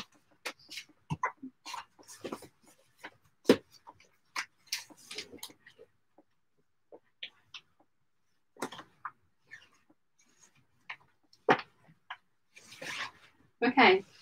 So my next category is fitted dresses, and it's a lot smaller, but again, it's not complete because I've got fitted strappy dresses elsewhere in here as well. Oh, hello, nearly falling over. That's not good. Don't do that. So, and then apparently in my definition, there's one in here that I'm not sure fits into the category of fitted dresses, but we'll see what you guys think. Dee says, hi, so sorry, a bit late to the party. No worries, Dee, welcome. Duvalet says, I think a good dinner party must have wine.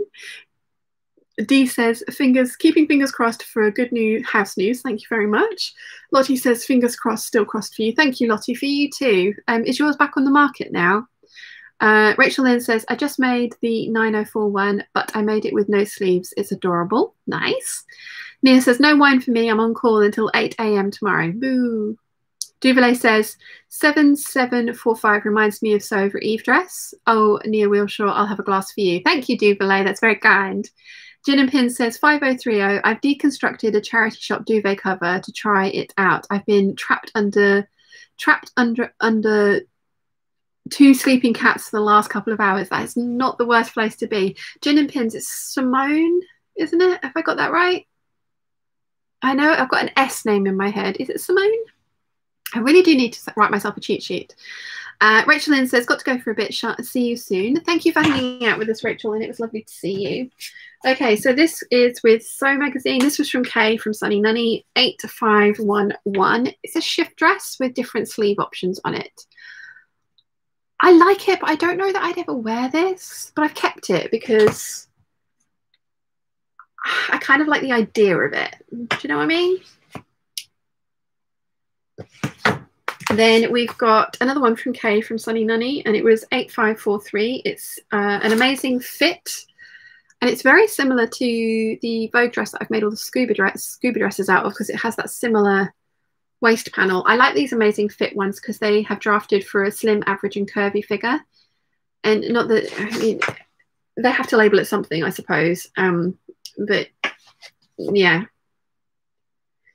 Then we've got 8292, and I think the reason I'm keeping that one is for this particular one, although I love these sleeves on that. I think that's beautiful. I wouldn't look like that in this though. I do like this version. B has a slightly more fluttery, but it's all from the Empire line, but there is fitting with seams, princess seams through the waist. Or are they classed princess seams if they're any from the waist? Let me know. Then this is a very old one I probably bought 20 years ago, Vogue 7617. I mean, this was back when I wore this kind of thing. I just loved this. I thought it was really nice. And I used to do a lot of events and stuff. This would have been a perfect outfit for. Then we've got New Look 6123. Again, I think this was a gift. I like the side ruffles on this. I like that one on her. I'd make it longer if I made it.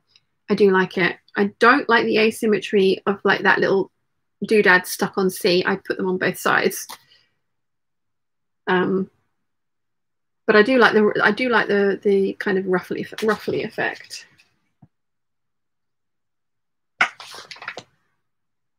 This is another one that took the sewing community by storm. It is the New Look 6000. Again, I think I bought this one because Roisin from Dolly Clackett had made it and looked stunning in it. And I really, really like that silhouette, and I like the details in it. And I'm wondering if I made it in sort of like a stable knit with a little bit of give, if I might wear it. But I know loads of people have made this one. Then this one was from Jo. This is the Eva dress from Lisa M Vintage Style Sewing, and it's a pencil wiggle dress.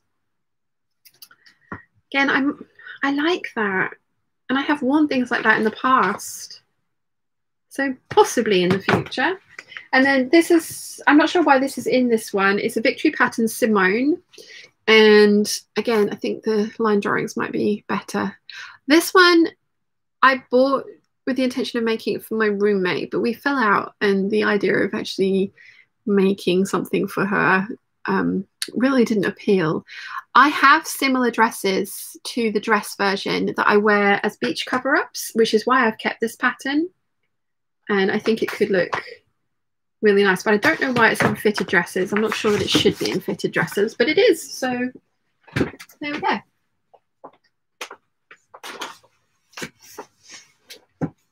Okay, so this category is just dresses.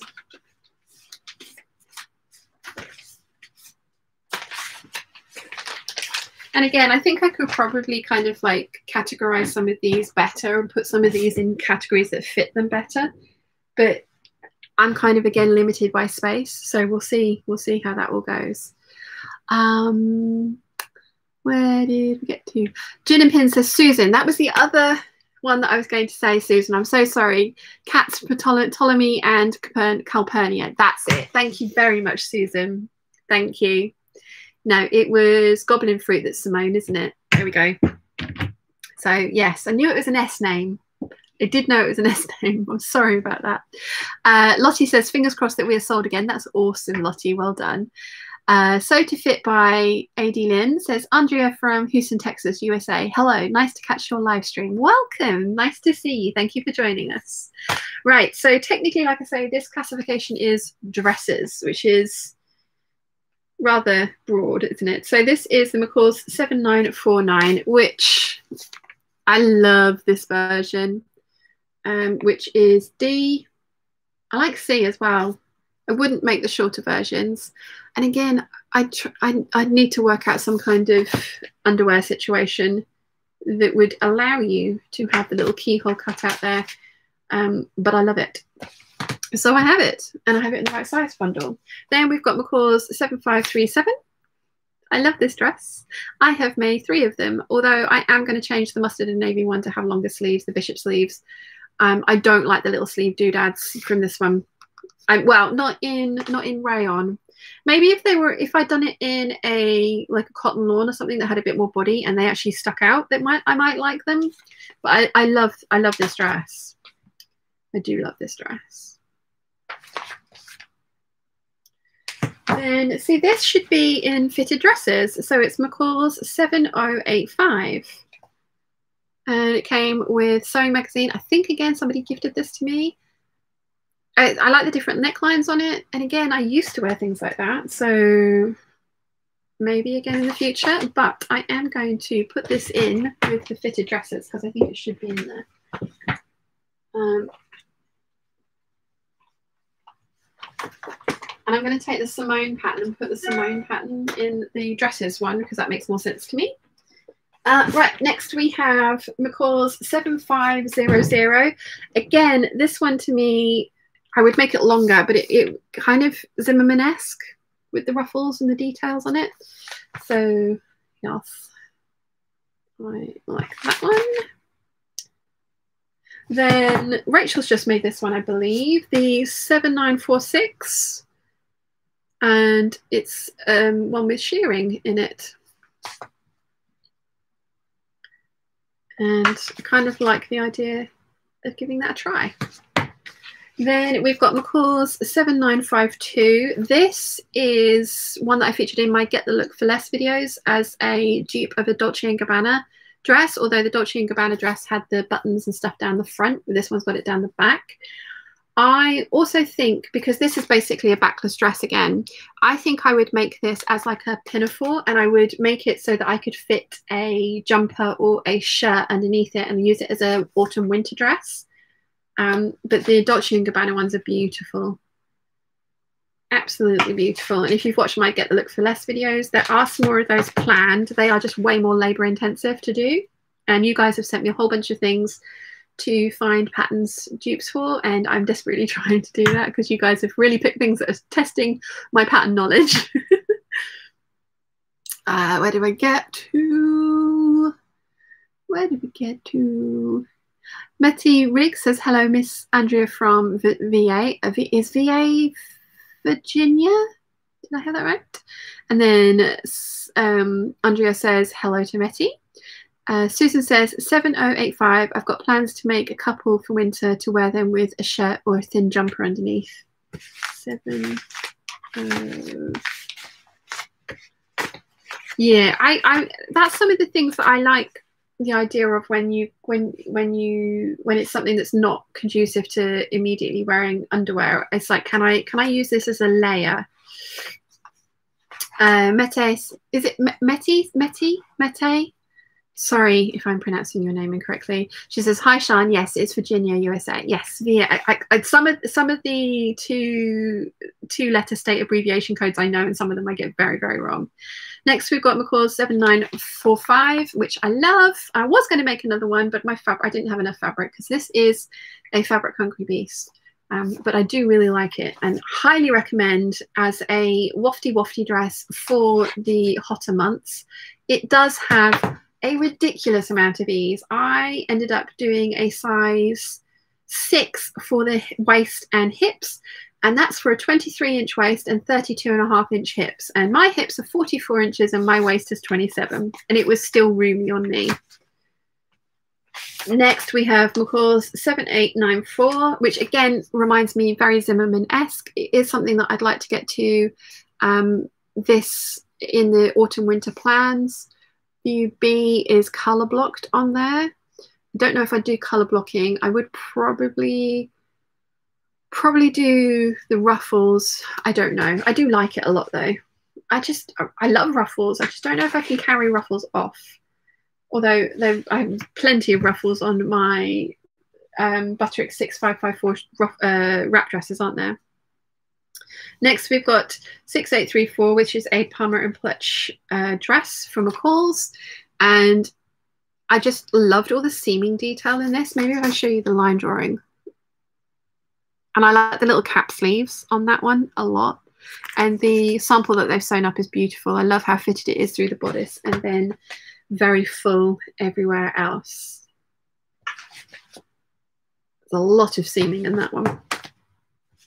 Then this was from Tracy B, one of my pattern swaps, and it is 7503, which is a Nicole Miller. It's a very, very simple bodice with a very simple skirt on it. I just very much enjoyed that silhouette, as you guys know. I mean, did I need that pattern? Probably not. Could I have fudged this pattern from other things that I have? Definitely. But I've never let that stop me, have I? Then we've got 7624 from McCall's, and again, it was a present from Tracy. I loved this version. Really like that. I like the detailing on it, and I mean, I love the sleeves. I like all these versions. I wouldn't make them this short. I'd want them to be this sort of long, but I really enjoyed that. And there we go. And then we've got another Nicole Miller. It is 7898. And again, a very Zimmermann-esque style dress, if you ask me. I love all the ruffles. I prefer this version than this version. And I'm not sure I would put the ruffles on the bottom of the sleeves. Again, I think I might try a slightly different sleeve finish. But I very much enjoy this one. You'd need a really light, delicate, floaty fabric to pull that off, though. Definitely. Then we've got McCall's 7747. And again, this is one of those ones that I really like the idea of it. I just don't know if it's going to suit me, but it's something that I would like to try. So I think it's pretty. I think it's very pretty. I think they should have put in a tie for the waist. But again, that's very easy to make. It's just a rectangle of fabric, so it's not like it's something you need a pattern for. This is 7802, which is one of the ones that I sent my pattern wish list to the lovely Nancy. So she scored these for me when she was in Washington State, and I think it's really pretty. This one actually kind of reminds me of the Deer and Doe Magnolia, but very much like it. It's very deep V, but you could always make it more like the Magnolia and wrap it over at the front to give you more coverage. But I liked it a lot. And if you wanted to, you could obviously do the scoop version, neck version, so it's not quite so plunging. Then we've got 7951, which is another one that I absolutely love, but will probably use as something to be put over as a layering piece, because you can see it's backless.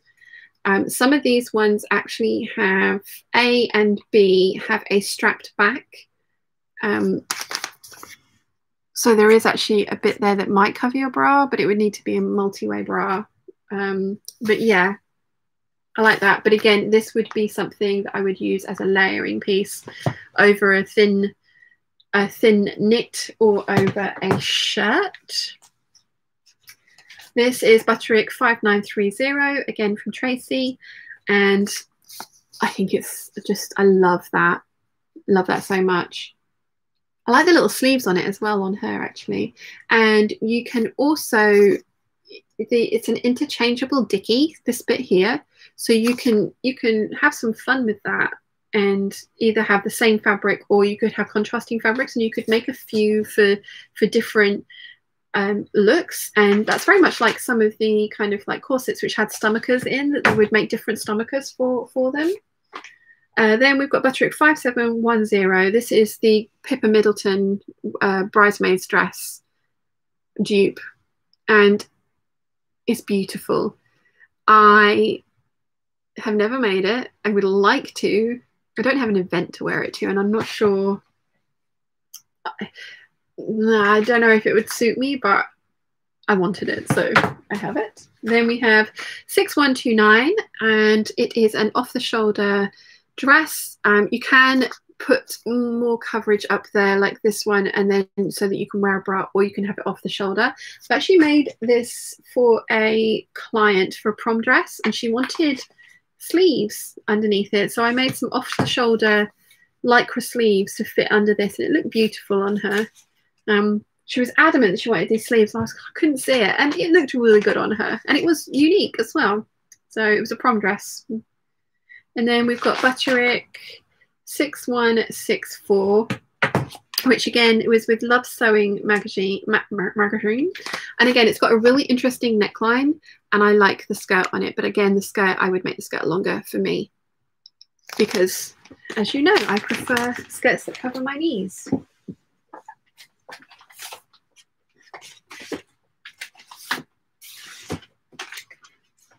So not at all surprisingly, the next category is also dresses. This is going to be the biggest selection of stuff that I have, is going to be dresses, because I tend to favour wearing dresses, and as you know, sewing them as well.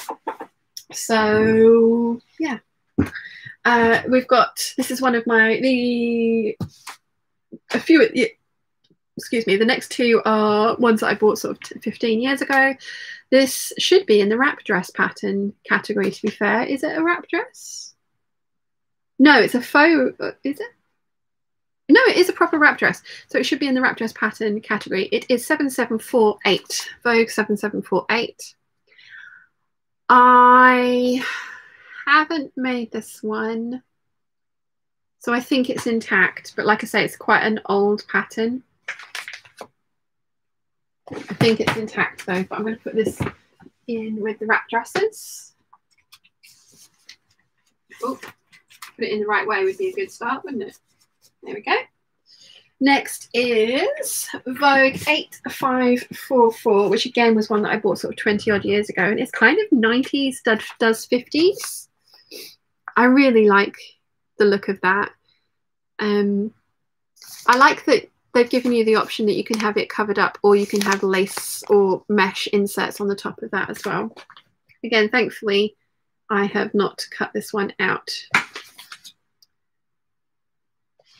Then this is a newer one. This is Vogue 9076. It's part of my autumn winter plans coming up. Very Zimmerman-esque. This one is very 70s. I love this.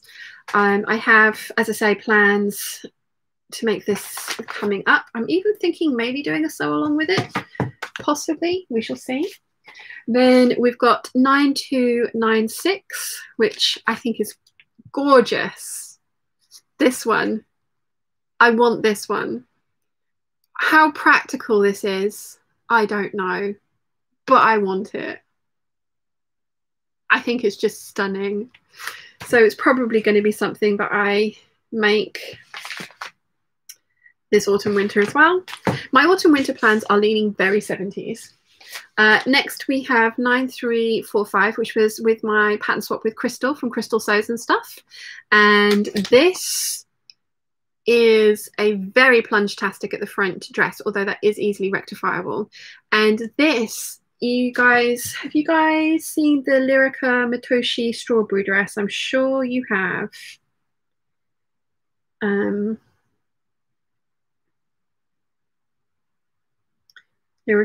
Matoshi strawberry dress. It's taken the sewing world by storm. Now, somebody in the Peeps group had talked about this dress, and somebody was recommending that the person use the 7974 for as a starting point for it.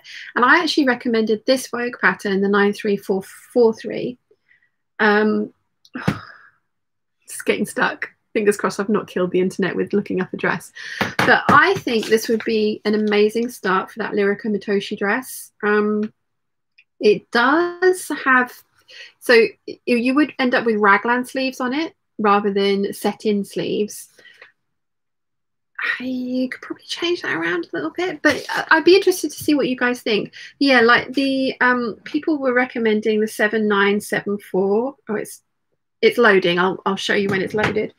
As a starting point for that. And I can see where they're coming from, but it's a shirt dress, so there's so many alterations that you'd need to make with that one. Whereas this one, I think, would be much, much easier to adapt. Let's see if I can get it up on Instagram.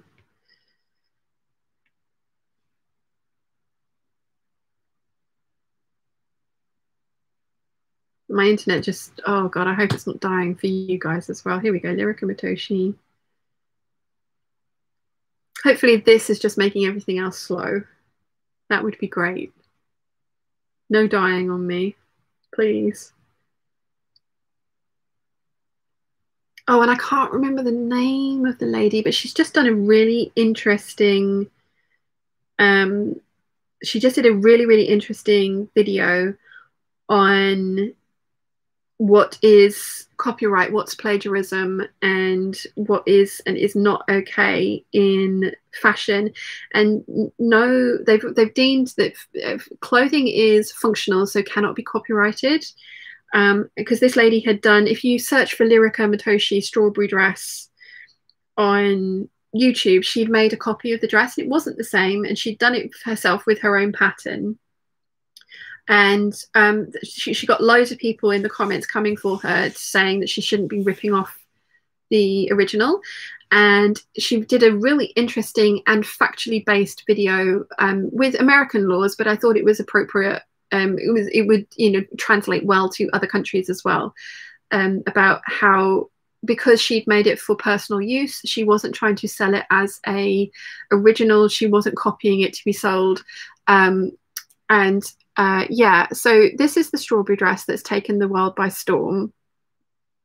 Now, I think that this would be a really good starting point, because it is cut down to the waistband. It is a deep V to the waistband with then ties put over the top.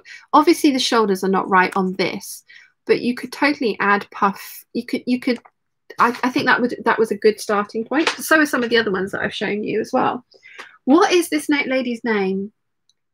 She's been sewing a lot through lockdown and doing like curtains into dresses. That was her most recent one, is a pair of curtains into a princess dress. I cannot remember her name.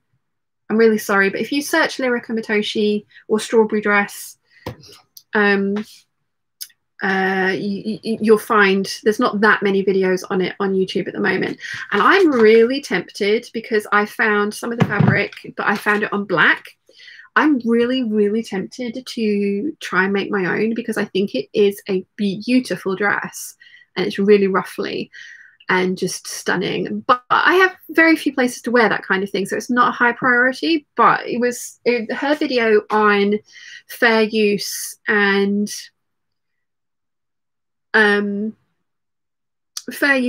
copyright issues and infringement and plagiarism and all that kind of stuff was really interesting to see. What is her name? I cannot remember. I'm really sorry, but like I say, if you search for that, you'll see her making the dress, and then you'll find her channel. But I thought it was interesting. So what do you guys think? I mean, like, I do my look for the less for videos, and it's not, I'm not saying that you should be trying to copy these things slavishly down to the last single detail and then try and sell it as an original item, because obviously that is wrong. This is, you know, I look at high-end fashion for inspiration to then work out how I can make it work for me. And my next Get the Look for Less video that I want to do, I want to put my time rather than my money, because I will be putting my money where my mouth is, but I want to put my time where my mouth is and make some of the things that I'm showing you guys. I've done a few of them, but I haven't done very many of them. And there's quite a few that I'm planning on for this autumn as well. So I think that's kind of like an important part of this kind of thing, is that it's not ever meant as a get rich quick scheme, because that's just, we all know sewing is not a quick thing, and it will not make you rich unless you are Dolce & Gabbana or Tom Ford or those kind of people. So yeah, it's, what's your interpretation of people seeing something online that they love, not being able to buy it, because the Lyrica Matoshi dress is, I think, $500, which is actually, considering the small scale that it's made on, is amazing. For the amount of fabric and time that's gone into that thing, but does put the dress beyond some people's reach for those kind of things. So yeah, Madison McCreary, thank you very much. You guys are amazing. That's the name of the channel that I was talking about. But yeah, her video on copyright, plagiarism, and that kind of thing in fashion was very interesting, and I highly recommend. Anyway, I've got the 9327 from Lorianne. It was a gift from Lorianne. I love this, and this is again in my sewing plans for autumn winter. Going to make that. Nia's texting me. Is Nia texting? Yeah, Nia's actually texting me. Madison Macquarie, thank you, Nia. Right, where did I get to with the chat? Susan says 7085 is lined and has about 1 million darts, I can imagine. Michelle says, okay, I'm back. Did I miss anything? Not so much. Anna says, make it for the retreat gala. No, I have a different dress planned for that part with one of my Make 9 fabrics. But yes, that was what I was thinking for the May gala evening. Possibly, Anna, totally. And I do like the idea of a black one, because I like the pink, but I don't think that baby pink would suit me, but the black one would look stunning. And I have some glittery red shoes that would go with it. Jennifer is here. Hello, gorgeous people. Hello, Jennifer. Maria Axe says, I just bought the 9076. Please do a sew along. I was getting intimidated seeing what people were saying on Instagram, and it wasn't an easy make. I'm going to have to look up the 9076. I got it here. 90, yeah. Yeah, the instructions are interesting in this one. So I think what I'll do is I'll film me tracing it all out, and then I will try and make one, and then I'll see, it's this one that we're talking about. And then I will see if I want to change anything, because I think some of the way that the interior is finished, I'm not going to be happy with. But yes, I think it probably will end up being a sew along. Alison says, you can buy the fabric for the strawberry dress on Etsy. Yes, I have listed it in the comments on somebody was asking for help with it. Noelia says, you're talking about Madison Macquarie. I think it's the channel name. I follow someone else on Instagram who's making another one. Duvalier says Madison Macquarie. Alison says Madison Macquarie remade the strawberry dress. And Duvalier says hello to Jennifer. Thank you guys, you're awesome. Right. Okay, let's try and have some more apple. But yeah, I think that dress is stunning. I think it's really beautiful. It is very low cut, so I would change that out and try and play around with that. But I do think it's a beautiful dress. So yeah, right.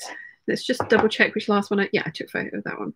So now we have got the Simple Slow floating bodice dress, which is pattern number 11. And I really like this. I think this would actually suit me. But again, wiggle dresses, just not in my comfort zone at the moment. Then I have 2 versions of this. One was a present from Nancy. One was one I bought myself. So I'm going to put that one into giveaway, and I'm going to keep my one from Nancy. And I know this is the one from Nancy because I've written her name on it. And again, this is very Wednesday Addams. It's what the envelope reminds me of. I would make this longer. a lot longer. This was actually one that I was considering for my parrot fabric because there is an uninterrupted front panel there, but it's not wide enough for the parrot. So this, I've got a whole bunch of New Look patterns here. So we've got New Look 0722, which is a surplus bodice on a pleated skirt. Very pretty, love that. Haven't made it yet. Will do at some point in the future. Then we've got New Look 6497. I actually bought this to make as a Mother of the Bride dress for somebody, but I ended up getting them a Lakala pattern. But I really like this one. And again, it has a V, a little triangle insert in the front here, which you could really have some fun with like insets of different fabrics and laces. And I love the fabric on this one that they've made up.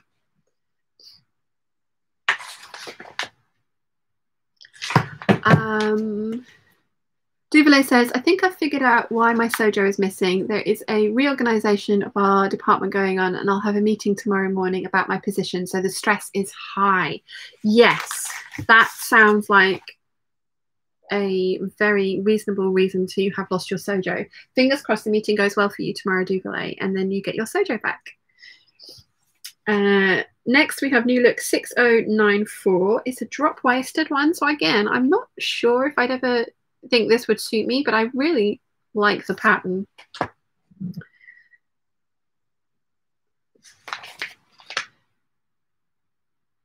Now this one, I've got some patterns over there that I've given to Mum.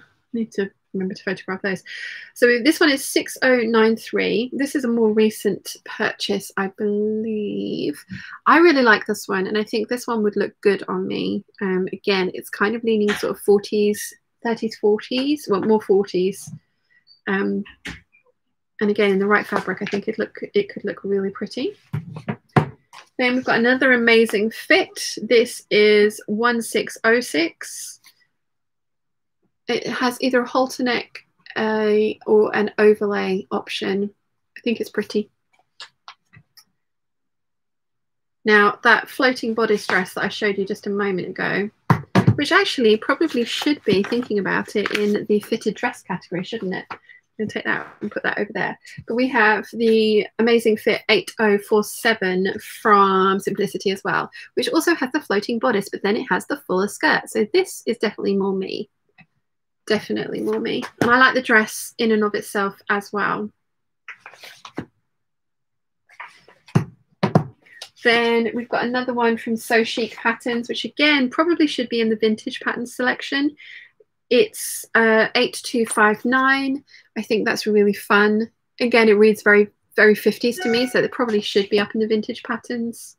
Not that it is, but you know what I mean. So I'm going to put that one to the side.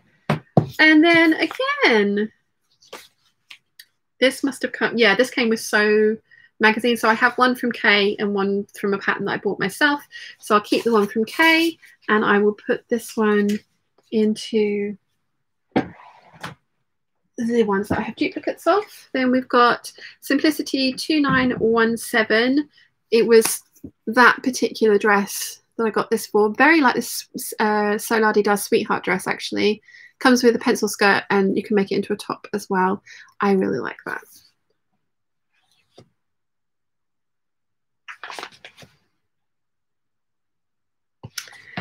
Then we've got New Look 6410, which is an Empire lined dress. So not my usual thing, but again, it came with a sewing magazine. So I think, again, they usually come with 2 or 3 patterns in them. And I tend to buy them for one pattern that I love. And then the rest of them are a little bit like, possibly. Whoopsie. Foot pedal wire. So let's put those back in there. Then we'll put this one in with those, if it will fit.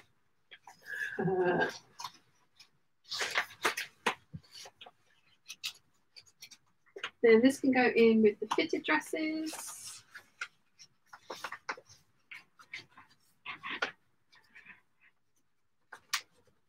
There we go.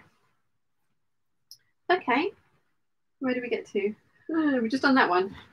Right, I'm going to have to move the mannequin because otherwise I'm not going to be able to get in and out of that area easily. So let's do that.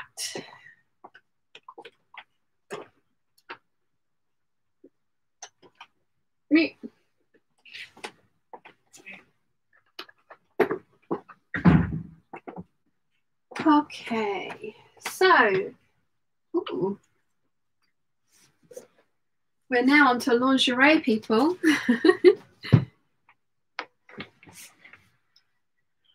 Where did I get to with the chat? Paula says, my mum asked me the other day, how many dresses do you need? Like a lot? Yes. As many as you want to wear. That's how many you need. Duvile says to Paula, all in the world in multiple colours and fabrics. And Paula is laughing and agreeing with that. Yes, 100%. Right. Okay, so lingerie. We've got the Colette Nutmeg, which is a little... I didn't buy this for the bra, I bought this for the shorts. And I would make the ones with the yoke on them for sure. Then we've got Simplicity 8510. And again, this is for tap shorts, not for the bra, because I need to have some more support than that would offer. Then we've got Simplicity 8624.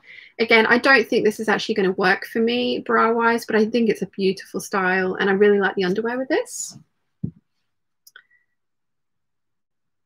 It's by Madeline. And then we've got another Madeline, which is 8436. And again, I'm not sure that this would work for me, but I really like the style of it. So if I can make them fit me, I need to start my underwear sewing adventures, although I'm worried I'm going to go down the Liz Sews route and it'd just be like all of the underwear all of the time. But I like the idea of having matching sets. And then my very first underwear pattern purchase was the Evie Lelouve Esme panties. I need to make those. I have many more PDF underwear patterns. They're my physical copies. So that's that lot.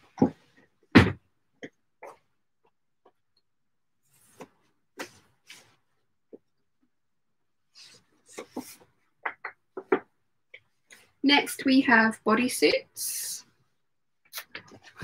So this is McCall 7983. It's the bodysuit and the skirt. I like that skirt a lot. I don't think I'd wear it, but I do like it a lot. Has it got a zip going up? Yes, the zip is from waist to seam, waist to hem on this, like saucy. And then you can have a crew neck or a mock turtleneck on that one.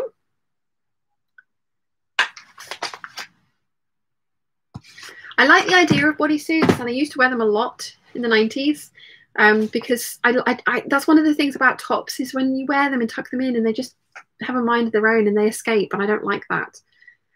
Next we have Simplicity 8789. I featured this in one of my Get the Look for Less videos as well, I believe. And I need to make myself some of these with some of my Drapier fabrics on top. And I need to get cotton jersey for the bottom. Activewear knit spandex. Yeah, I need to. But it's Chally, Charmeuse, Crepe de Chine, double Georgette, silky type fabrics for the tops. So I want to make myself some of those. And then I've also featured this in I'll Get the Look for Less with the Givenchy bodysuit, which had lace balloon sleeves on it. And this is 8513. And this was a gift from the lovely Karen from Karen So Fab, who's just moved home. So congratulations, Karen, if you ever get to see this. And I have made view A, and it was, I mean, looking at the drawing, it was cleavage tag. It came down to here. It was just like, hello, here are my boobs. I know Liz from Liz Sews has made view C and really liked it. I really like view D, and view D was what I was suggesting for the Givenchy copy, but then put on balloon bishop sleeves out of lace, which I something I want to try and do because I have some lace in my stash that I have hopefully enough to make that out of because it's scraps from leftovers from a dress. But I think I might be asking a bit much to try and get balloon sleeves out of it. So we'll see. We'll see.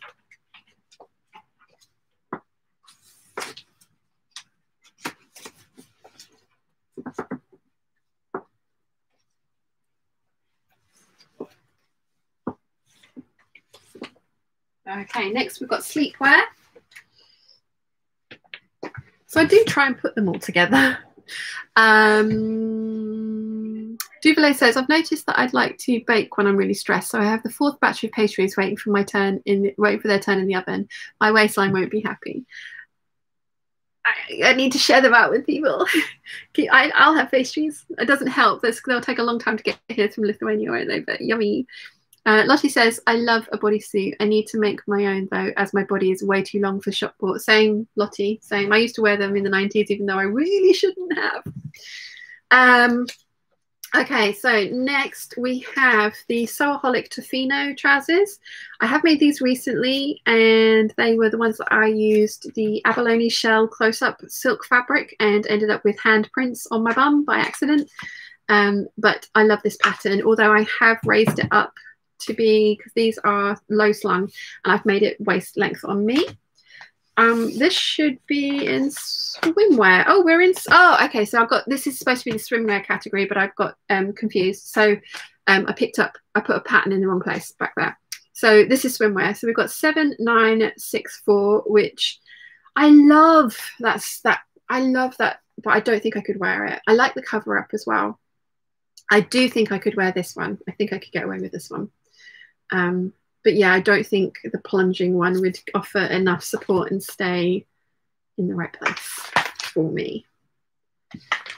Then we've got 7787, which I have made 7 of the bikinis, and I do wear them. I changed it a lot.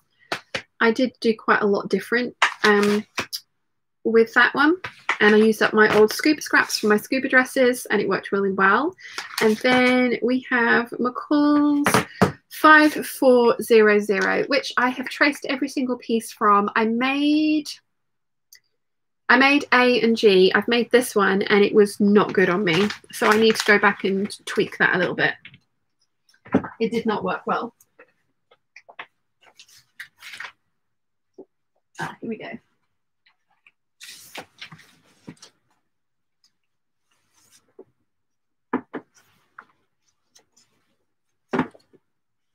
Right, now we're into sleepwear.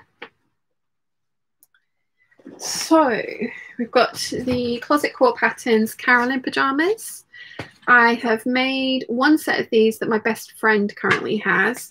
I need to lengthen the sleeves, lengthen the torso, nip it in slightly more at the torso because that's my preference.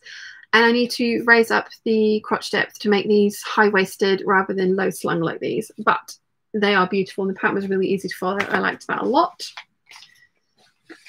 Then we have McCall's 7875. Because Gertie has done an expansion to the princess coat to make into a house coat, and if you don't want to buy the princess coat, then this is a good alternative. And I really want to make this, although I really want to make the princess coat into a house robe as well. So yeah.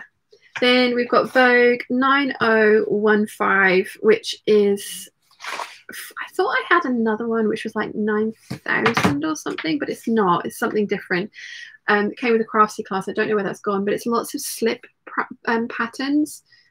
And I need to make myself some more slips because I wear them a lot under dresses, especially like I'd wear this next month when it was getting a bit cooler, but with a slip underneath it to give me a little extra layer of warmth. Okay, so sleepwear in there. What have we got next? Oh, activewear.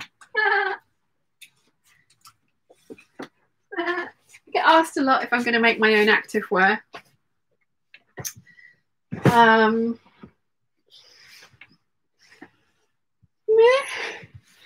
Okay, so this is a His and Hers. It's New Look 6142. I particularly like the little vest top in there. I think that's the only vest top pattern I have like that, I think. Maybe proving myself wrong. But I like all of those, and I like that it's a His and Hers. Then we've got McCall's 7634, which was part of my pattern swap with Tracy, and I have made 2 of the pairs of trousers and about 10 of the tops of this. I've made 2 with the tie front detail, and then I took that out and I've used a lot of my French terry that I had in my stash to make tops to go with this, and I love it. Then we've got Simplicity 8424, which is ballet style wrap top and leggings and vest. Yep, there's another vest pattern. This is a crossover vest, which is nice. I like these leggings a lot. They look terrible on me, but I like them a lot. Yeah. Oh, an F is a high-low hem. If you make it out of really sheer fabric, really, really pretty. I like all of those very much. Then this one was in part of a pattern swap, and I haven't written the person's name on here, so I'm very sorry. Now, I didn't buy this because it was Batman. I bought it because I liked the color blocking options on the leggings. And again, I really liked the high-low top over top and the bra top for this. It does come, I believe, with the Batman logo, so you can trace it out and put it on. Probably wouldn't do that, to be fair, but I really liked the color blocking options on the leggings of this. Then we've got McCall's 7446. I like all of the pieces of that. Again, interesting leggings, interesting tops, longer tops, and then a cover up. Interesting, I like those.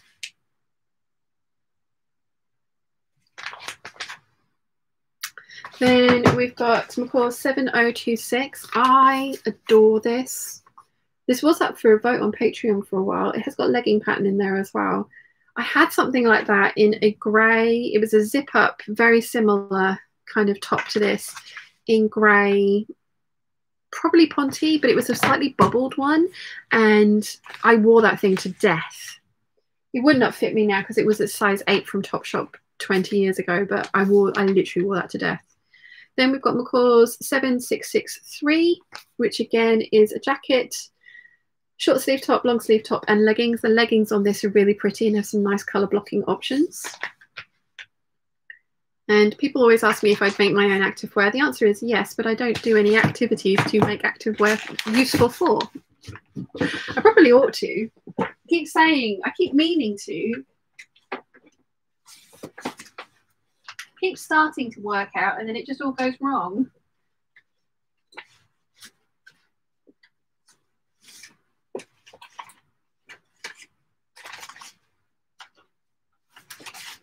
Okay, so this is going to be another big section. This is my skirt patterns. Itchy nose, itchy nose. Right, I'm going to catch up with chat and eat some more of my apple because my tummy is rumbling. Oh.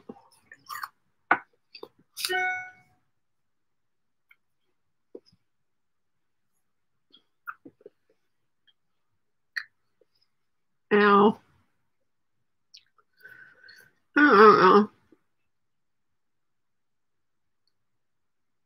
And Julie says, did I miss the jumpsuits? No, you didn't. Jumpsuits are coming soon. Possibly even next. Although I do have two things of jumpsuits. So they won't all be in one go. Jennifer says, bodysuits don't work on me because my bum being too large, so I definitely have to make my own. Yeah, that's another thing. I prefer kind of a thong back for a bodysuit rather than the big bum back. So I will have to tweak some of those patterns I have there. Duvalier says, it's better if I send you chocolate as pastries won't be good after a week. No, this is good. But yeah, this is true. And the chocolate you do send me, the Lithuanian shaped chocolate is still very much in my mind. I very much enjoyed that when you sent that to me, Duvalier. Nia says, bringing a set of Carolyn's with me to sew for Rianne next week. Oh, pretty. What fabric? What fabric? And the only Jenny Sutton says, I have made that jacket and the top. Oh, nice. Alison says, the secret of making comfy leggings is include a gusset. You would be surprised the difference a gusset makes. I can imagine.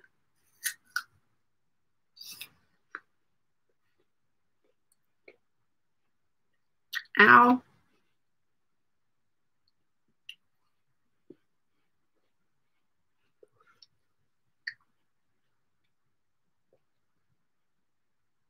Ow.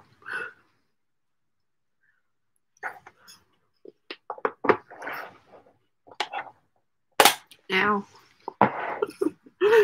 Okay. Let's start on these ones. This is McCall's 8005. This one is illustrated to look like faux leather, and it is something that they suggest. If you can get the right faux leather, I think that would be amazing. And I like that it's ever so slightly high empire line. It's going above the waist. This might be one that I include in my autumn winter capsule collection, actually. I like that a lot. This one, I just got sold on the way that these girls looked on the envelope. I don't know if it would work for me, but it was Nancy got it for me. The ones that Nancy got for me, I did pay for, but she did all the hard work, her and her fellow. So this is Burda 6252. I love both of their outfits. I don't think I'd ever make it that short. I love this outfit though, and I would have used to wore something like that. But yeah, I really like this one.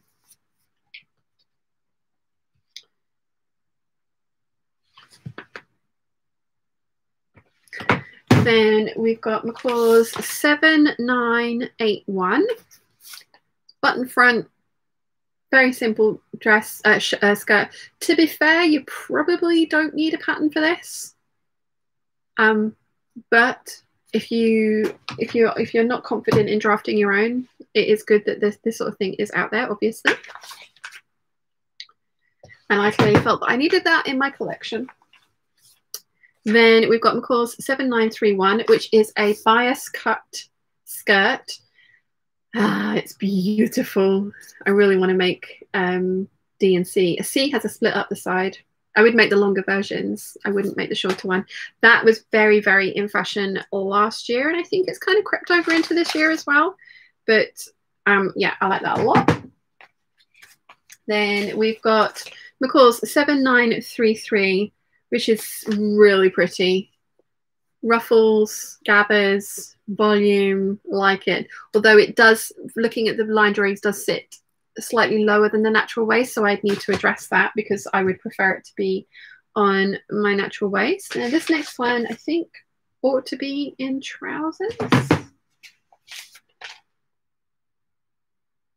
This was with Love Sewing magazine. I think I put this in skirts for view B, but I'm not sure if it shouldn't be in trousers. But this is very similar to the red denim and blue denim skirt that I've made recently.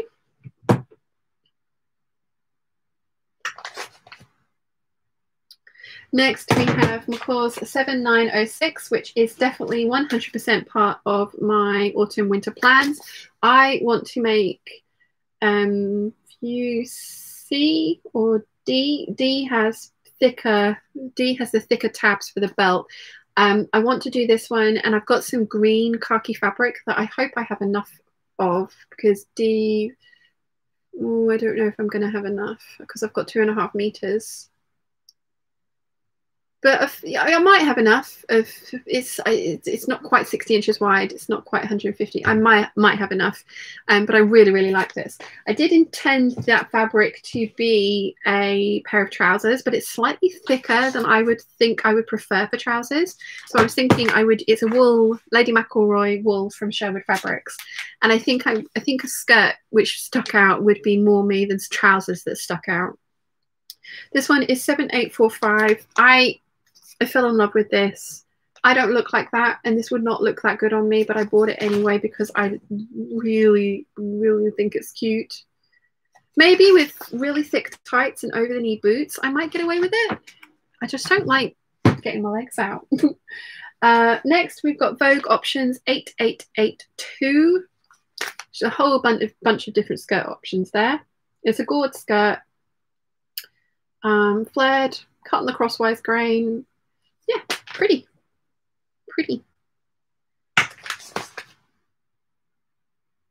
Then we've got Simplicity 1200, waistband or non-waistband, 3/4 circle skirt with length variations. Again, you don't really need a pattern for that, but if you don't want to spend the time drafting one yourself, you can totally just use this. Again, it was free with Sew Magazine. Then we've got the 5-in-1 skirt pattern. So there's a lot of different options of how this goes together with seaming, darts, different things like that, and waist heights. I really want to like pencil skirts. They feel very formal to me, which is maybe weird. But anyway, that was free with the magazine. It was a thread count pattern. We've got, thread count patterns. And it was, it's a size 16 to 24. I don't know that one would then fit me, to be fair, 16 to 24. I haven't got the measurements in here. I think I'm going to put this one in the giveaway pile because I don't think that one's going to fit me. Then we've got, this is a very old one that I have cut out. It is 7766. It's a hanky hem, which again is a very easy thing to do. And a yoke at the waist. As I say, I have cut this out, so I very much doubt that it will fit me. This was one that I decided to try. First time sewing in a long time, try it with silk. It did not end well. Then we've got, it was a gift from Laurie Ann. This is 7813. I really liked this. And again, it's probably easier to show you this side because the way that the waist went together, and then you can either turn it down or wear it up like that. And it's a wrap skirt, I believe. I just thought it was really interesting. Then we have, I think everyone has this one because again it came free with magazines.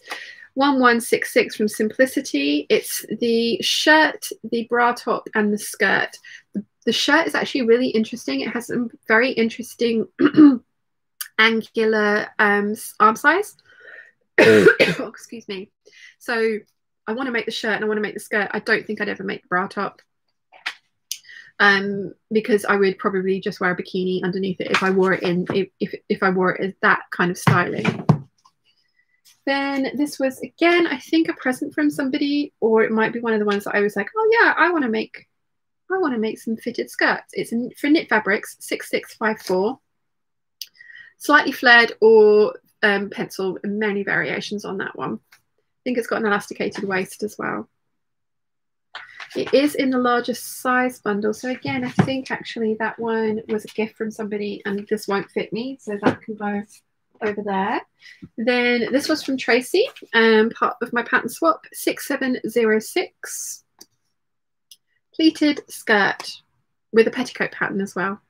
Many length variations on that one and colour blocking variations, which I very much liked. Then we've got McCall's 7054, which is a really pretty skirt. I love this, and I love this one. I wouldn't make the shorter ones because they're just not very me, but these two bottom here are brilliant. And I actually used this with the 8997, which is the sew along that's just been up on my channel, and I put the two together for the wedding dress for my customer. And it was actually, I can see the fabric there because I have a little scrap of it. It was from the Liberty Lawn Tresco print in black. Oh,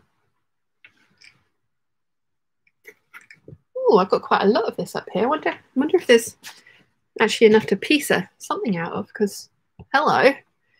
This has been on my wish list for the longest time. It is stunning. And this was I mean, these are scraps. This is because there was some fabric left over. She bought extra and I gave it back to her because she'd bought it. Yeah, I love this print. It's called Tresco. They do it in lots of different colorways. Yeah, these are all scraps. There's nothing big enough. There's nothing big enough for a top, but it's in Mum's quilting stash because it is just so pretty. But yeah, it was that mermaid type silhouette and it looked gorgeous on her. And she'd actually got a sari that her mum had picked up in India when she was born, or like, it was a very old sari and it was green silk with elephants on it. And she wanted this here, but then with the elephant, like the sari as a ruffle underneath, and it was a really stunning dress. It was terrifying making it because like the Tresco I could replace, but the sari, if I buggered that up, I was just like, And then I ended up with a giant piece of sari left over because I used 2 edges because it had interesting borders on it. And then it was about this wide, but it was the entire length of the sari left over. So I actually French seamed it together and then narrow rolled hemmed each edge on my overlocker and gave it to her as an infinity scarf. But because the fabric was so fine, it was giant, but you could put it on, wrap it around like 7 times. But it became like this statement piece. It wasn't being swathed in fabric because it was so fine. It really kind of broke down. Well, not broke down, but like sat really well. So yeah, that was good.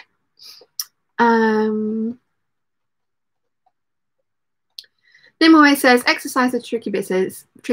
Dance classes are starting up again this week. I'm excited enough to almost look forward to the sore muscles. I'll be dead come Saturday, but happy. Duvalet says, we'll send you that one as a little reward for behaving like a lady at the dentist. Thank you, Duvalet. Nia says, the grey Koi Carp John Loudon fabric with sage green piping. Ooh, pretty. Alison says, McCall's 7906 is always sold out at Spotlight. Caroline says, I've made that skirt up in beige. Love it. Alison says, McCall's 7906 will have to order with So Direct. Rose Brown says, yay, you finally woke up early enough. Hi from California. Good morning, Rose. We're going late this evening. We're going to have dinner together. We're having a dinner party. So for you, it'll be breakfast. But yes, going a bit late this evening. So hopefully we've got some more West Coast peeps joining us. Empress Lola, hello from Atlanta. Why are you taking pictures? Is it for cataloguing system? Helen from Helen's Closet uses Trello to save hers, I think. Yes, it is for a cataloguing system. I'm going to be using my own website to catalogue it, and it also then be accessible for all of you guys. So the idea is, I know I've said this to lots of the other peeps, but just so you know, the idea is that you will be able to search my website for a pattern, either by pattern company, pattern number, or pattern type. And then if there is a sew along or a lookbook that accompanies it, you'll be able to then go to that post from the pattern. So if you want to follow along with the sew along, you can, or if you just want to see what it looks like on me, you can. That's the idea. So it's going to be an inventory for me, and it's going to be hopefully a resource for you guys as well on my website. So next we have 7725. I love this version. I know I said I didn't like asymmetric things earlier, but that one I love. This is another one that I have had for good 15 years. It's McCall's 4386. Thankfully, I haven't cut this one out. I have traced a copy of this. It doesn't have the finished pattern sizes on the tissue paper. And as you can see, I have taken it out and traced it. So I need to try making that one up because I really like the look of that skirt. Then we've got Butterick 6326. It's an elasticated skirt or pencil skirt. I think I'm going to put this one straight into the giveaway patterns because I've got other ones that are the same basically, but it's not something that I'm going to reach for very often. Then we've got the Colette Zinnia. I wasn't going to buy this, and then I saw somebody had made it up and it looked stunning. So I was just like, okay, done. Haven't made it. Collecting patterns is a very separate hobby from sewing, as we have all agreed, but I have it. Then I have the Megan Nielsen Cascade skirt. I have made this, and I have put it on 2 dresses, and I've done double layers of the Cascade skirt. Trouble is, I've traced the smallest size, which is for a 26-inch waist. And I don't have that anymore, so it's actually indecent for me to wear these because they're so high that when they cross over at the front, it's not. So yeah, I need to trace a larger size of this one, but I really like this. I love the Cascade skirt, and the samples that Megan Nielsen has made on her website are stunning. Then we've got Sewaholic Gabriola, which is a yoked skirt. Kind of similar to the Fermenture from Deer and Doe. Not the same. That is obviously is different, but I really like this. I tried making this for myself once out of a striped chambray, and I loved it, but I did it for the waist size, and I forgot about how fitted it is over the hips, and it didn't fit me very well. Then we've got the By Hand London Charlotte skirt. This was, again, one of the first ones that I bought. I bought the Charlotte, the Victoria blazer, and the Anna dress all in my first order. I have tried making this and following along with their sew along for doing a full butt adjustment, and I ended up with the biggest, pointiest triangular darts you've seen in your life. And that was kind of when I realized that my proportions had changed so much that I wasn't sure that I should be wearing pencil skirts. But I'm glad I have it. And then we've got the Deer and Doe Chardon, which I have resisted the urge to buy on the new packaging. I don't know how, but I have. But I very much like that, and as yet have not made it. And then, here we go. Fumette skirt. Do you see what I mean? It's kind of similar. Not, it is different, isn't it? I just shut up. But yes, I really like this. And again, I think this is going to be in my autumn winter sewing plans. And I think Rachel from Stitched Up is planning on using some City Lights silk to make herself a version with, which is going to be really pretty. Although I think she maybe doesn't have enough of it because it's quite narrow. I have some of that silk as well. It was a present from Mum for my birthday a couple of years ago. And I want to make a pleated and gathered skirt with it. And again, it's part of my autumn and winter lookbook patterns. Julie, we are into jumpsuits. We are into jumpsuits. I am going to go and poke Dad to remind him to order the pizza because it's probably going to take about an hour to get here. So I'll be back in just a second. Having told you there's jumpsuits, I'm keeping you hanging.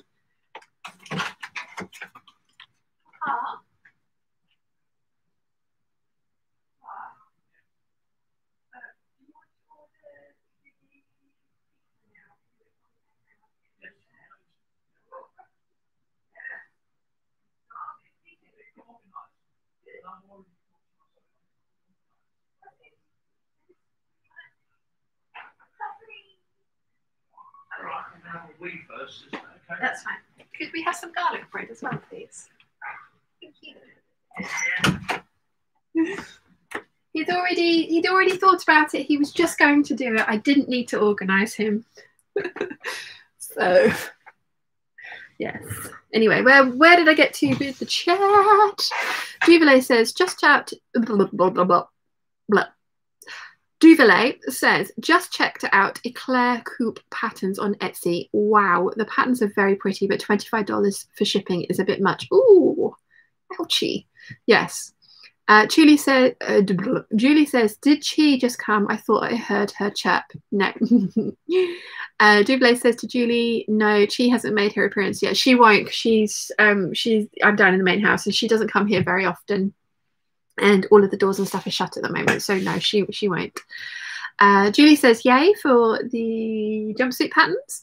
Jennifer says, Sean's in the main house and she's usually up in Sean's, so I don't know if she'll make an appearance. Yes, unlikely.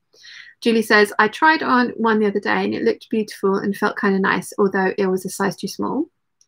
And Stephanie So says, I like the idea of having a picture of each pattern and then maybe organising it in a binder that I can flip through. That's another plan that I'm thinking about. Stephanie, I do like that idea a lot. Rather than having to flip through these, just being able to flip through a binder, I really like. I know Mimi G does something kind of similar where she actually takes the tissue and the instructions out and puts them in a manila envelope that then it gets the number on it, and it's organized by number, pattern company and number in drawers, and then she puts the envelope in a binder that she can then flip through. I love that idea, although the thought of doing that fills me with terror. So I probably won't, but I do like that idea. But I'm very tempted to print these all out onto paper so that I can just flip through a binder to look through them all. I know Aisha, the Craftrepreneur, has done the same thing when she reorganized her sewing room. So first we have Simplicity 8447. I love the trousers on this, and also the shirt's got a hoodie on it. Like, how cool is that? You don't have to have the hood like on that, but I think it's very cute. I want to make the overalls. I think Abby from the Crafty Pinup, or Abby Sews now, isn't it? Sorry, has made these, and I like the idea of them. I just don't know how much I would wear them. But these ones are fitted at the waist, which is, if I was going to make dungarees, would be the kind that I would make. Then this is Simplicity 7861, which the very lovely Michelle let me have sent to her, because the seller, I found it on Etsy, but the seller wouldn't send it outside of America. So Michelle let me send it to her, and then she sent it on to me. And this is what I want the fabric from Alison, the banana fabric, I want to make into a jumpsuit, a fully kind of long down to the ankle jumpsuit. And Nadia, I can't remember her full username, but on Instagram, made this and used this pattern, and it just looked perfect on her. So I really wanted to give it a try. And then, as I say, found patterns. So I was very pleased with that. So thank you for Michelle for enabling that. Then we've got Vogue 9245. I love this. There is zero shaping at the waist. The only shaping comes from the tie. I really like this. I have seen a few people have made this up, and it looks beautiful on them. And somebody had actually made the bishop sleeve version with the sleeves being see-through, and they had put on cuffs, proper cuffs, rather than just elastic in the waist, like in the wristband like this one has. And it was really stunning. So again, this is something that could well be featured in my autumn winter plans. Then we've got Vogue 9075. I think everybody's made this. It's a dress or a jumpsuit, and it's just beautiful. So I would eventually get around to making that one, I hope. Then we have, this was free with the magazine. It was the Josie playsuit and jumpsuit. I really like that version and that version. I do like the cuffed, you know, the gathered in cuffs on this, but I don't know if it would suit me. I don't know if it would make my legs look shorter than they are, possibly, but it would be something that I could try. Julian says you can get some of the Eclair Coupe patterns online as PDFs and download the rulers. Ah, cool. Nimoy says I have the IKEA something print in my stash to make up the Zinnia autumn plans. Nice. Julie says notes ago. Notes ago. Ah, okay, yes, making lots of notes. Michelle says, you're so very welcome, at your service. Lol. Thank you very much, Michelle. Julie says, remember to photograph. I am. Lynn says, I'm going to say bye, Sean, as I have to have my dinner. Have a good week. You too, Lynn. Thank you very much for joining us. Okay, next we have 7167, which is something that I was possibly thinking about for a border print, but I decided against it because there were too many seams in it. This one also, it can have a back or be backless. This version is kind of like a crossover back, but I really like this one.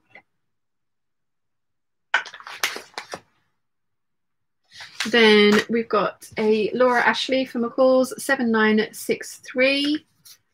It's so pretty. So pretty. I don't know about the ruffles on the bottom of the trousers. I'm not sure I'd do that.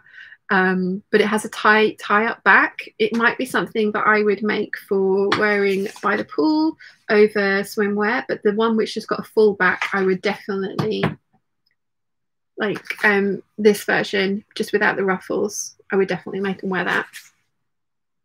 Then we've got Butterick 6691, which is a jumpsuit and a kind of duster pattern. It's got an elasticated waist, different variations on trouser and trouser width and length.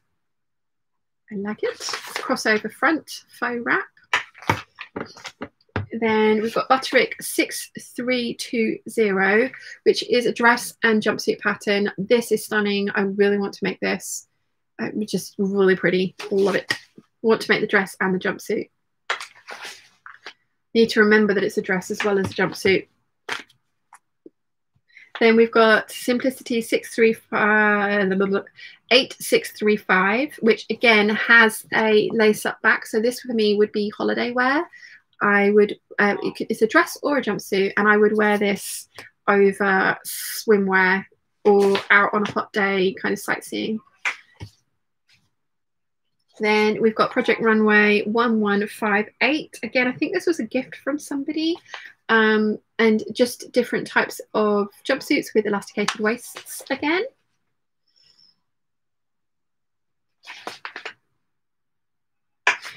Then we've got McCall's 7577. And again, this to me is very Zimmermann-esque. There are lots of options with this. I really like the yoke at the back. You can have some fun with lace as they have done.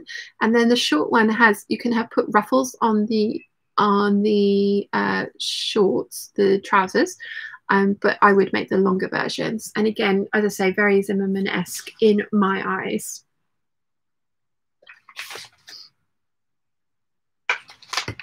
This is another McCall's 7789. This is another created. So there's lots of different options here that you can then put together. You can either have it Empire or with a waistband. I would always make the waistbanded versions, but again, it's got the cutout under the boobs. So it would be, I'd need to work out a way of kind of making it as a built-in bra, but it does have that possibility, I think. Then this is 6462 from Butterick. It's a lifestyle wardrobe, and it was a part of my pattern swap with Tracy, and it was particularly for the jumpsuit that I got this, although there is a shirts and trousers involved in this as well. But I really liked that jumpsuit.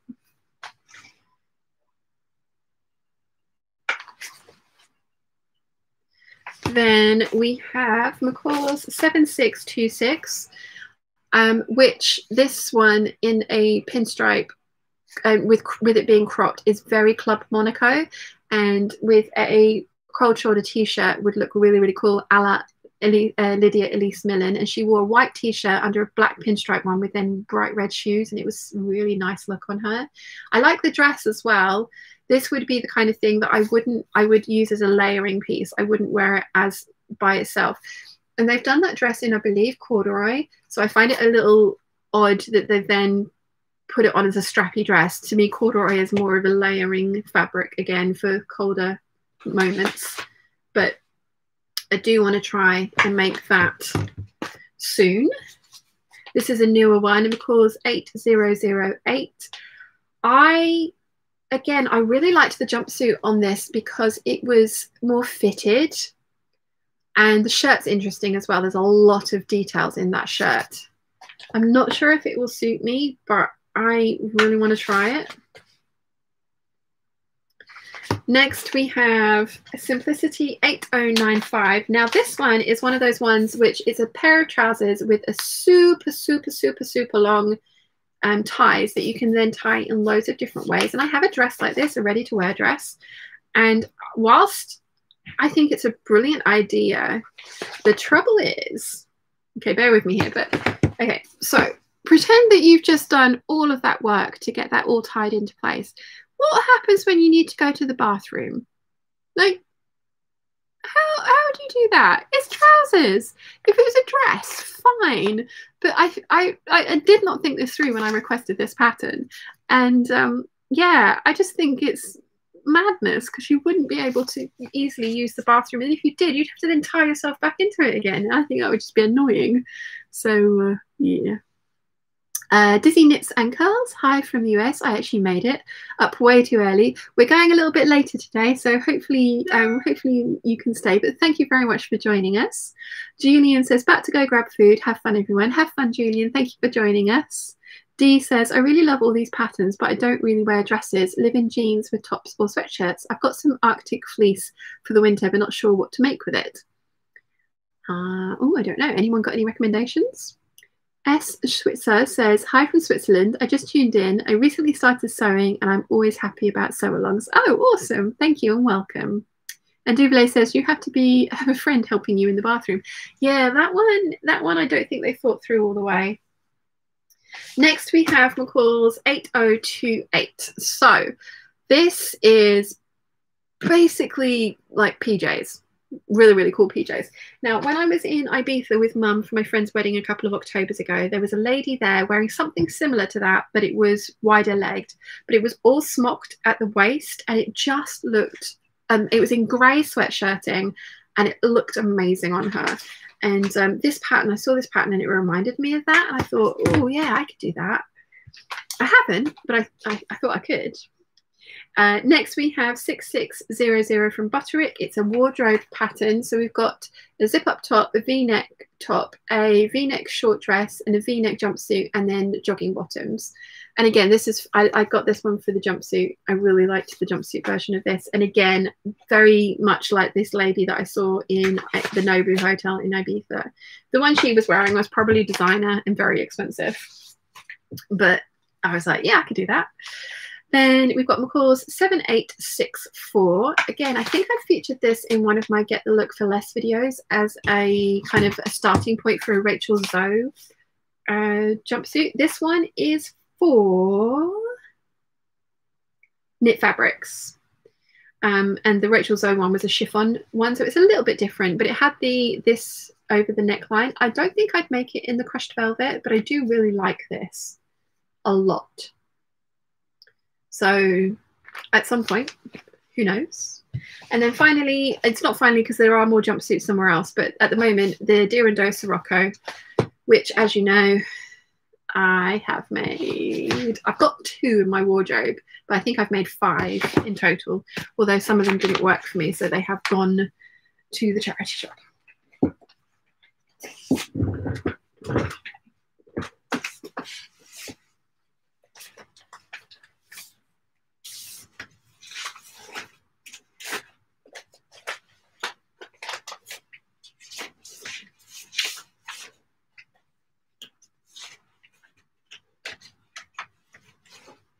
There's a few more jumpsuits here, but guys, we're doing well. We've only got 7 cubby holes left to go. We're doing well. Okay, so the first one is the Jane set by Gertie. Will I look good in this? I don't know. Do I want to make it? 100%. Will I make it? Possibly. I think this is when she first started Charm Patterns because I got the signed copy. Then we've got the By Hand London Holly jumpsuit, which I have not made, but I need to.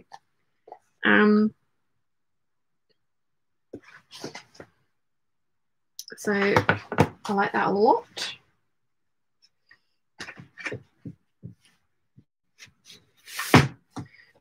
Then we've got the Butterick 6130, which there is a sew along for. I want to make another one of these, and I also want to make the dress version of this. I like it a lot. And then we've got the McCall's 8009, which I have done a sew along for this version. And I want to, because it's actually a raised waist, and I want to put the waist where it should be and make another version before I do a pattern review, because I'd like to see what difference that makes to the jumpsuit.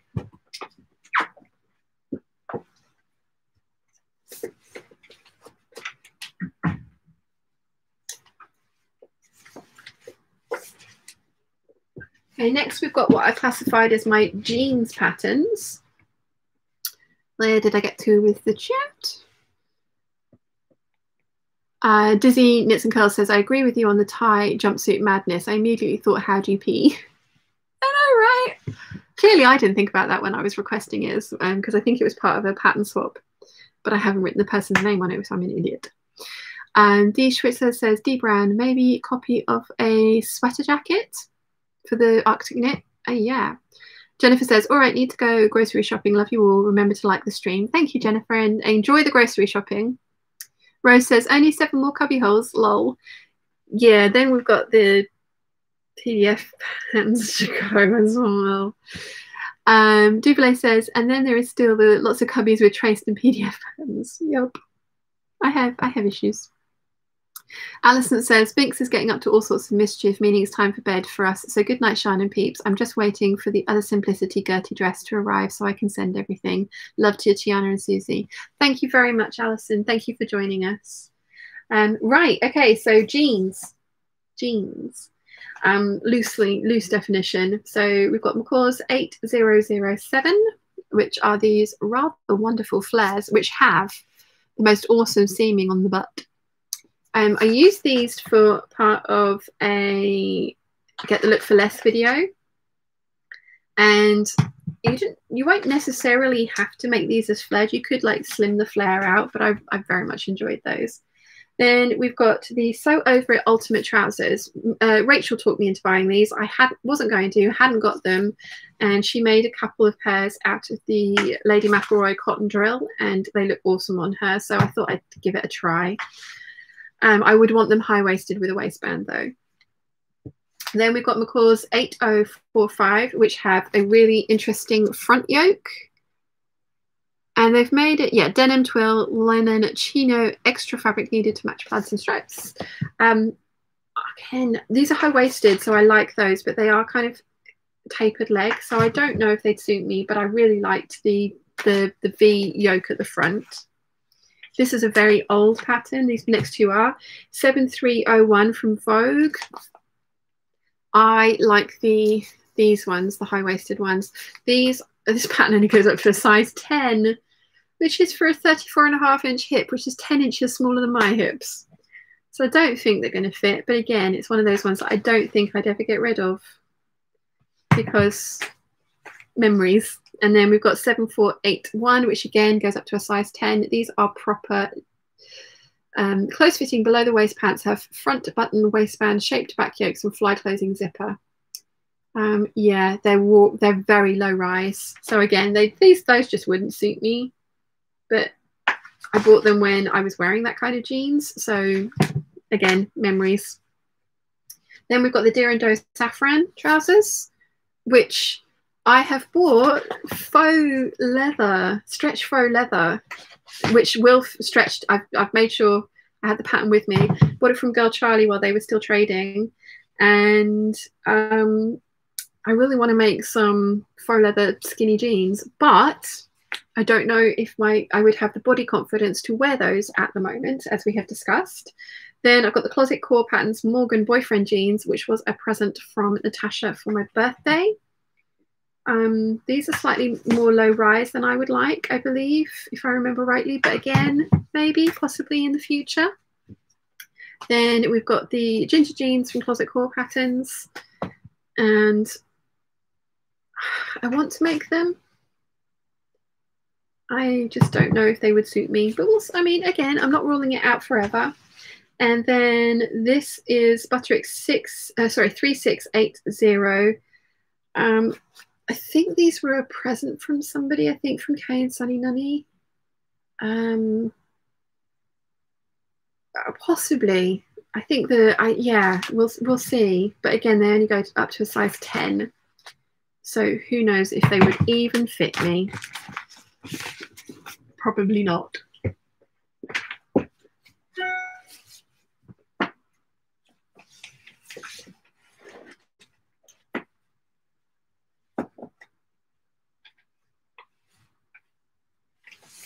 Okay, so next we've got shorts, and I've got two patterns in there because I very rarely want to get my legs out like that. So the first one is a 1940s vintage pattern, 8654 from Simplicity. I think if I make these long enough, like these bad boys, I would wear those. And then I can't pronounce this, the châtain shorts from Deer & Doe, which can be high-waisted and you can have scalloped hem on them. Again, I bought this quite a while ago, obviously not when I first started buying from Deer & Doe because it's the newer packaging, but I saw them on somebody else and they look amazing. And I was like, oh yeah, I want to look like that. And I don't think I would. So maybe at some point in the future.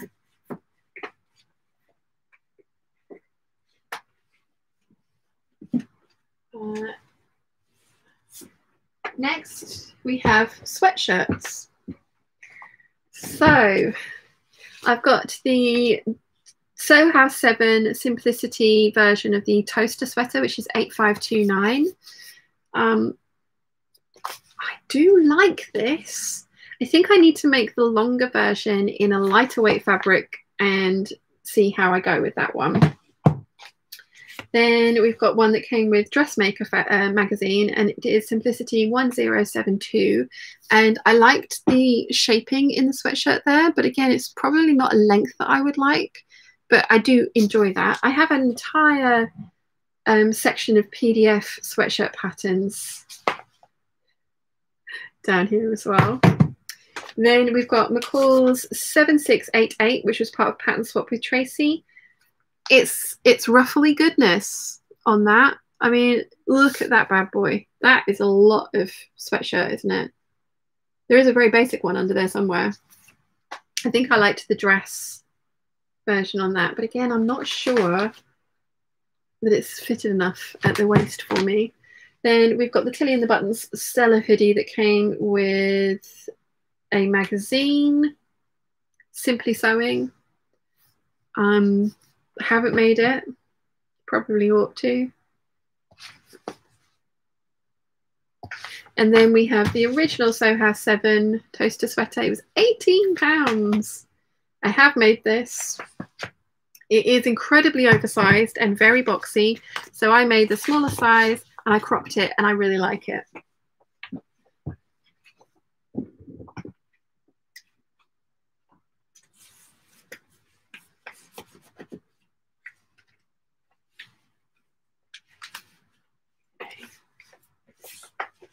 So the last bit in that cubby hole is strappy dresses, and as I say, they're only in there because that's where they fit.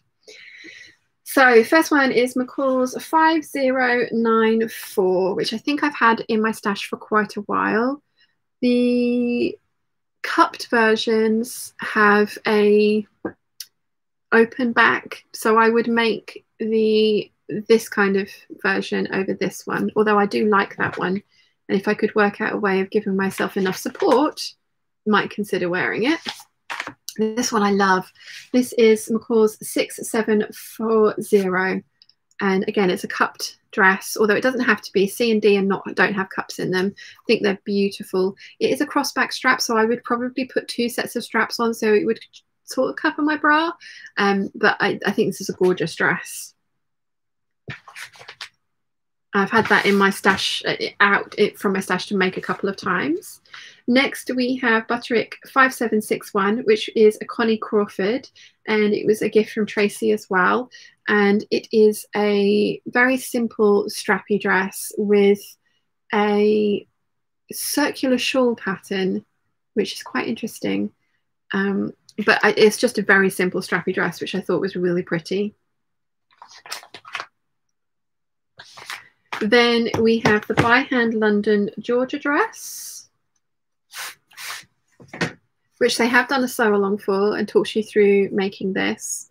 Again, I have not plucked up the courage to make that silhouette for myself because, again, I feel like pencil skirts and pencil dresses are just way more dressy than fuller ones, which I know is not the case for everybody.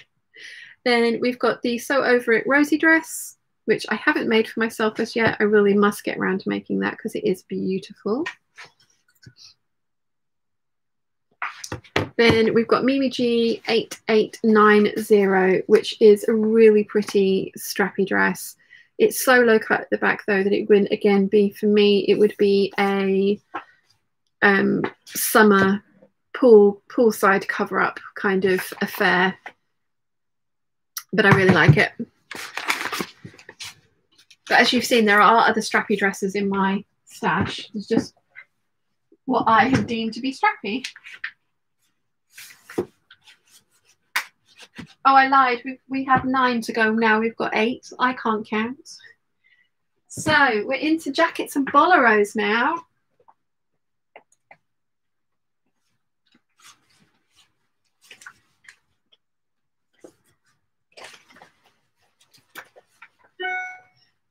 Exciting. Oh, I'm hungry. Keep hearing things moving outside and I'm like, oh, is that my food? Okay, right, so first up, one of my most recent makes, the Butterick 6390. I really like how this came out. I think I should have changed I should have just done a straight size something, the straight size 14, rather than tapering it in at the waist. But I would rarely have worn this done up anyway. So I'm pleased with how mine has come out. I really like it. Then we've got New Look 6481. Came free with a sewing magazine. I think this is one that Emily Horman has just used to make a jacket with, and it looks really cute. And it is the jacket that I am interested out of this, out of all of it. Is it a t-shirt pattern? Yeah, it's a t-shirt pattern, and the rest are then for wovens. I mean, possibly the trousers if they were high-waisted enough, but I think they're not.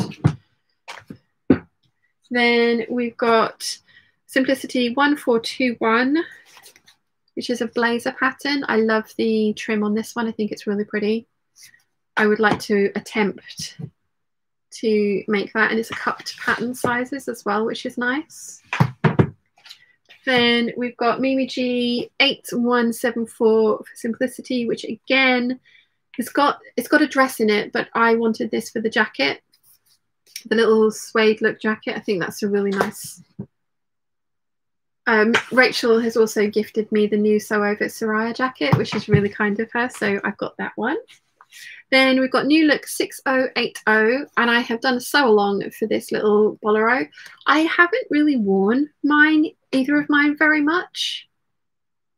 I really like the idea of them, but I don't know if I kind of wear that kind of clothing. Like Bianca from The Closet Historian wears bolero suits beautifully, and they look amazing on her, but I just don't know if they're very me. But I keep making them, so clearly I like the idea of them. Next we have Butterick 6400, which is a historical one. And again, I bought this because I really like the shape of it, and I would wear this as an everyday coat, and that's what I intend to do with it when I get around to making it. Next is Burda 6359. I bought this because it was specifically designed for faux fur fabric, and I would like a faux fur bomber jacket like that. I think it's really cute. So at some point in the future, the Throw Company have had some amazing fabrics on there, faux fur fabrics. I'm really tempted. So yeah. Then we've got McCall's 8029, which is a kind of cape coat pattern. I think this is gorgeous. I do think this is unlined, which is not a favourite of mine, but I could have fun with bias binding on the insides. I would really like to make one of those. I think I like that kind of coat. This is technically a Yaya Han costume pattern, which is 7733. For this like little aviator jacket, of which there are a lot of different versions, but I put it in with coats because, and again with that historical Butterick one, it's in with my coat or jacket patterns because I would wear it as an everyday item. The same with the Angela Clayton one.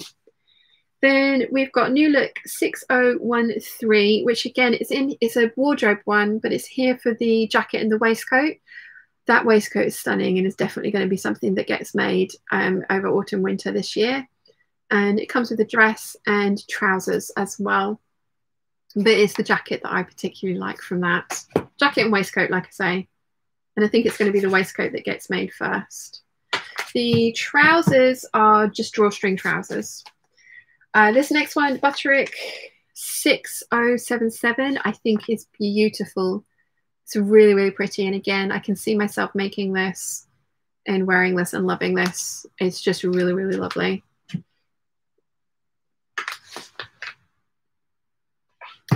Then we've got Burda 6661, which is one of their young patterns. I bought this because it reminded me of the Balmain blazers. Roughly reminded me of a Balmain blazer, more so this one with the trim and things. It's not an identical copy by any shape or form, but I thought it was really interesting. And I like that they talk you through how to put the trim on. Then this is the Sewaholic Cordova jacket, which was a gift from Kay, I believe. I hadn't bought this one for myself. I don't like the double thing at the hips, but I like the styling on this one. So possibly will make this one at some point in the future. Then we've got the Victoria blazer from By Hand London, which you can either have cropped blazer length or full length. And I think the full length was something that they talked you through as an addition on their website, if I can get it out. Or there's also a waistcoat option with this one. I really like this, but again, it's not really my aesthetic. But at the time, it was this, the Charlotte and the Anna that were out, and it was like, done, buy the lot, sorted, done, mine. So I've never made it, but I'm glad I have it. Then this was from the lovely Dilek, and it is the Schnittchen, I don't know if I've said that right, Nimue, limited edition holly jacket, which is amazeballs. And I've again featured this in my Get the Look for Less as a dupe for a Wales Donna pattern. And oh, there's nothing on the back, so I won't take a photo of the back of that one. It's gorgeous. And I've got the leftovers of Rianne's wool coat that she said I could have. And so I'm going to make one with faux leather sleeves and red wool plaid, and it's going to be amazing. And then the final jacket pattern I have is the Deer and Doe Lupin, which I have made quite a few of, but I have only got one in my wardrobe. And I want to make another one in denim. I really like that pattern a lot. A lot, a lot.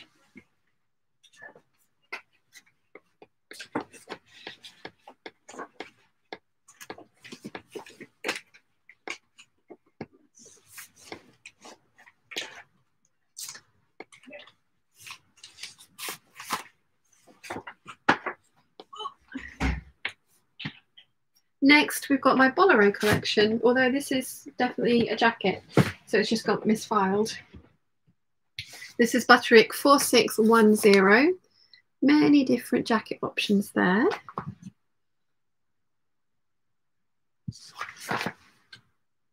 Says it's easy. Interesting. Then this is McCall's 7289. I have made quite a lot of these. I've made the UB, which is the one that she's wearing. I've made them in knits, and they work really well for me. This probably should be in my cardigan section, which was what I got to at the end of the last hangout last week, which died, and I didn't show you because there's only 2 patterns in there. I think this should be in there because that's what I use that one as, and then this one can go, oh no, wrong way around, in jackets. Right, okay, so we've got McCall's 5006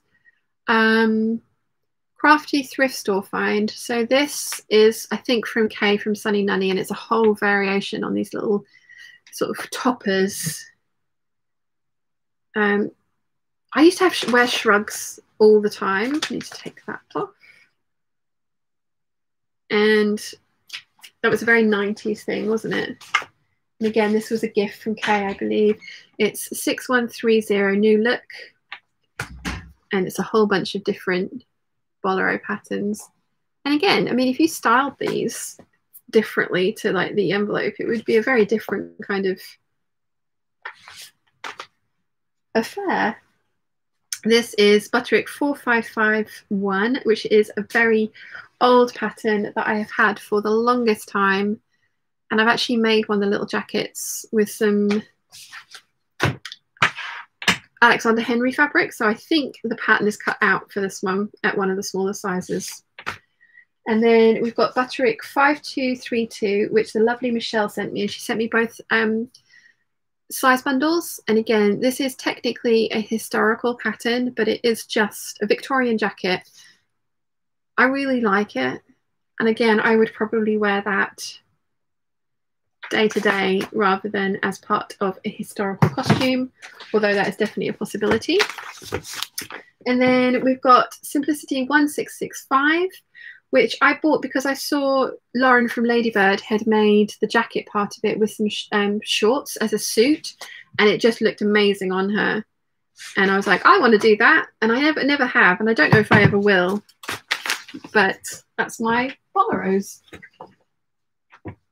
Although it's thought I'm putting them on the wrong way. Okay, that's better.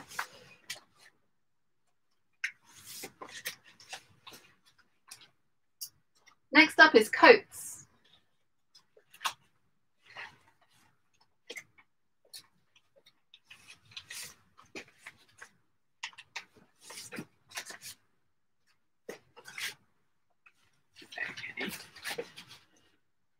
I'll be back in just 1 second. Talk amongst yourselves.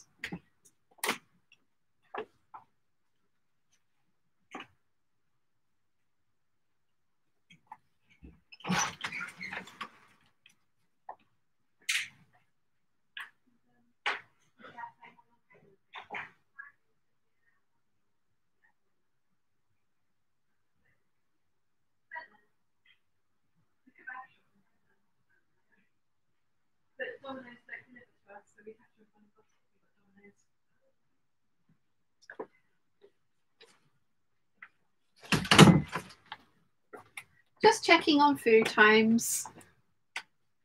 Hungry.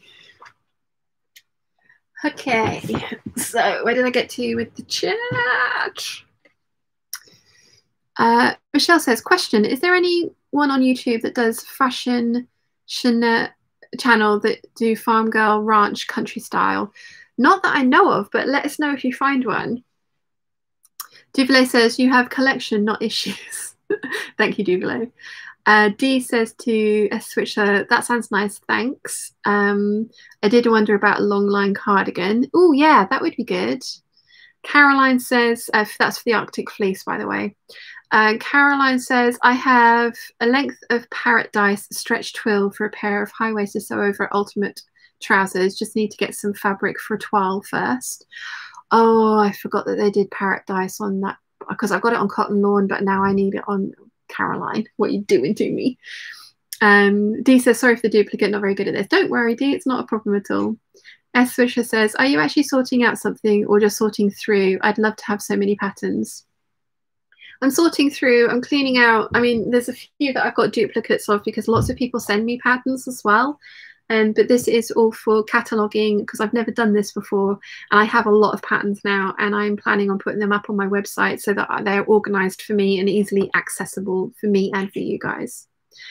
Dizzy Knits and Curls says, I had 5094 major fail, giant ease for me, dodgy bust, totally donated it. Oh no. Hello. Okay. Carry on. Julie says, got to go, see you soon. Thank you for joining us, Julie. S Switcher says, lovely dress you're wearing. Thank you very much. It's the Sew Over Eve dress. And Nimue says, are you drinking enough water, Sean and peeps? Oh, good point, Nimue. No, I'm supposed to have finished this. I've had one swig. Thank you for reminding me. Right, we're on to coats. I have lots of coat patterns. So the first one is Vogue 9040, and I've got 2 size bundles because Mum and I have the craftsy class for this. Helen from Stitch My Style had made this from the craftsy class, and I loved her version, which talked me into buying the class and the pattern. Mum and I have the fabric for this. Just need to pull our fingers out and actually make it.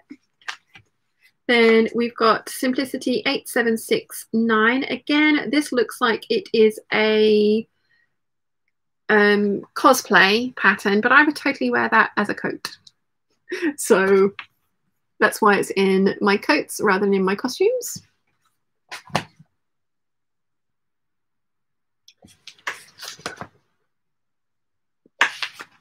And then we've got Lizette for Butterick 6244. The waterfall front coat, and then there is actually a very lovely dress in here as well. I have made this coat, which Rianne currently has, and I made it with a double-sided knit fabric, fleecy type fabric that I then blanket stitched the edges on. I know Liz from Liz Sews has made this coat, and she added fisheye darts to the back, which is something that I would do. And I know that Rachel has bought some fabric from the Goldhawk Road last time we were there. It's a double-sided brocade in navy and mustard, and it's beautiful. I do really like this coat. I just picked the wrong fabric for me for the one that I made. The idea was good. It wasn't right for me. But Rianne wears it. I don't know if she still wears it, but she did wear it. Then I've got the Gertie coat, the 5824. I've got it in both size bundles. I have made this one. I liked it, but I have donated it. And I would say that it's out of print now, but it's grown on sleeves. And that was what I didn't like about this. It was a lot. I ended up with a lot of bulk here, and I didn't like that about it. So I now have the Gertie Princess coat, which is actually incredibly similar to this, although it now has set-in sleeves, which is a big change and much more my sort of preference. So whilst I really like that pattern and I won't get rid of it, I won't make it again because it's not right for me. Next, we have Butterick 6497, which came with Love Sewing magazine, and it is a very pretty coat. Very pretty coat. Highly high on my list. I'm losing the will to speak here. I don't know what I'm trying to say. High on my list of ones to make. Then we've got Butterick 4929, which I believe was a gift, and it is a very interesting kind of frock coat. It's this one here that I like the most, with that pointy back. I think that's really nice. So this was that one. Then I've got Vogue 9037, which is a wrap style coat with a lot of shaping in it. There's a lot of darts in that. I love VC. I really want to make one of those.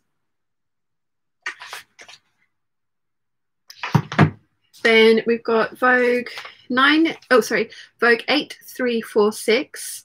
I've got the 12 to 16 bundle. It's a double-breasted coat. I have used this in my Get the Look for Less video for dupes of the Alaïa coat, which were like £6,000 for a denim coat. I really want to make this as well. I think it's gorgeous.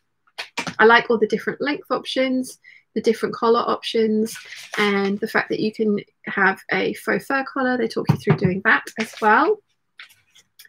Then we've got McCall's 6800.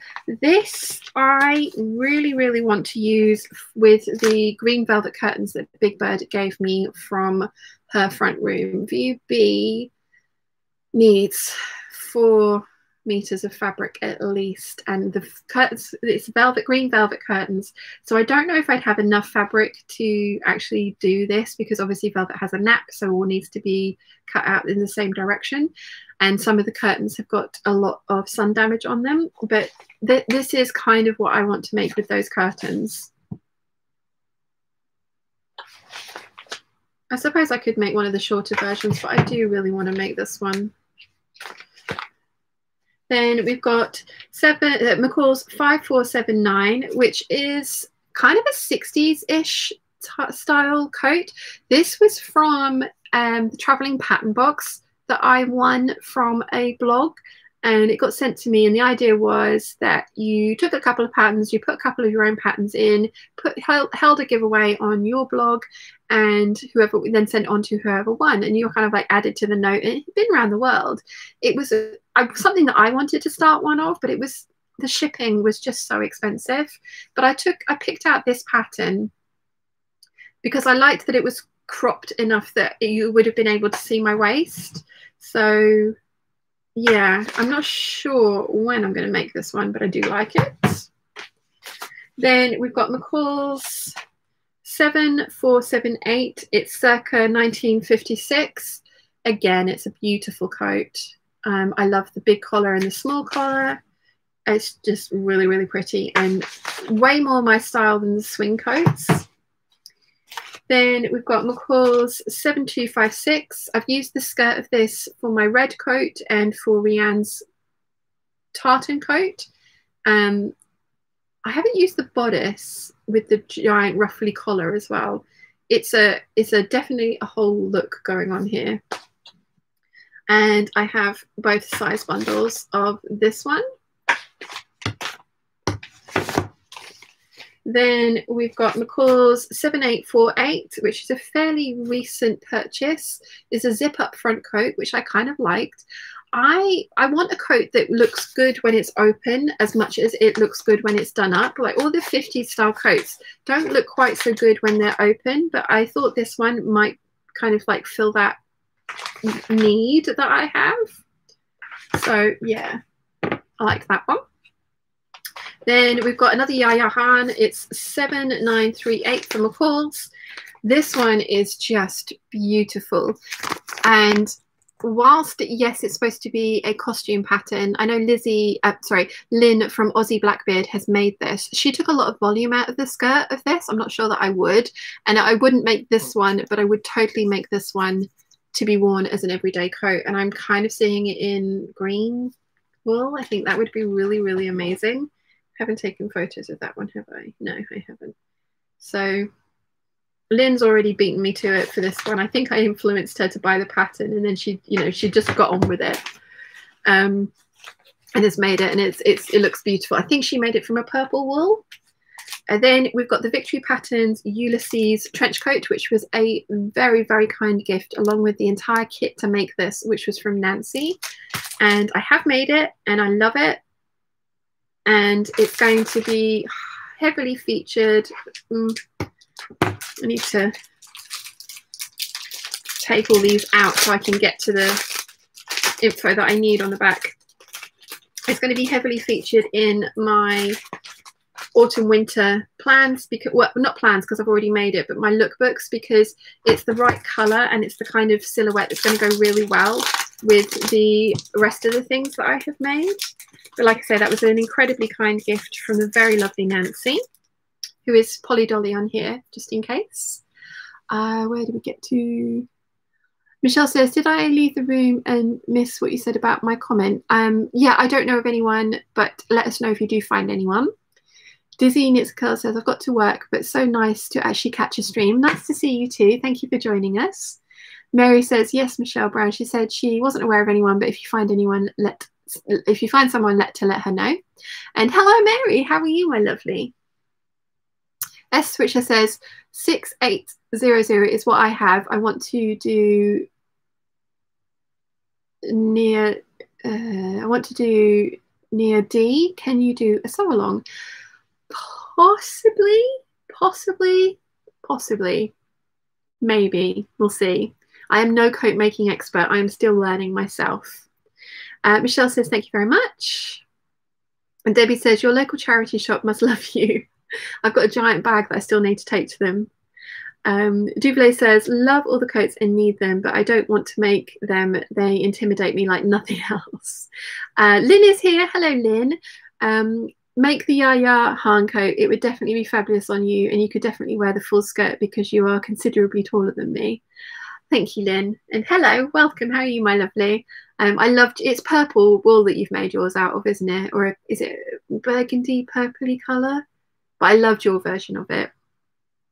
Anna says, yummy, my pizza and wedges are here, made by moi. Very nice, Anna, enjoy. Hopefully ours won't be too far away. S. Richard says number, sorry, German shortcut for number is N. Oh, okay, thank you. So you want to make view D? Ah, right, I understand. Possibly I can do a sew along, possibly.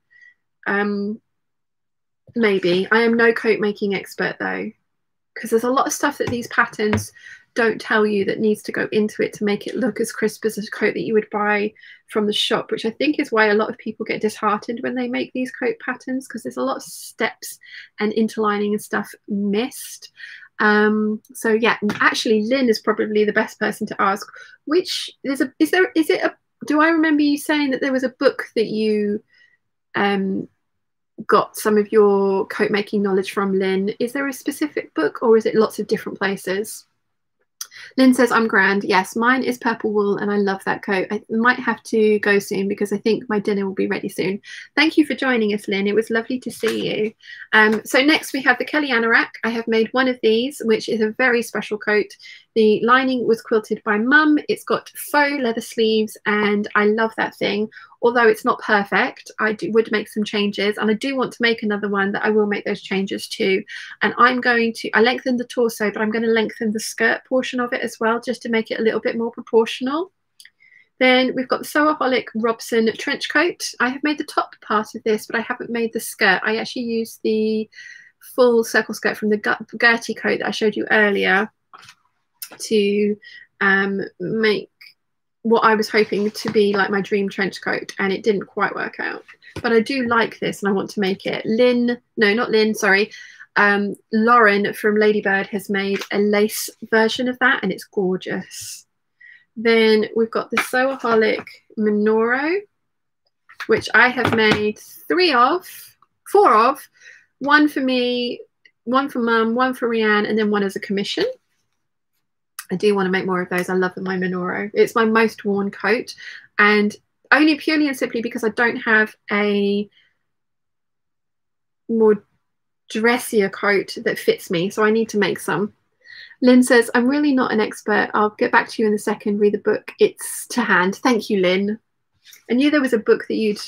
But Lynn, you've made way more coats than me, and yours are way more successful than mine have been. So yeah, that's the thing. I'm not an expert on sewing coats, so I'm not sure I'd want to be like, yes, this is how you do a sew along for a coat, because there's lots that I don't know.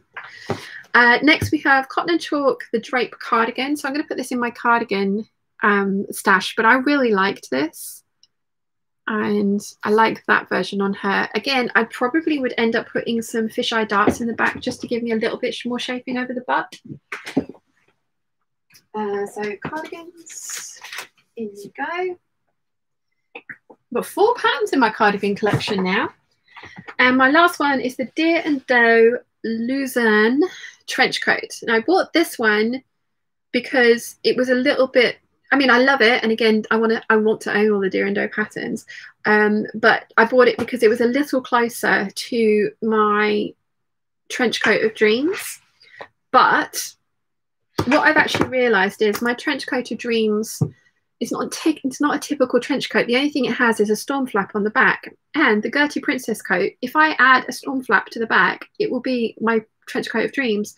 And I'm going to make it again this coming autumn winter in a khaki twill that I've had for the longest time to make it with, and it's going to be immense, and I'm really looking forward to it.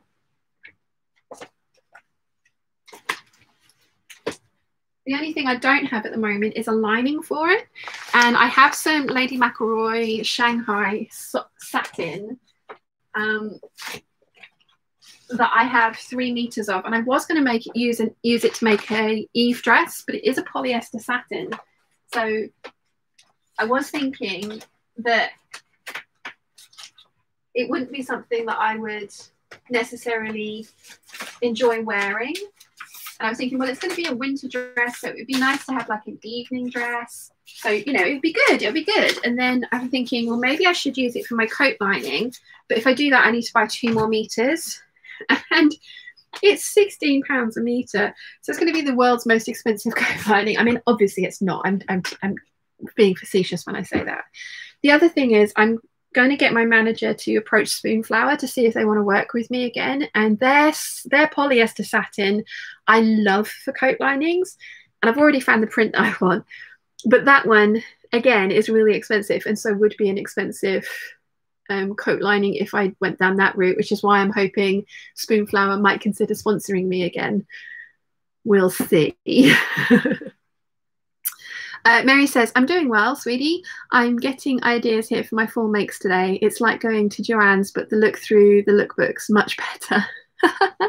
Thank you for joining us, Mary. Oh, I have a little thing that I need to send in the post to you, and the very lovely Nancy gave me your address, because I know I had your address because we were pattern swap partners one year, but I don't keep those emails because it obviously has a lot of personal information on for everybody. So yes, I've sneakily got your address, and there's a little something in the post. It's not been posted yet, but it will be soon. So there's a little something coming in the post for you. Lynn says, my coat book is the classic guide to sewing the perfect jacket tailoring. There's no author on it, though Julia Bobbins uses it, and she talks about it a lot on her blog. Book and Julia's blog are both worth a look. Also, the Alison Smith Craftsy tailoring classes are a mine of information. Thank you, Lynn. Yes, so that's, I think I've asked you for that book before, and I've taken a photo of it. I'm not sure if I've bought it or not yet. Don't think I have, but I think it's on my list of things to buy. But yeah, the Craftsy are now doing Craftsy are now doing are back up and running again, aren't they? And I think that's a course that I actually own as well. So yes, but thank you very much. Debbie says, my dream coat is the hooded princess coat in faux leather with a faux fur lined hood. Ooh, pretty. I've actually been seeing some waterproof fabrics from Flamingo Fabrics recently, and I really want to get one of those to make one of those hooded Gertie princess coats. And then Textile Express put up, I think they're still got their 20% off everything sale till tomorrow. It's a bank holiday sale. So they've got 20% off everything, and they put up a silver leather look waterproof fabric that I was just like, oh my God, that would be an amazing. But how many of those coats do I need? Because I already got 2 planned and I don't need more than that, really, do I? Especially when I've got all those coat patterns back there. So yeah. Mary says, you have so many patterns that I've never seen before and love. Busy taking notes. Yeah, this is not doing wonders for people's bank accounts, is it? I'm so sorry. Lynn says, no problem. The book has the back of the blue jacket on the front. Yes, yes, yes. Thank you. And you're right, Julia Bobbins, her hand-worked buttonholes on her silver denim jacket were amazing. And Mary says, that's so sweet of you. Love getting Happy Mail.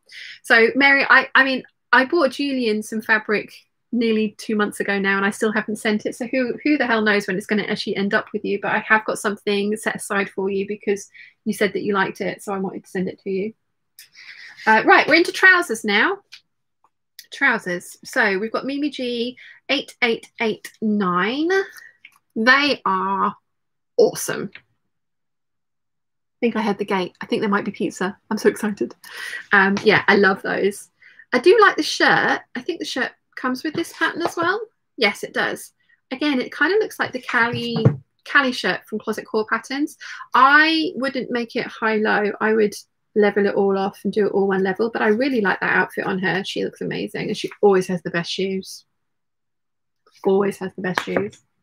Then this was a recent pattern swap one. Is 7876, and it's an oversized blazer, and it was the trousers that I particularly liked, but I do like the oversized blazer. Again, I don't think I'm cool enough to carry that off. I think that I would probably look really silly in it, but I like the idea.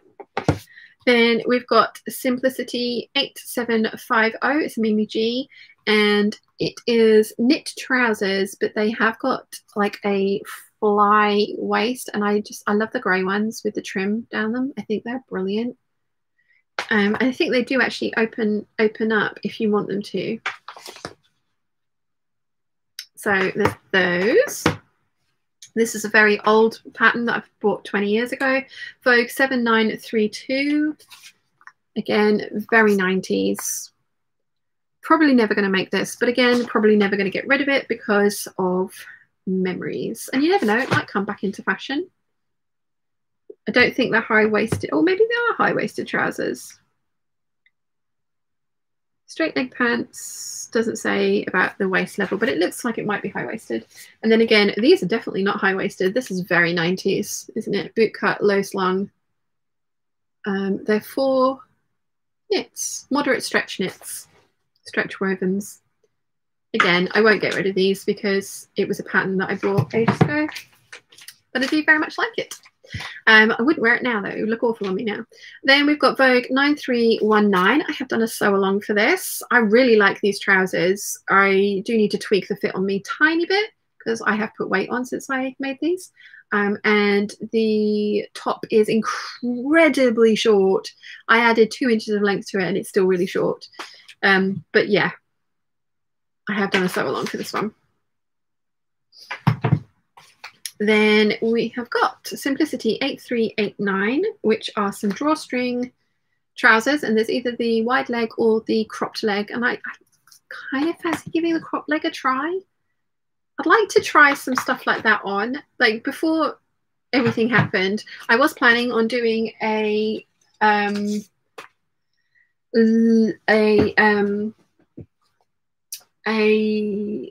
fitting session at Topshop in there because it's free, and you can do a 4-hour one, and it's like a wardrobe rebuild. And I would have thought it would be interesting to see what somebody else would put me in. And I wanted to try loads of different styles on.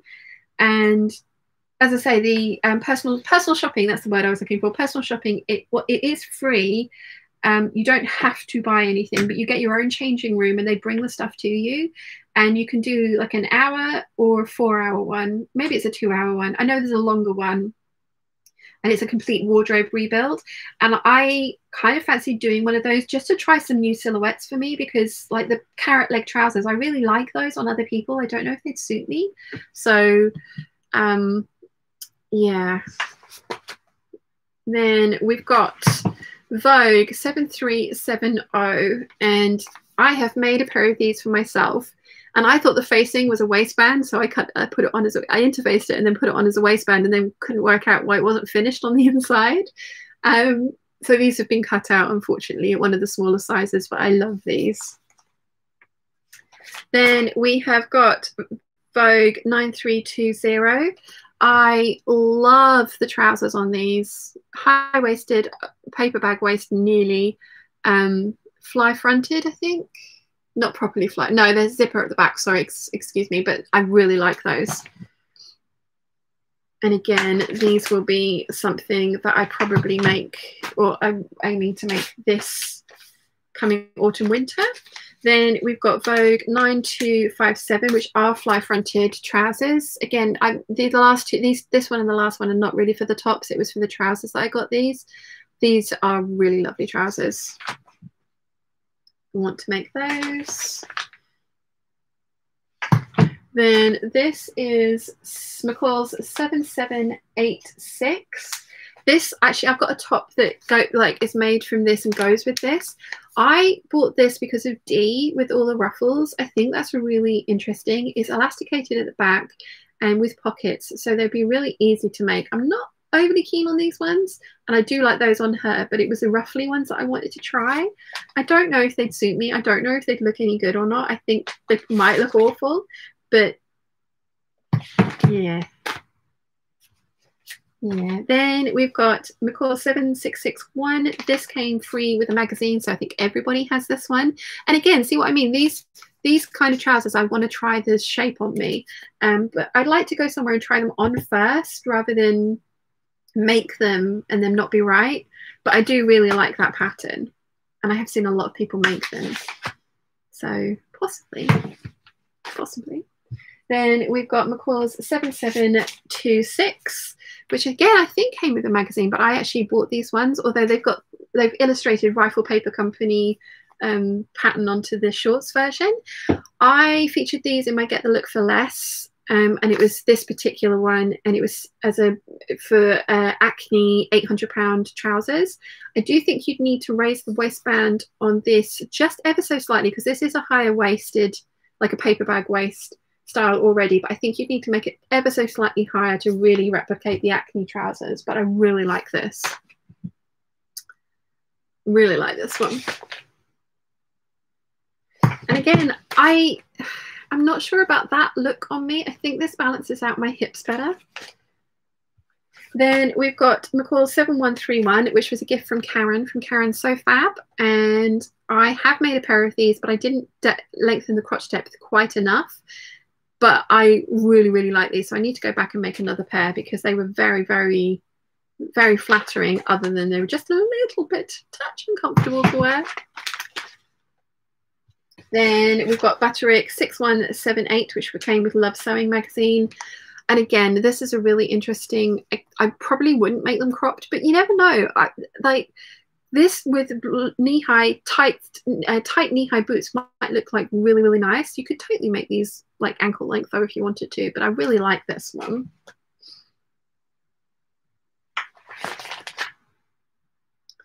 Then we've got Simplicity 1559, which I think I kept in here for the trousers, but now that I have the Sew Over It Ultimate Trouser pattern, I don't think I need this one as well. So I am going to, it was free with Sew magazine, and I'm going to put this in the giveaway pile.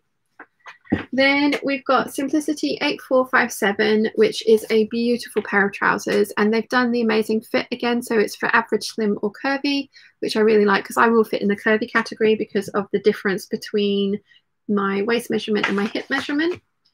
And again, I think they're really attractive trousers. This is the newer version of the wrap trousers that I make, 6565. And this one doesn't have the bra top or the t-shirt pattern in it, but everything else is the same as the other, which I'll probably come to in a minute. And the trousers do have curved hems on them. I just straightened out the corners so that they were straight rather than curved like these ones. Although the curve is very nice. But this is for the wrap trousers, which, as you know, I have made 3 of now and very much enjoy wearing. Then we've got the Simplicity 8243, which is a 40s pattern. These are gorgeous. And I like the shirt as well. Not sure about the waistcoat, but maybe, but I really like these.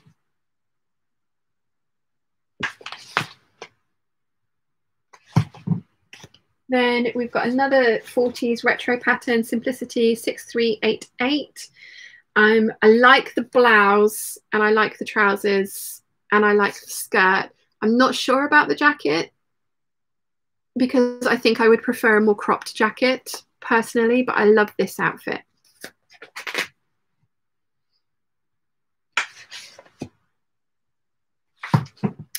Then we've got the Megan Nielsen Tanya culottes. Again, don't judge me, but I have got this. I bought the PDF of this and I've also now bought the paper pattern. The PDF was one length only and she's altered it so that the pattern pieces aren't quite so giant, so that they do fit onto the pattern paper that she prints her patterns on.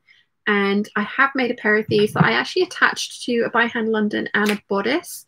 And I've since donated that because I never wore it because it was a shorter version and I don't like my legs. So I was never comfortable in that. And it was white cotton with strawberries on it. So it was something that it was a summery dress. If it had been a winter dress that I could could have worn tights with, I totally would have. But no. Then we've got the Megan Nielsen Flint trousers, which I love and need to make. And then finally, we've got the Closet Core pattern Jenny overalls. Did I take the picture of the back of the Flint? I did. Jenny overalls. And again, I bought this more for the trouser pattern than for the bib part of this. I don't think it would be very me with the bibs, but I do very much like the trousers. So yeah, trousers. Mini trousers. Oh, we're getting there, guys. We're getting there. I thought this was going to take me a little bit longer than this, but we're getting there.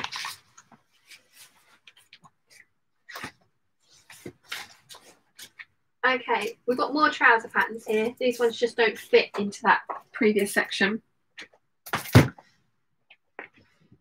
Okay. So next we've got McCall's 7982. These ones I recommended for some pat bow trousers in one of my Get the Look for Less because of the yoke at the front here. And yeah, I like these a lot. I want to give them a try. I like B. I like these ones. I just don't know if they suit me.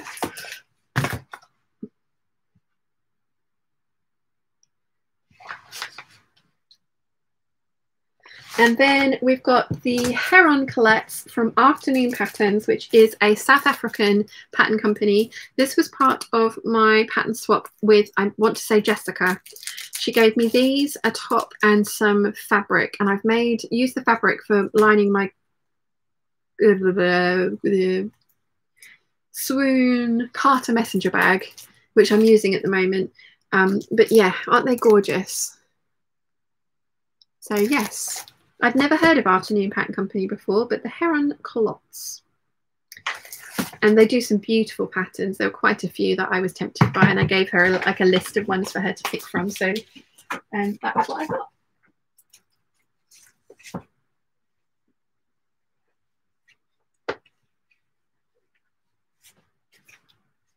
Okay. So we've got some more shirt dresses that didn't fit into my other cubby hole. I'm going to catch up with the chat actually because I'm a bit behind, aren't I? Stephanie says, it's terrible. I'm on a pattern buying freeze. I have a bad habit of just using the same patterns over and over, but I own a ton that I haven't used. Yeah, I do the same, Stephanie. So don't worry, it's typical. Once you've done all the hard work of making it fit you, I can understand wanting to reuse it. So yeah. Nimue says, I got the Mimi G knit trousers in a magazine when what I really wanted is the top. Oh. Caroline says, Vogue 9320, I've made the shorts and they were so comfy. Duvalet says, I feel really accomplished today. Flat is clean, laundry and dishes are done, pastry baked, dinner prepared and consumed. So now I'm going to that glass of wine I promised myself. Very nice, Duvalet. Noelia says, I'm off to eat my dinner. Have a lovely evening. Enjoy your pizza. Thank you very much, Noelia, and thank you for joining us. Okay, so we've got the Colette Hawthorne shirt dress. I really like the ones that I've seen of this. I don't know why I've not made it up yet. Then we've got the Sewaholic Nicola. I forgot I had this, in all honesty, and that version is gorgeous. That might well get bumped to the top of the list for my autumn and winter sewing plans. Then we've got the Colette Penny dress, which was a gift from Elise. And again, I really, really like that.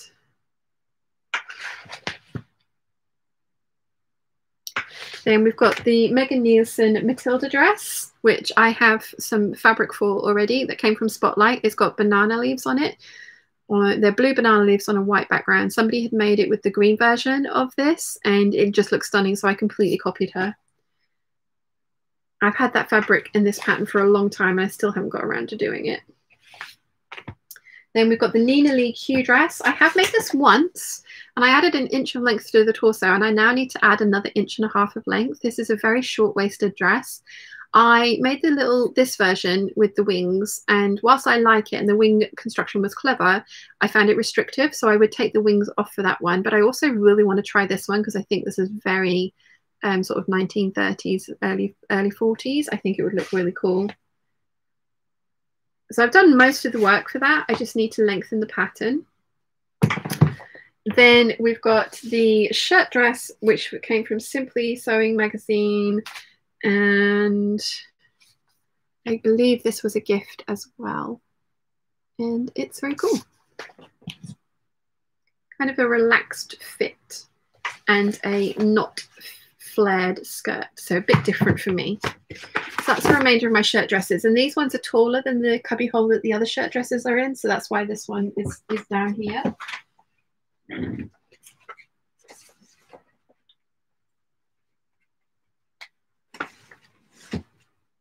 And then this should technically be in the knit dress pile, but again, the envelope is taller than the cubby hole. So this is the Nina Lee Mayfair dress. I know Eileen has made this and she wore it to the gala dinner at one of the events that I did last year and it looked beautiful on her. And Rachel's made one of these as well. And it was because of those two that I bought it. So I need to make this autumn winter. Oopsie.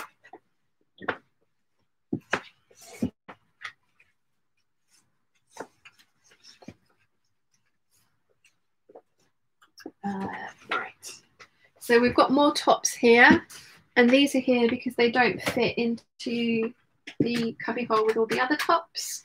Where is our pizza? It should have been here like 25 minutes ago. I'm hungry. Right, so first up we have Simplicity 8601. I really like that. I really, really like that. I'd like to make that.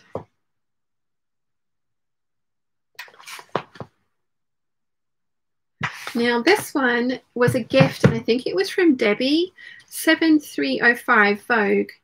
And it was, I believe, for the shirt because it's a cropped shirt and it's just really pretty. But it also comes with a wrap skirt, the trousers and the shorts and a bra top. But I think it was for the shirt and I think it was from Debbie. But please correct me if I've got that wrong because that is possible. That was Vogue 7305 in case I didn't read the number out. Then we've got Butterick 6684.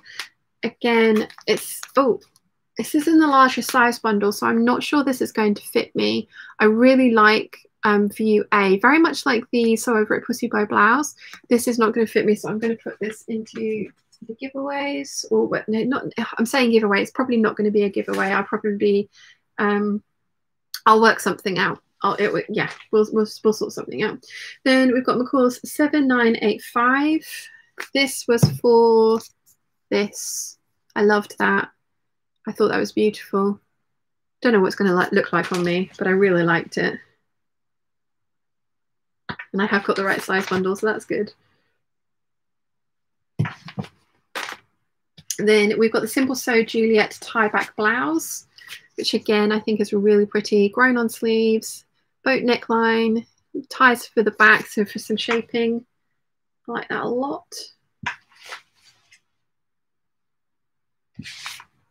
Then we've got McCall's 7903. Again, very Zimmerman-esque. I think A is the version, yeah, the one that she's wearing is the version that I would make, and I'd probably leave off the bottom ruffle, but I do like that. Yes, I thought it was from you, Debbie. I thought it was from you. I'm going to write your name on it so that I definitely know. Thought it was from you. Thank you for confirming. I did. It's nice to know that my brain does retain some of this information. Right. So yes, 7903.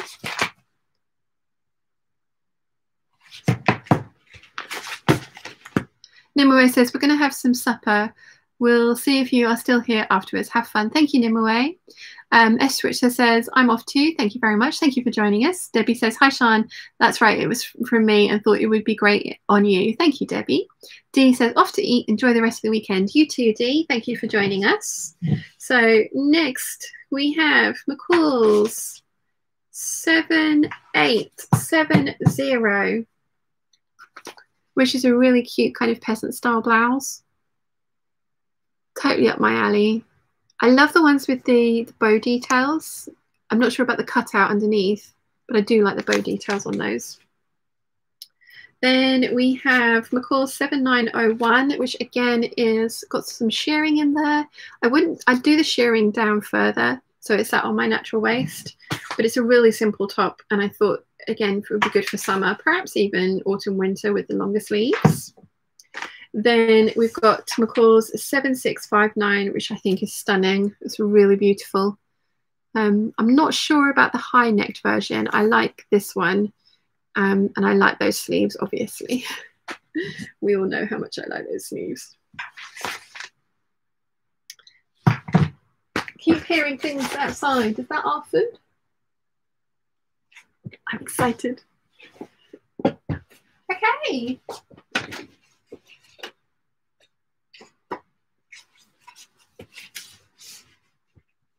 We are down to the last 4 cubby holes, and these ones are slightly different. These ones are, yay, food is here! These ones are slightly bigger for my like larger Vogue patterns, and similar. So, yeah, that's why it's kind of like a random eclectic mix of everything that we've already seen before. So, right, I'm going to go and grab my dinner.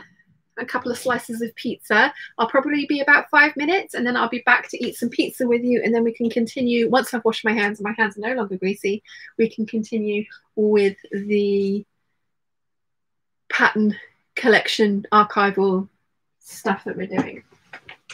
So don't move the mannequin. I'll be back in a bit. Behave yourselves.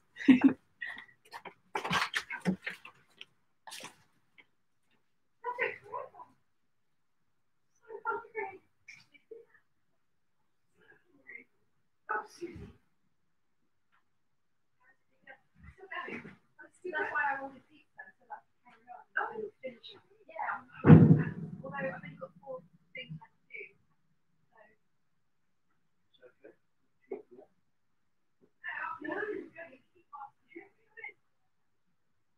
keep asking.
always really kindly putting pizza on a plate for me.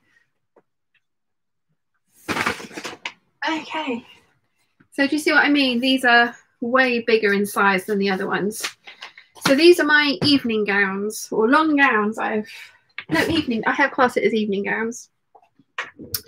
So, all flowers here. I sorted out my pattern stash and it took a few hours as I have 10 small boxes of patterns, not including my PDF patterns.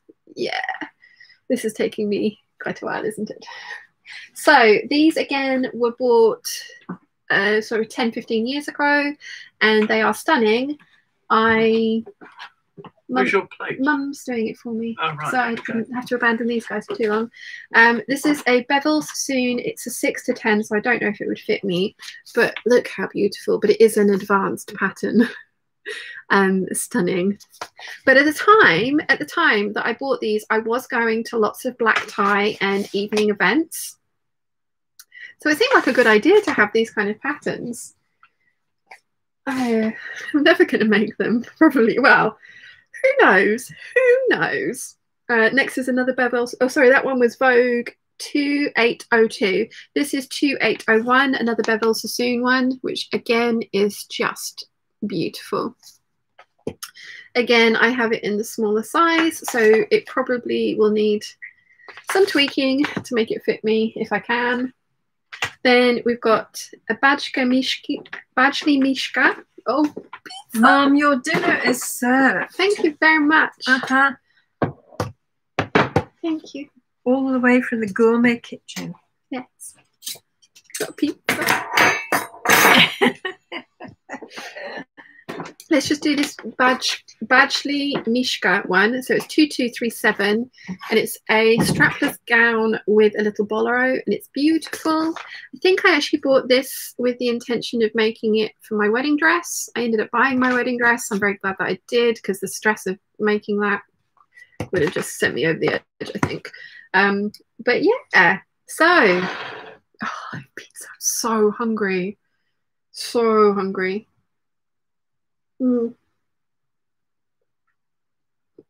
The garlic bread's not quite crispy.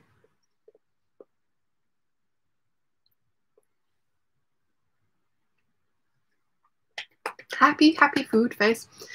Flower says, I enjoy watching your videos, including you sorting out your patterns and archiving them. Thank you very much, Flower. Have I got it right that you're in Perth in Australia, or have I made that one up? Have I got you confused with somebody else?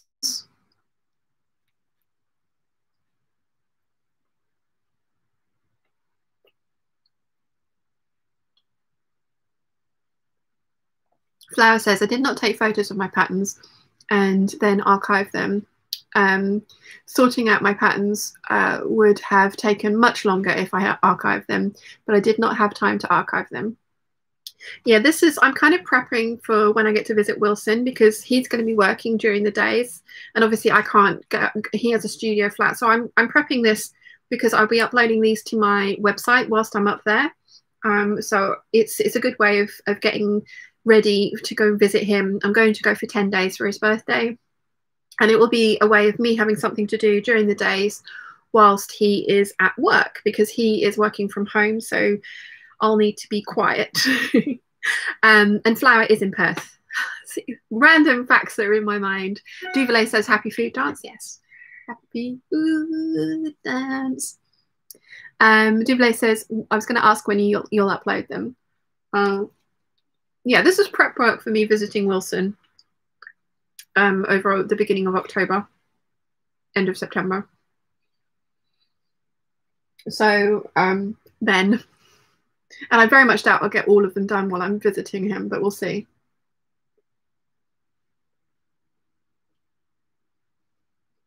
Oh, I love food.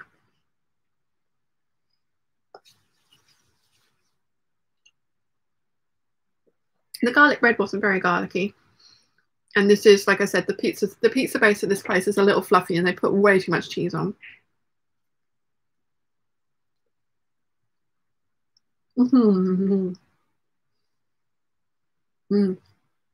But it does taste good. Oh yeah, yummy, yummy, yummy.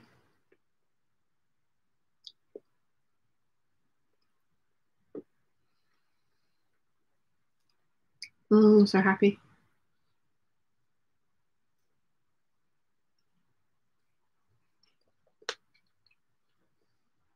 Just made my jaw click. Ow. Duvile says, also, when you do, could you mention in description which pattern was short-waisted?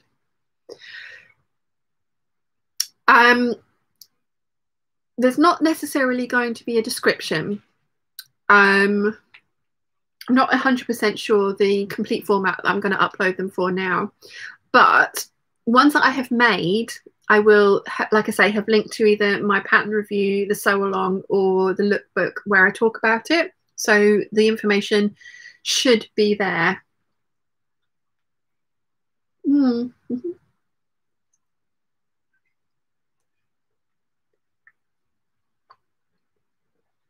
I'm not 100% sure how much information I'm going to be putting onto the website other than kind of like the pattern info picture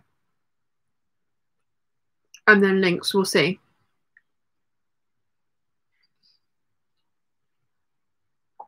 Flower says, I made my best risotto tonight. It was delicious. Oh, I love risotto. I haven't made one of those in ages.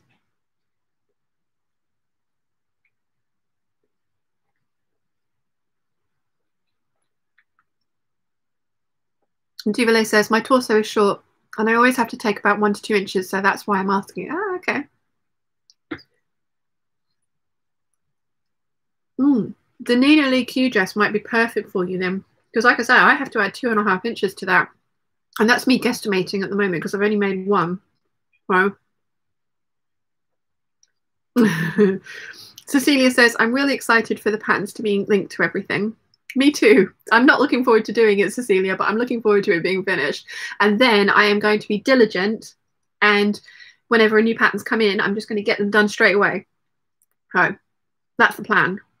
Nancy says, Sean, love, you are killing me with that pizza. Yuck. I'm sorry, Nancy. This is totally like, really, Noom is going to be very unhappy with me later. I should not be eating this, but it's really, really yummy. And Stephanie says, what kind of pizza? It is pepperoni.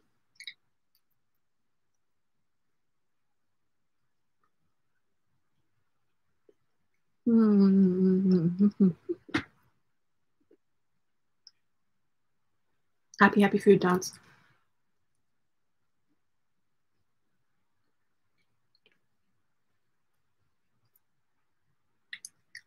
I've got a napkin in my lap so I don't get it all over my dress. I would hate I'd hate to get a grease spot on this dress.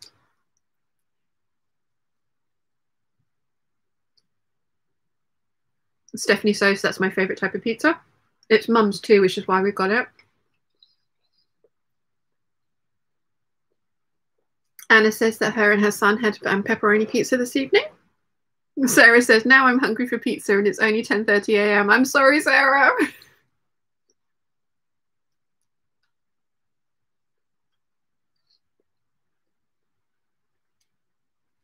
Pizza for breakfast?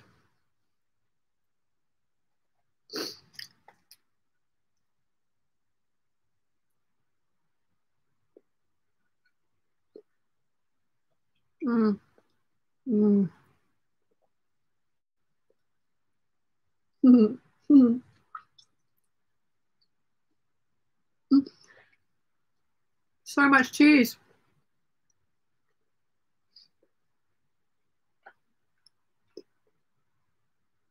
Happy food dance. You guys need to talk amongst yourselves while I'm doing this because, you know, mouth and fingers are busy. So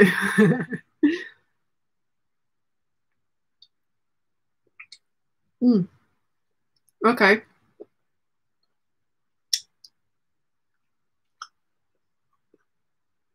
Do you guys believe pizza belongs on pizza? Do you guys believe pineapple belongs on pizza or not? Let me know.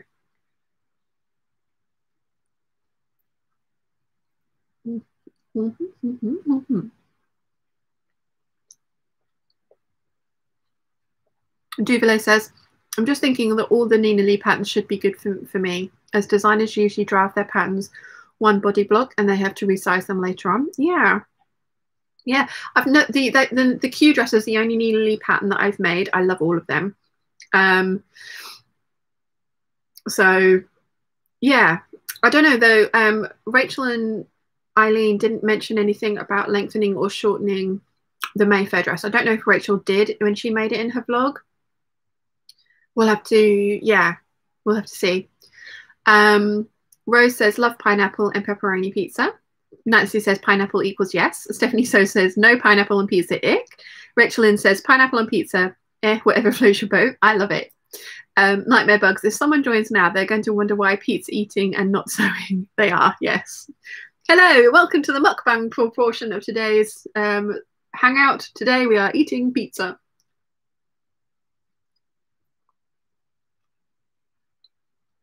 Rose says pineapple and pizza equals Marmite. Yeah, love it or hate it. It's always a device. It's always interesting with seeing what people say.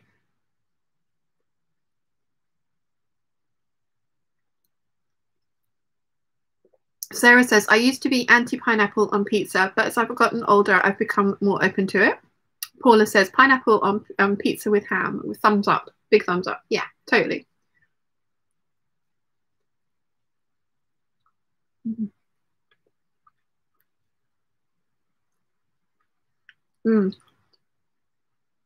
Yes, pineapple and ham, not pineapple and pepperoni. Although that might be nice.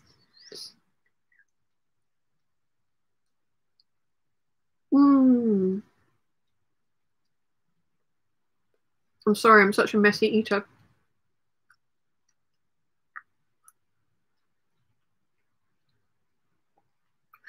Duvalier says, I'm with Sarah on this one. Nightmare Bug says, pineapple and pizza, main and pudding in one meal. Thumbs up.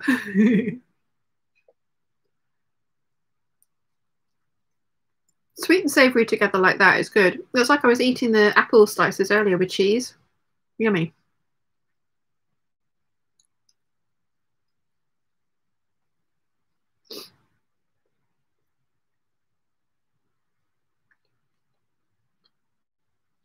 Stephanie says, I'm really looking forward to seeing your full plans. You've mentioned so many things that you're going to make. Yeah, so my plans are going to be the next sort of 4 months worth of plans in one go. I've got 30 fabrics at least in that sort of collection that I've put together. And there are more down here, t-shirts and knit fabrics down here that I haven't even, and I'm probably not going to include.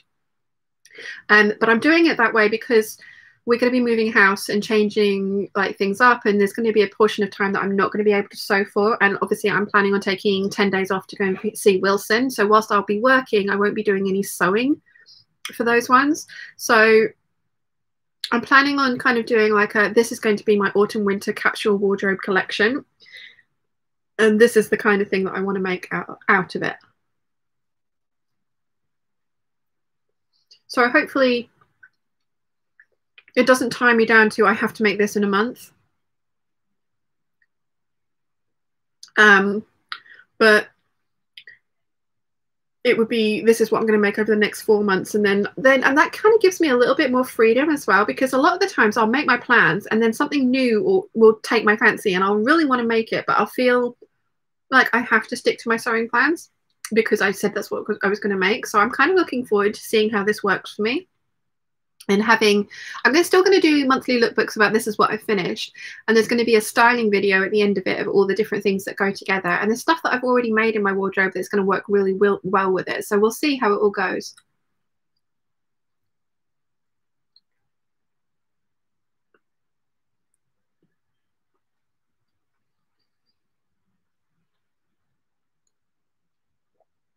Jill M says, my favorite is pineapple and Canadian back bacon. Ooh, that sounds good. Fat Girl Sewing says, not into pineapple and pizza, but I can see others' interest in it. Paula says, need to ask since live in Sweden, what is Marmite? And then Duvalier says to Paula, yeast extract. And then Paula says, what? And you use it on food? Yeah. So technically Marmite is actually a byproduct of the baking industry. It was the kind of weird brown scraping that was left on the bottom of the vats where they brewed beer. And thankfully the person that invented Marmite stuck his finger in and was a Marmite lover, because Marmite is a love it or hate it product. And yeah, that's how it was kind of came about. And it is a yeast extract. It's brown. It's incredibly strong. I sent a jar to Michelle with a note about, you know, you use this very sparingly. It's not like peanut butter. And it's a definite taste that you either love it or you hate it. Paula says we have an English shop here in Indeed to go and buy some. Yeah, you do need to. Okay, but like I say, Paula, it's very, like, you want hot buttery toast and then a light scraping of it over the top. It is not like peanut butter. Do not slather it on. You won't like it. But I also use it on roast potatoes. You can use it in cooking. It gives a very umami, I think the word is, flavour. There you go. I'm getting all fancy. I've been watching Mum's Australian MasterChef.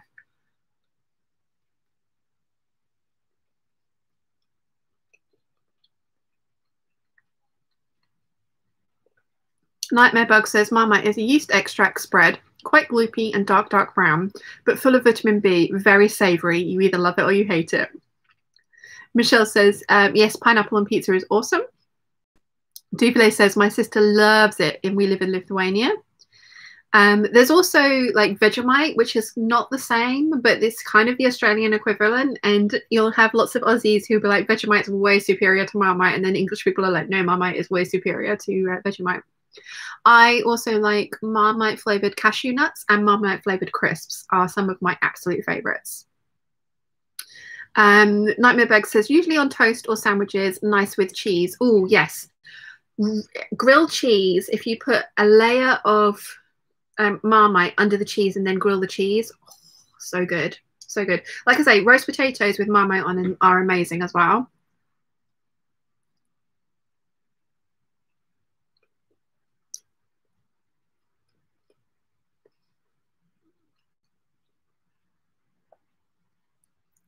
Caroline says, funniest thing was when Hubs gave first taste to daughter-in-law. She's not a lover. Bounced around the kitchen complaining you said it wasn't spicy. Oh, bless. Paula says, just need to try. Let us know what you think when you do get some, Paula. Anna says, beefy, marmy, salty flavour. Think a gloopy, yummy, yep, grilled cheese with Marmite, yum, totally. Dagmar says, big Marmite lover here. Oh, yeah. It'll be one of those things that you'll have passed by in the English section of a shop and you'll be like, what the hell is that? It's good. Rachel Lynn says, I kind of want to taste it. I wonder if I can find it here. You can buy it from Amazon, but I don't know if they'll ship it abroad. I know you can get it from eBay because my cousin lives on the Gold Coast, and I used to send her the giant tubs of it.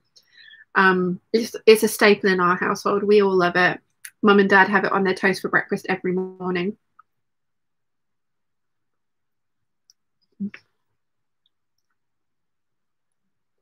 Anna says, how about Marmite pizza? I'm not sure how you'd incorporate it, but it could work, couldn't it, Anna? Nightmare Bug says, banana and Marmite on toast is lovely. Okay, you're a weirdo. I thought I was weird. I like Marmite toast dipped into Heinz tomato ketchup because Heinz tomato ketchup is really sweet. So the savory and the sweet together is a really something that, oh, I love it. And also Marmite toast dipped in tomato soup. Not as sweet. I thought I'd drop some on my lap then. Not as sweet as tomato ketchup, but still I really like it in tomato soup too. Stephanie says, in the US you can buy it at Whole Foods and World Market stores. Rose says, just checked. Marmite, just checked. Amazon USA has it. I'm going to be starting a Marmite craze. Please do bear in mind, guys, it is the thinnest spread of it. It is not like peanut butter. It is like really, really thin layer of it. I actually quite like it slightly thicker, but I have been eating it since I was a child. And that's my preference. But please, when you get it, hot buttery toast, crumpets. Oh, hot crumpets with butter and Marmite on them. Oh, yeah. and then a thin layer of Marmite over the top, like the smallest scraping of it. Like I said, I sent some to Michelle. Did you? I can't remember if you liked it or not, Michelle. I think I've asked you a couple of times. Nightmare Bug says no, thick spread. Come on, these people are only trying it for the first time. You can just, if you like it, then go thicker. But if you're not sure and you haven't tried it for the first time, thin layer. First time, thin layer. Nancy says they sell it in the baking section in the grocery store here in Toronto, right next to the East. Yep. Anna says, sure could. I might make a small homemade pizza and see how it tastes. Yes, let us know, Anna. Nightmare Bug says, try it. Bananas and Marmite says you're up for the day. Michelle says, so you get to go to London and spend some time with Wilson in the 1st of October. I'm hoping to, Michelle. We don't know as yet if it's going to be possible, but we're hoping to. It's his birthday, so I'd like to spend his birthday with him if I can.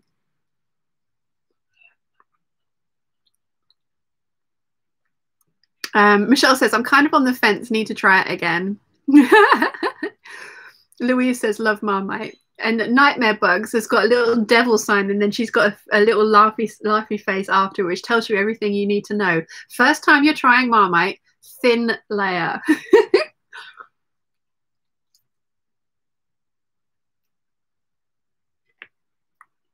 Evil. So evil.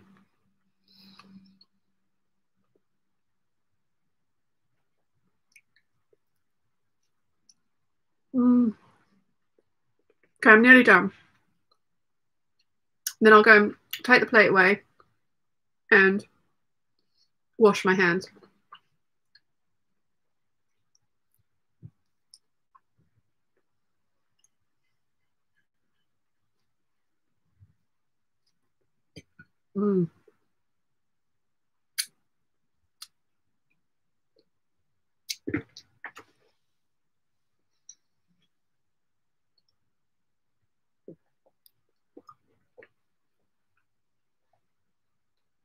Oh, I forgot I've got makeup on today.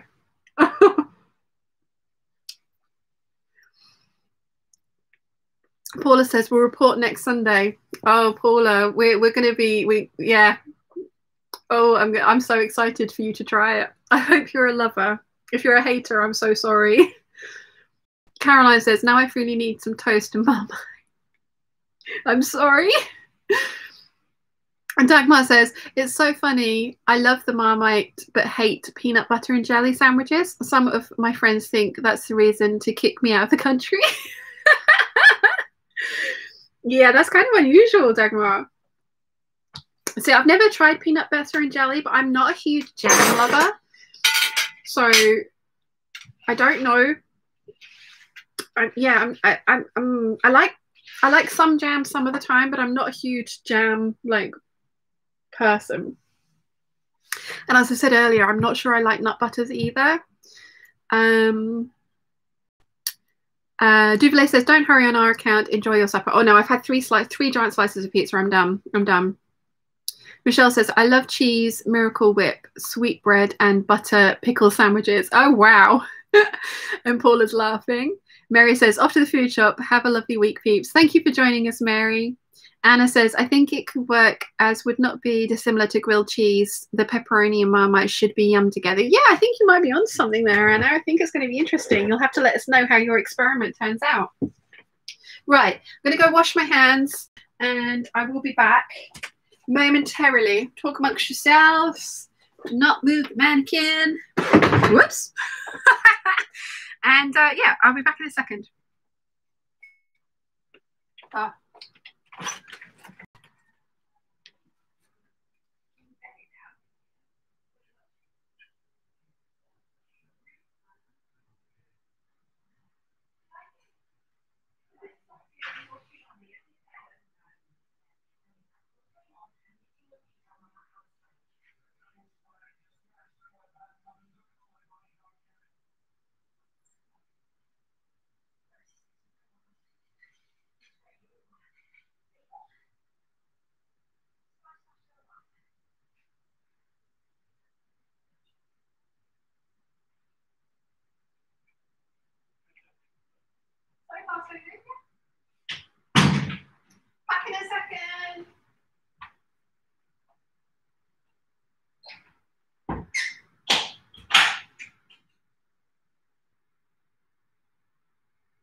I could, yeah, you'd see my hands, wouldn't you? Mum and Dad are watching Doctor Who at the moment. If anyone's going to make mannequins move, it's going to be them, isn't it? Still quite behind. I'm a whole, hang on, 11th, 12th. I'm a whole 13th Doctor season behind at the moment. And I've also got my chair on my cord. So 2 secs. There we go. That's better. Right. Where did I get to with the chair? Anna says, think I'm going to treat myself to some whole nut chocolate. Ooh, yummy. Right, okay, so I've got a Vogue pattern that I bought ages ago. Again, oh wow, this is a single size. It's a size 8, which is for a 30-inch bust, 23-inch waist, and 32-inch hips. I used to have a 23-inch waist, but wow, one size. Oh, which is so sad because it's beautiful. It's the original 1950s design, 2239. Look how pretty that is. Look how pretty. Never going to fit me now. But again, I'm keeping it for sentimental reasons. Sorry, I've got a tissue there. Caroline says, bring on the Autons. Is that Doctor Who reference? Rose says, I think it's easier grading single size patterns. Possibly.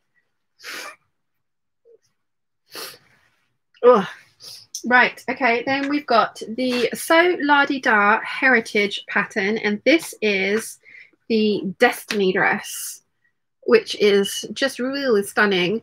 And I would like to make this, and she actually gifted me this pattern with the idea that I make it in like a denim and then also make it up in a really fancy fabric.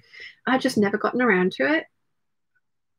There was no, it wasn't given to me on the proviso that I make the thing. It was given to me as a gift that if I wanted to do that, she was suggesting I do that. So it wasn't, I'm not living up to my responsibility, as it were. It wasn't given to me with the like in exchange for something. It was given to me as a gift, but she was suggested that that's what I do with it. And then I have my Vogue fitting shell, which I believe came with a craftsy class, but I can't remember which one. I don't know if it was the Sloper classes, because those ones teach you to draft your own.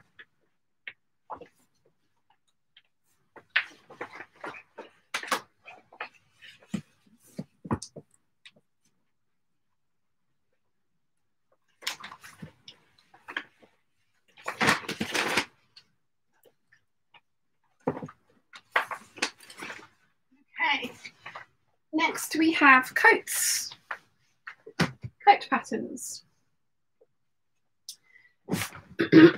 So we've got Vogue 1669, which was from Elizabeth this Christmas, my pattern swap with her.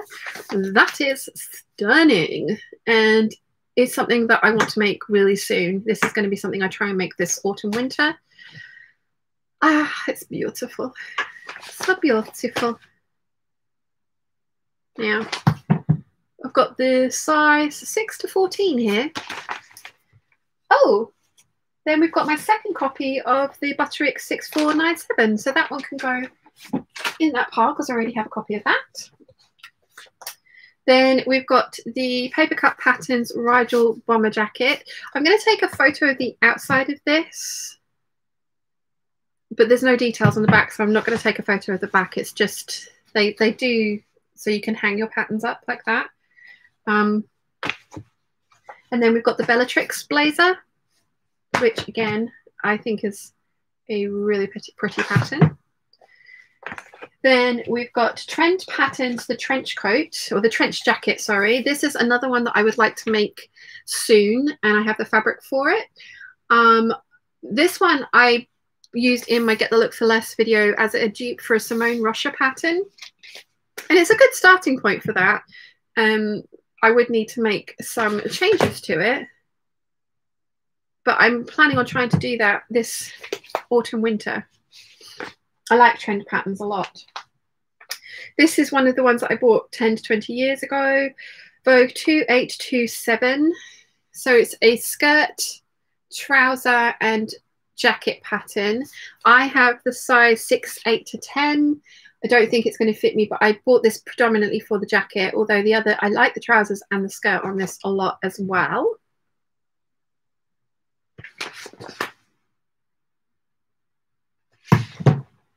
Then we've got Vogue 2934, which was from Joe, which is a 50s coat. And again, I really like this because it does crop at the narrow part, so you can see underneath that you are quite small.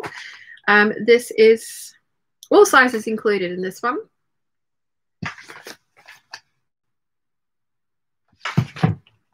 Now this next one, McCall's do the costumes and then they do cosplay by McCall's, and oh, look at it. Oh, look at it. It's stunning. And again, depending on the fabric I made it in, this would probably be something that I would just wear as a day-to-day coat. Although I thought it might have been a good starting point for a Jareth ball coat, although I don't think it will because the collar is very, very different. I don't like the purple version as much, but the blue version is stunning. That was McCall's Cosplay 2088 Eventide. 1 second, my bra straps just got a bit twisted. It's better. Michelle says to Mary, have a great weekend also. And could I see a closer look of the trench coat pattern, please? Oh, this one. So it's unusual. I like trend patterns because she is an unusual designer. I have another one of her patterns coming up in a minute. It's interesting. Then we've got the Pauline Alice hemispheric coat, which has been on my Make 9 for the last 2 years. I have some white, well, it's cream wool from Sherwood Fabrics that I want to make this out of. And I believe you can Scotch guard fabrics like that so that they repel or hopefully don't get as dirty. This is actually a zip-up front coat, but somebody has made it with a button front, and I think I want to try that modification. So those are my bigger coat patterns. So we've got 3 cubby holes left.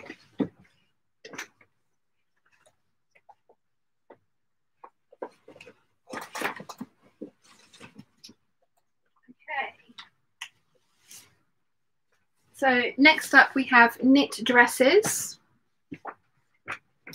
First one is Vogue 1632. Again, I think I featured this in my Get the Look for Less.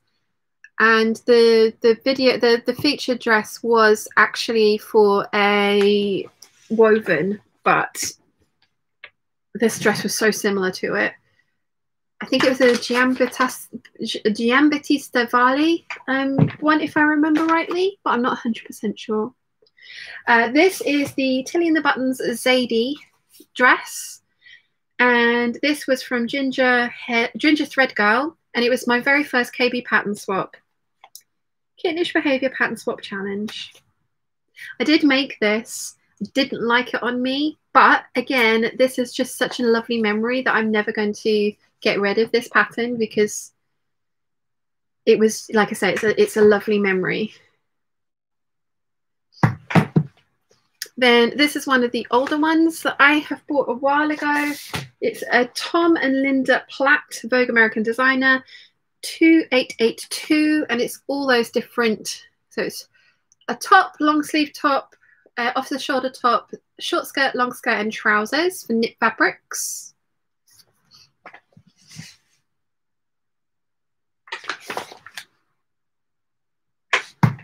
Then we have, this is an Issey Miyake, and it is for knit fabrics as well, and it's the dress or the skirt. I really want to make this. I bought the sizes 8 to 12, so I might be able to get away with this. I think it's really interesting. I know this pattern sells for quite a lot on eBay. I've seen it go for sort of 40, 50 pounds. I don't think I would ever get rid of it because, again, it was one that I bought ages ago, but I really like it.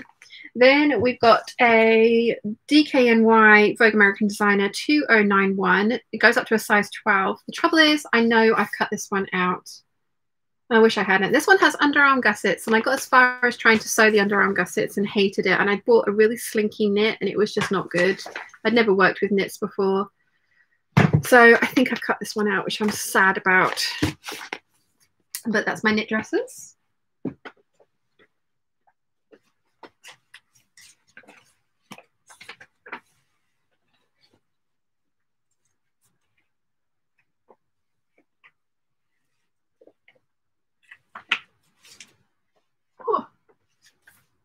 Then we have skirts.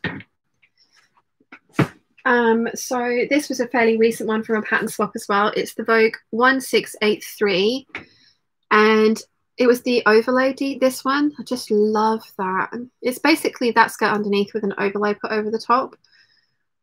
Oh, so it's not going to be fun to fit, but it's a 6 to 14 pattern bundle. And I think it's going to be worth a try, I think. Then this is another old one. It's Bevel Sassoon 2777 8 to 10 sizing, and I bought this one again for the skirt portion of it to make my wedding dress out of, because it's a fishtail trained skirt. Again, thank goodness I didn't go ahead and make my wedding dress. Then we've got the Pauline Alice Rosari skirt. Mum's made this. I haven't made this as yet. This is I did buy this one, but I haven't made it as yet. The picture on the website of the girl wearing this skirt is exactly how I'd want to style it. But again, she's made the shorter version, so I don't know if that would work for me, but we'll see. Anna says, I'm watching you, but also the Fast show is on in the background. It's going back over the years it was on. Hilarious, which is nice. Suit you, sir. Suit you. Yes. Debbie says, you deserve a glass of wine after all this. I shall have some water though. We had quite a few glasses of wine last night. This is another Bevel Sassoon 2711, again 8 to 12, and again I bought this for the skirt portion of it, for wedding dress purposes. The shirt's nice. I just don't think it's very me, but the skirt definitely is cut on the bias as well, so fun times.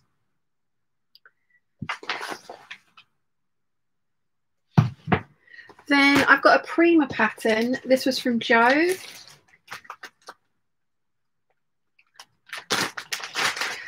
I've got quite a lot of Prima patterns that I put somewhere else, but this one I know I wanted to keep because I really liked the skirt on that. So I'll stick with the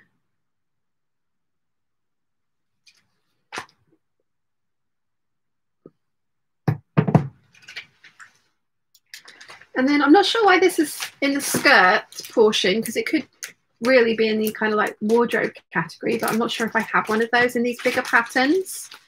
But this is the So La Di Da Miss Maguire set.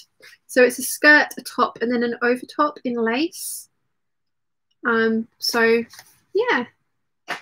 Well, these go down to a size 4, so they might work well for Alex, because I know she's always looking for patterns that go down to her size. Okay, so that's the skirt portion of the collection.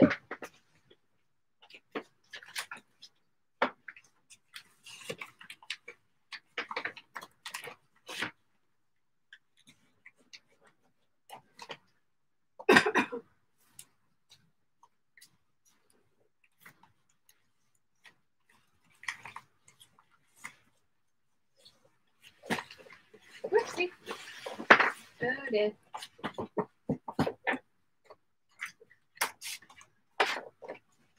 Okay.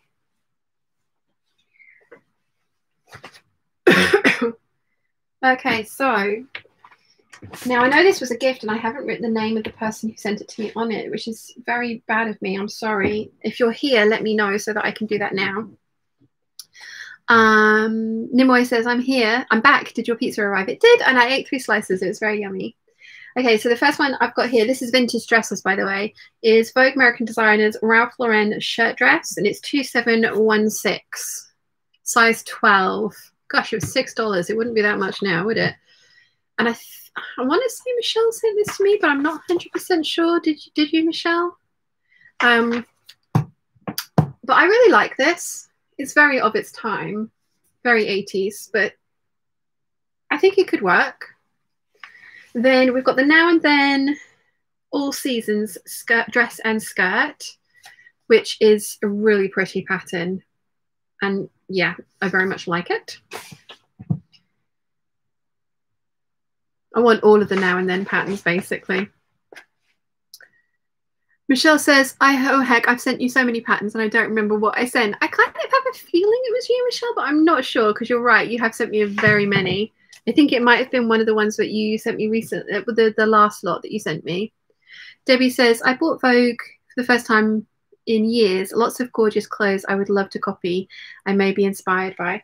I haven't bought a sewing magazine in a long time, and I think I bought a Vogue one recently, and it was pretty, but it was just so full of adverts. It was half adverts.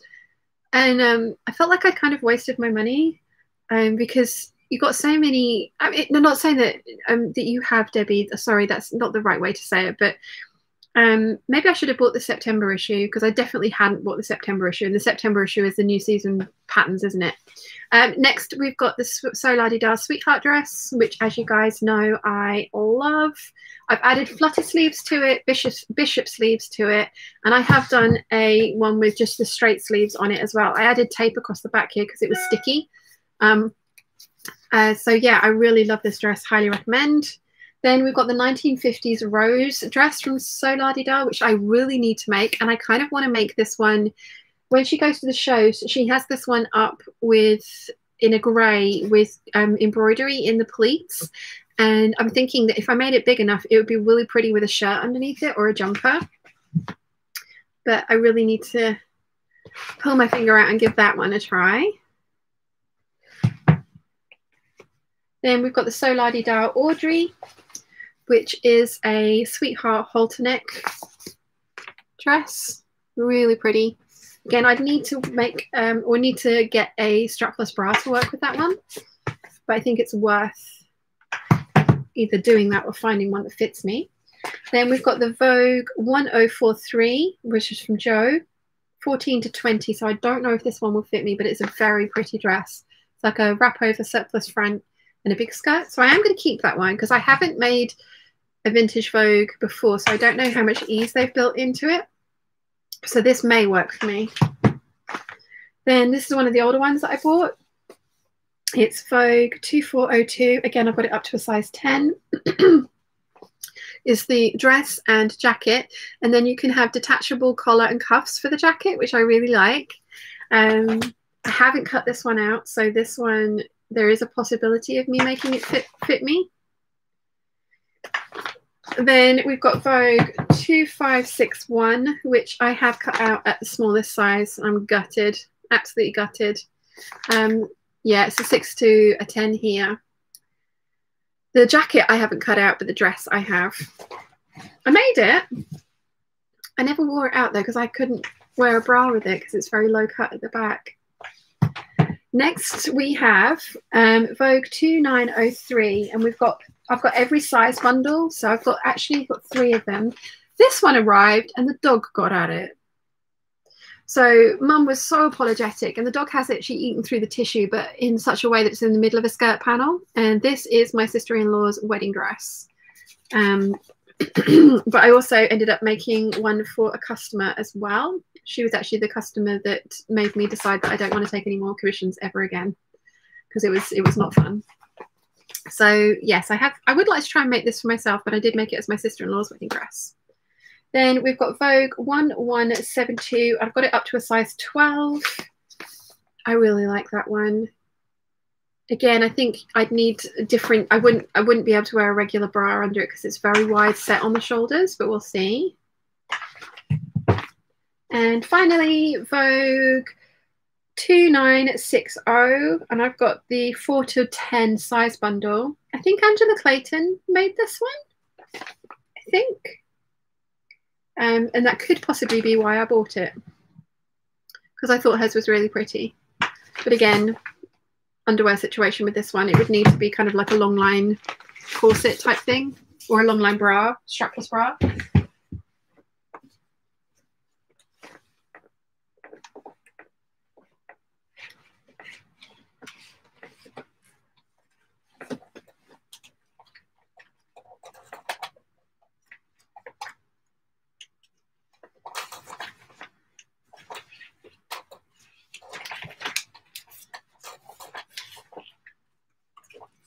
I think this is all, yeah, these are all just, oh, hello, sorry, very nearly flashed my underwear at you there. I hope I didn't. These are all just dresses. Okay, so this one came with Simple Sewing. It's the Amelia dress. Again, I'm not sure this is very me because it's a pencil skirt, but it's kind of a relaxed pencil skirt. It's not a really fitted one, so possibly.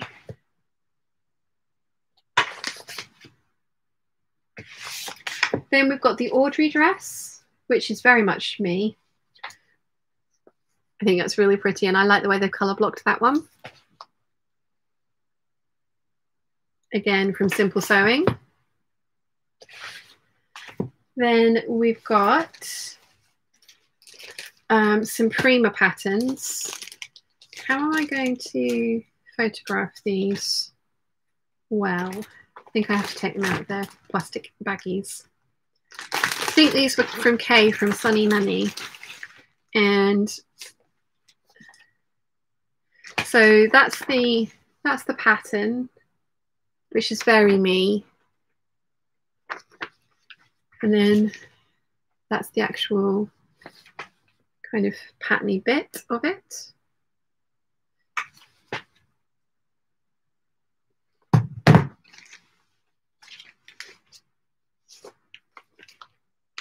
I think I'll put that over the front like that. That makes more sense.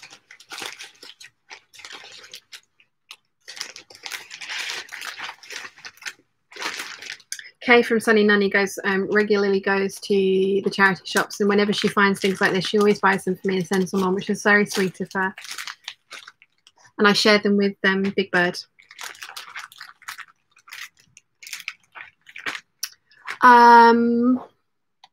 Duvalier says, I haven't bought a fashion magazine for a very long time. It's easy for me to browse the luxury e-shops and see the new trends. Yeah, I used to, I think I spent like £30 a month on fashion magazines. I used to get everything and then inhale it all cover to cover and clip out things that I like. And I still have scrapbooks of things that I was like, oh, I want to buy this. And then I would tick next to anything that I actually managed to purchase. Yeah, that was a very expensive habit, so I've stopped doing that. Debbie says, I think a lot of 50s evening gowns assumed you would be wearing a Merry Widow under them. Yeah. Yeah. Duvalier says, with the wide set shoulders, maybe a bra traps could be kept in place by those bra strap clips. Don't remember how they're called at the moment. Yeah, I know what you mean, bra catchers. Again, yes, definitely, but I think I'd just rather have a strapless bra. Because if you take the shoulder support away from a regular bra, it tends to be quite uncomfortable. Well, at least for me, it tends to be quite uncomfortable. This is another Prima one, but I don't think I'm actually going to keep this one because it is an Empire line. Yeah, it's not the right place for me. So I'm going to put that one into the pile.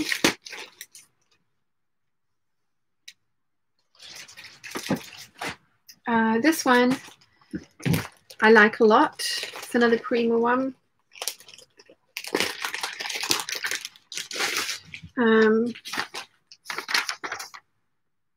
I thought that was really pretty. It looks really nice on her.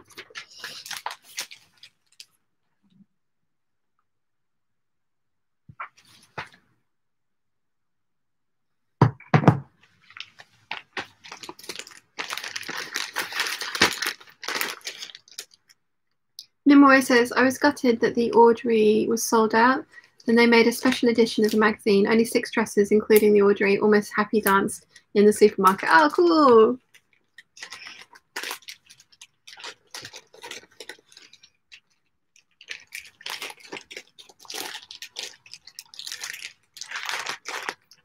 Okay, next we've got the Sew Over It Leah dress, which was part of her magazine. And I bought it I literally bought it for this pattern. Mum's made it, I haven't. Mum didn't like it on her, but I think I might, because it was quite low cut on Mum, and that was, I think, was what she wasn't so keen on. Next we have Vogue 1600. This was part of my pattern swap from Crystal. It's a Bevel Sassoon. I'm going to show you that because, again, why do they make black versions? It's for knit fabrics, Pontees, and it is an advanced pattern because there's a lot of little piecing in there. But I don't know if you'll be able to see, but there's parts of it are sheer, like the cutouts around the neckline are sheer. I think it's beautiful. And at some point, I would like to work up the courage to give that one a go. Then we've got another Badgley Mishka from Lorianne, V1595. Again, very simple, but beautiful. It looks lovely on her.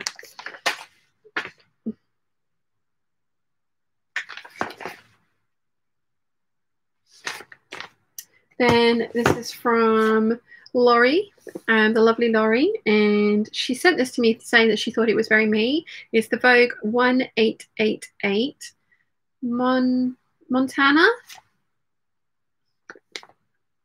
It's beautiful. It really is beautiful. I don't know if I'd ever have the courage to actually wear it. It's a 12 to a 16, so it might be my size. But Laurie sent me that one, so thank you very much, Laurie. I don't know if she's here today. She usually pops in for a little bit. There's that one.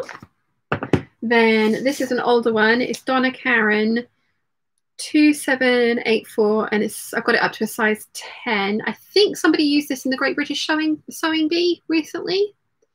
It's got a slip pattern for underneath as well. It's really pretty. Was it Nicole that used it? Remind me, peeps. Stephanie Sews says, I love that Vogue pattern has brought it out as soon as it came out. The cuts, I love that Vogue pattern and bought it as soon as it came out. The cuts outs could be so fun. Yeah, definitely.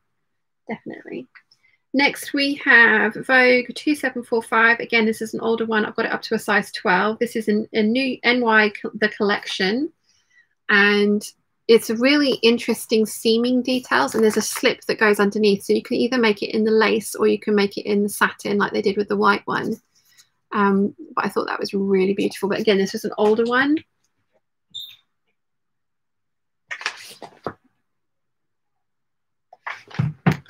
Then we've got Vogue Easy Options 2429. Again, this is an older one. They all button. No, they don't. This is the zipper up one. I really like this. I would never make any of the strapless ones because I don't enjoy wearing strapless dresses.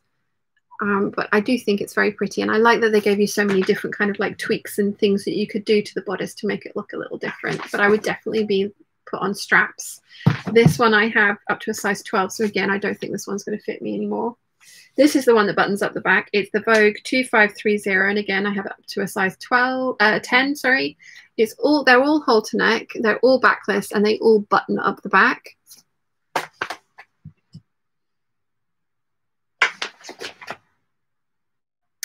This next one is a more modern one, Rachel Comey, and it's Vogue 1556. I have it up to a size 14, and it is really pretty. I definitely want to make this one.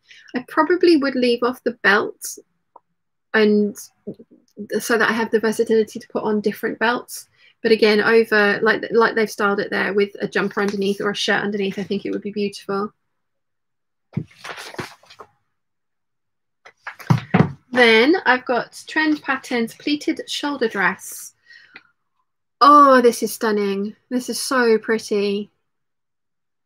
I'm terrified of it though, and I think you have to finish it with an overlocker because there are a lot of seams at the shoulders.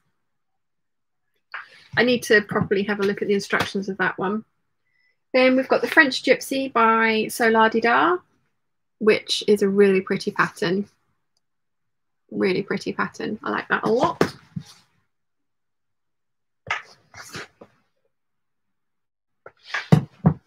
And we've got the Dorothy by Sew La Di Da, which again is beautiful. fit and flare mermaid style dress. Really pretty. Then we've got some newer Vogue ones. This is the 1672. It's really lovely. I love that. I like that a lot.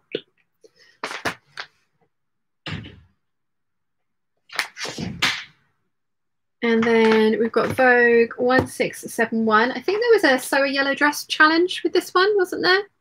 I like the detailing that they've got on it, like the way you can put the stripes and have a play around with colour. I think that's really, really interesting. I think there was a hashtag for this. You didn't have to sew a yellow dress, but you could. Where did I get to with the chat? Seth, Paula says, okay guys, need to go now. Thank you, Sean, and thank you all for today. Thank you for hanging out with us, Paula.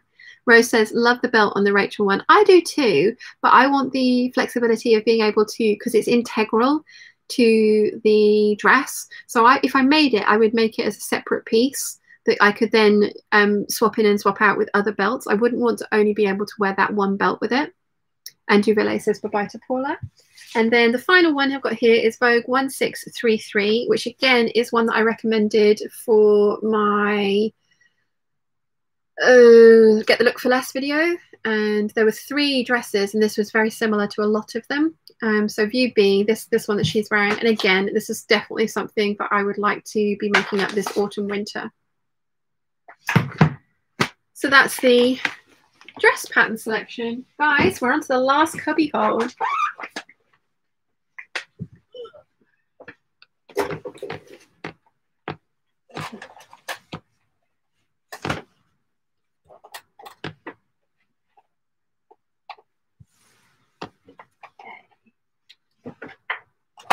So we've got tops next.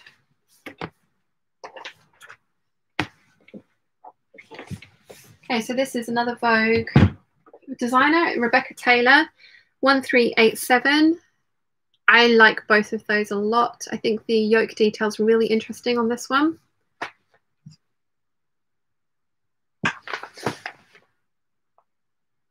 This is definitely one of my more recent purchases. I think it was actually part of a pattern swap though. This next one is an older one. It's 2850, and again, I only have it up to a size 10. It's from Anna Sue, and this middle one is, oh, that one. Love that.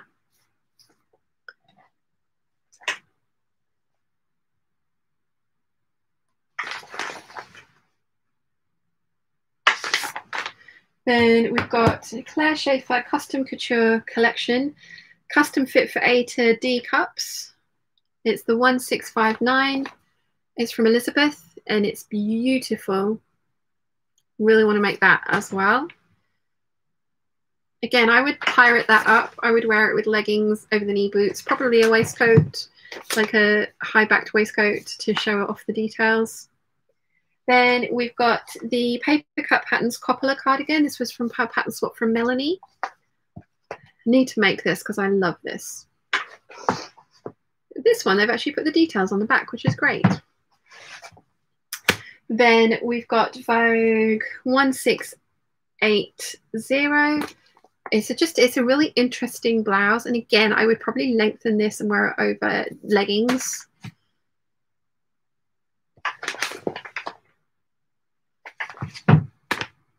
Then we've got Vogue 1642. I love the trousers on this. They are elasticated back trousers, and then the sweatshirt's really unusual. It has a really strange front yoke, and they do a cropped version, which she is wearing there. There's a longer version as well, but I like the cropped one. So what's that one? Okay, so that's my tops.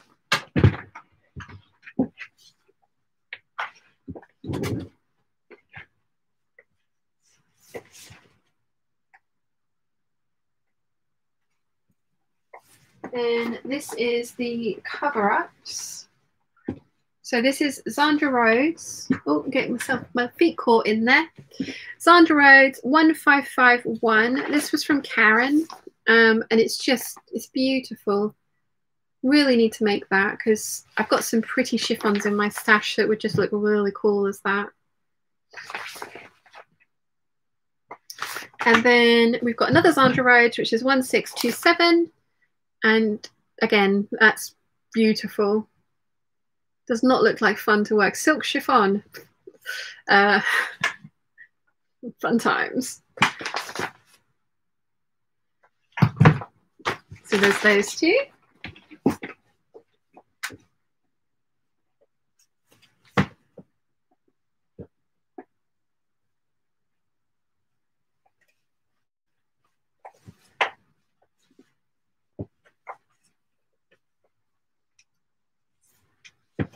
Okay. More jumpsuits. Where do we get to? Rose says, I think a waistcoat vest in the US would be fabulous sew along in the full winter. Let's bring back the waistcoat. Oh, I'm planning on making so many this spring, this autumn, winter. So yes, definitely. Cecilia says, I second the waistcoat. Definitely, definitely, you guys. Next, we've got Paco Peralta, Vogue 1647. Jumpsuit. Awesome. Love the trim on that. Need to make it. Then we've got the Solar de Dar Margot jumpsuit, which I believe Anna's made. It's really pretty. I really like that. And then there is an extension for the Margot, which is the Princess add-on kit. So it is a different bodice to add on to the trousers.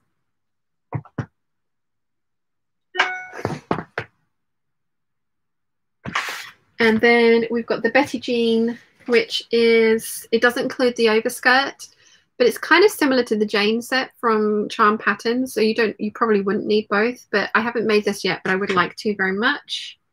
Especially, I like the idea of the skirt to go over the top. I think that might be something that would make me make that kind of thing more so than anything else. We'll see.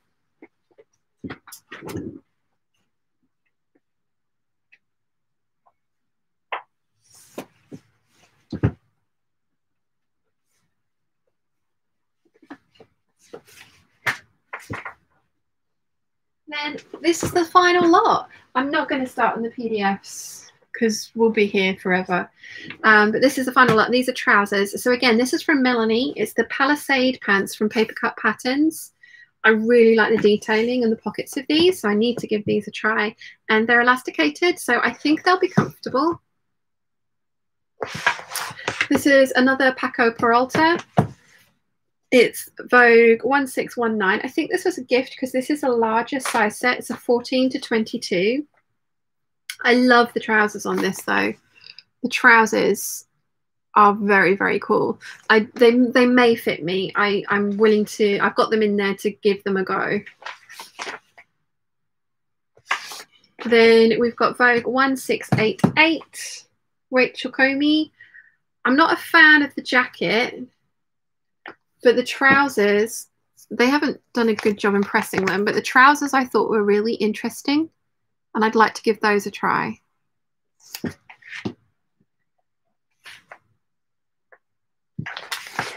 And then the final one is 1685. And again, beautiful trousers, wide leg trousers, which is my preference. So guys, that's it. We're done. Thank you so much for hanging out with me while I got this all done.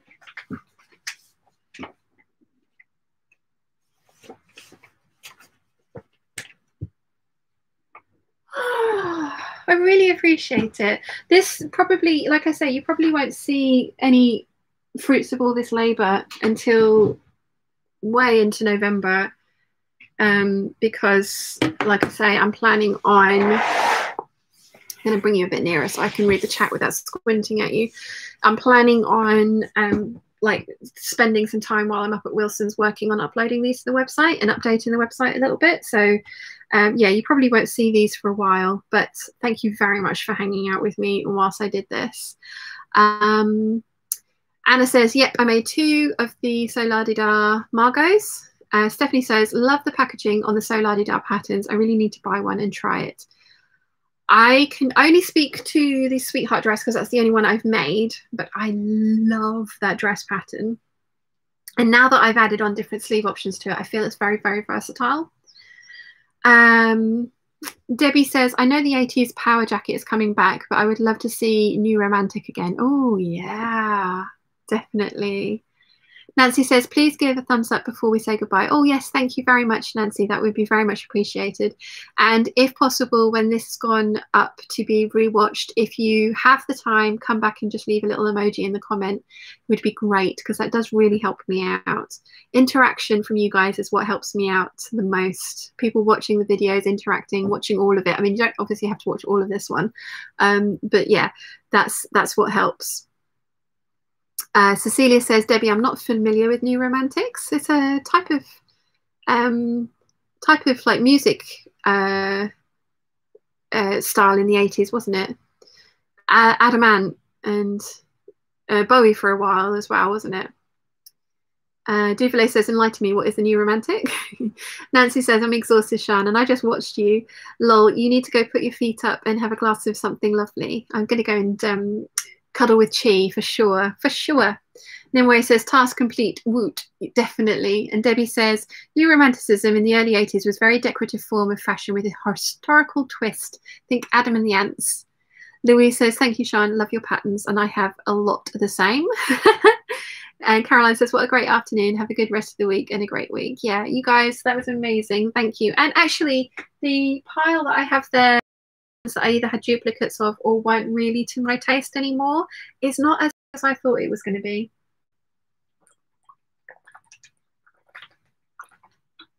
So I think I've done pretty well. I mean, there's a few in there that I'm never going to make, but I'm not going to get rid of. But yeah, I think we did well.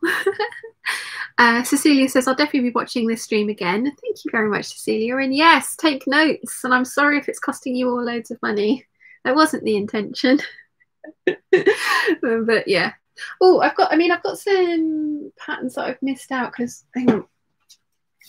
I've got some patterns here. So I've got the 9182 from Vogue, which I'm doing a sew along for, and the 9077, which I'm going to do a sew along for as well. And I know I haven't taken pictures of those because they were hot. So let's do that now while I think about it.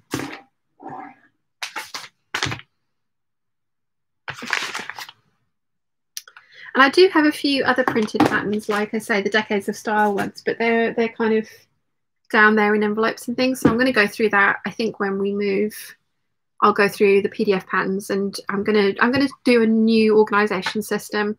So I shall go through all of that with you, and it may well end up being a live stream like this at some point anyway. So yeah. Duvalier says, enjoy your week, peeps. Jill says, nice hanging out with you. Have a nice evening. I literally feel like I could go and just sleep for a week now.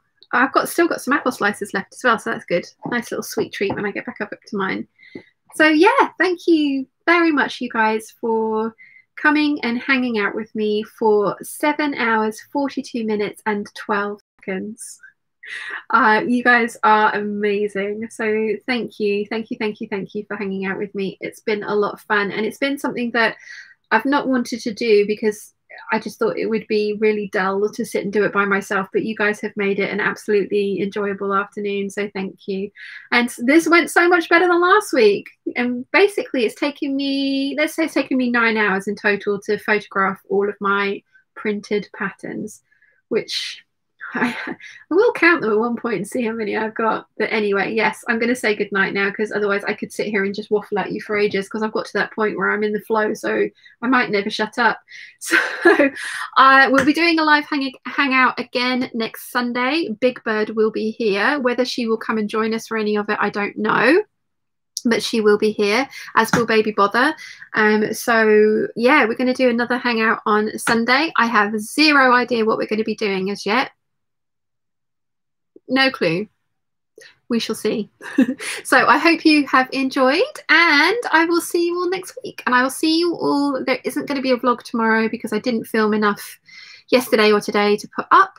So there's no vlog on Monday, so no video on Monday, but there will be a video on Tuesday. So I shall see you all on Tuesday. Bye. And now I've got to end it gracefully, or try to. Bye.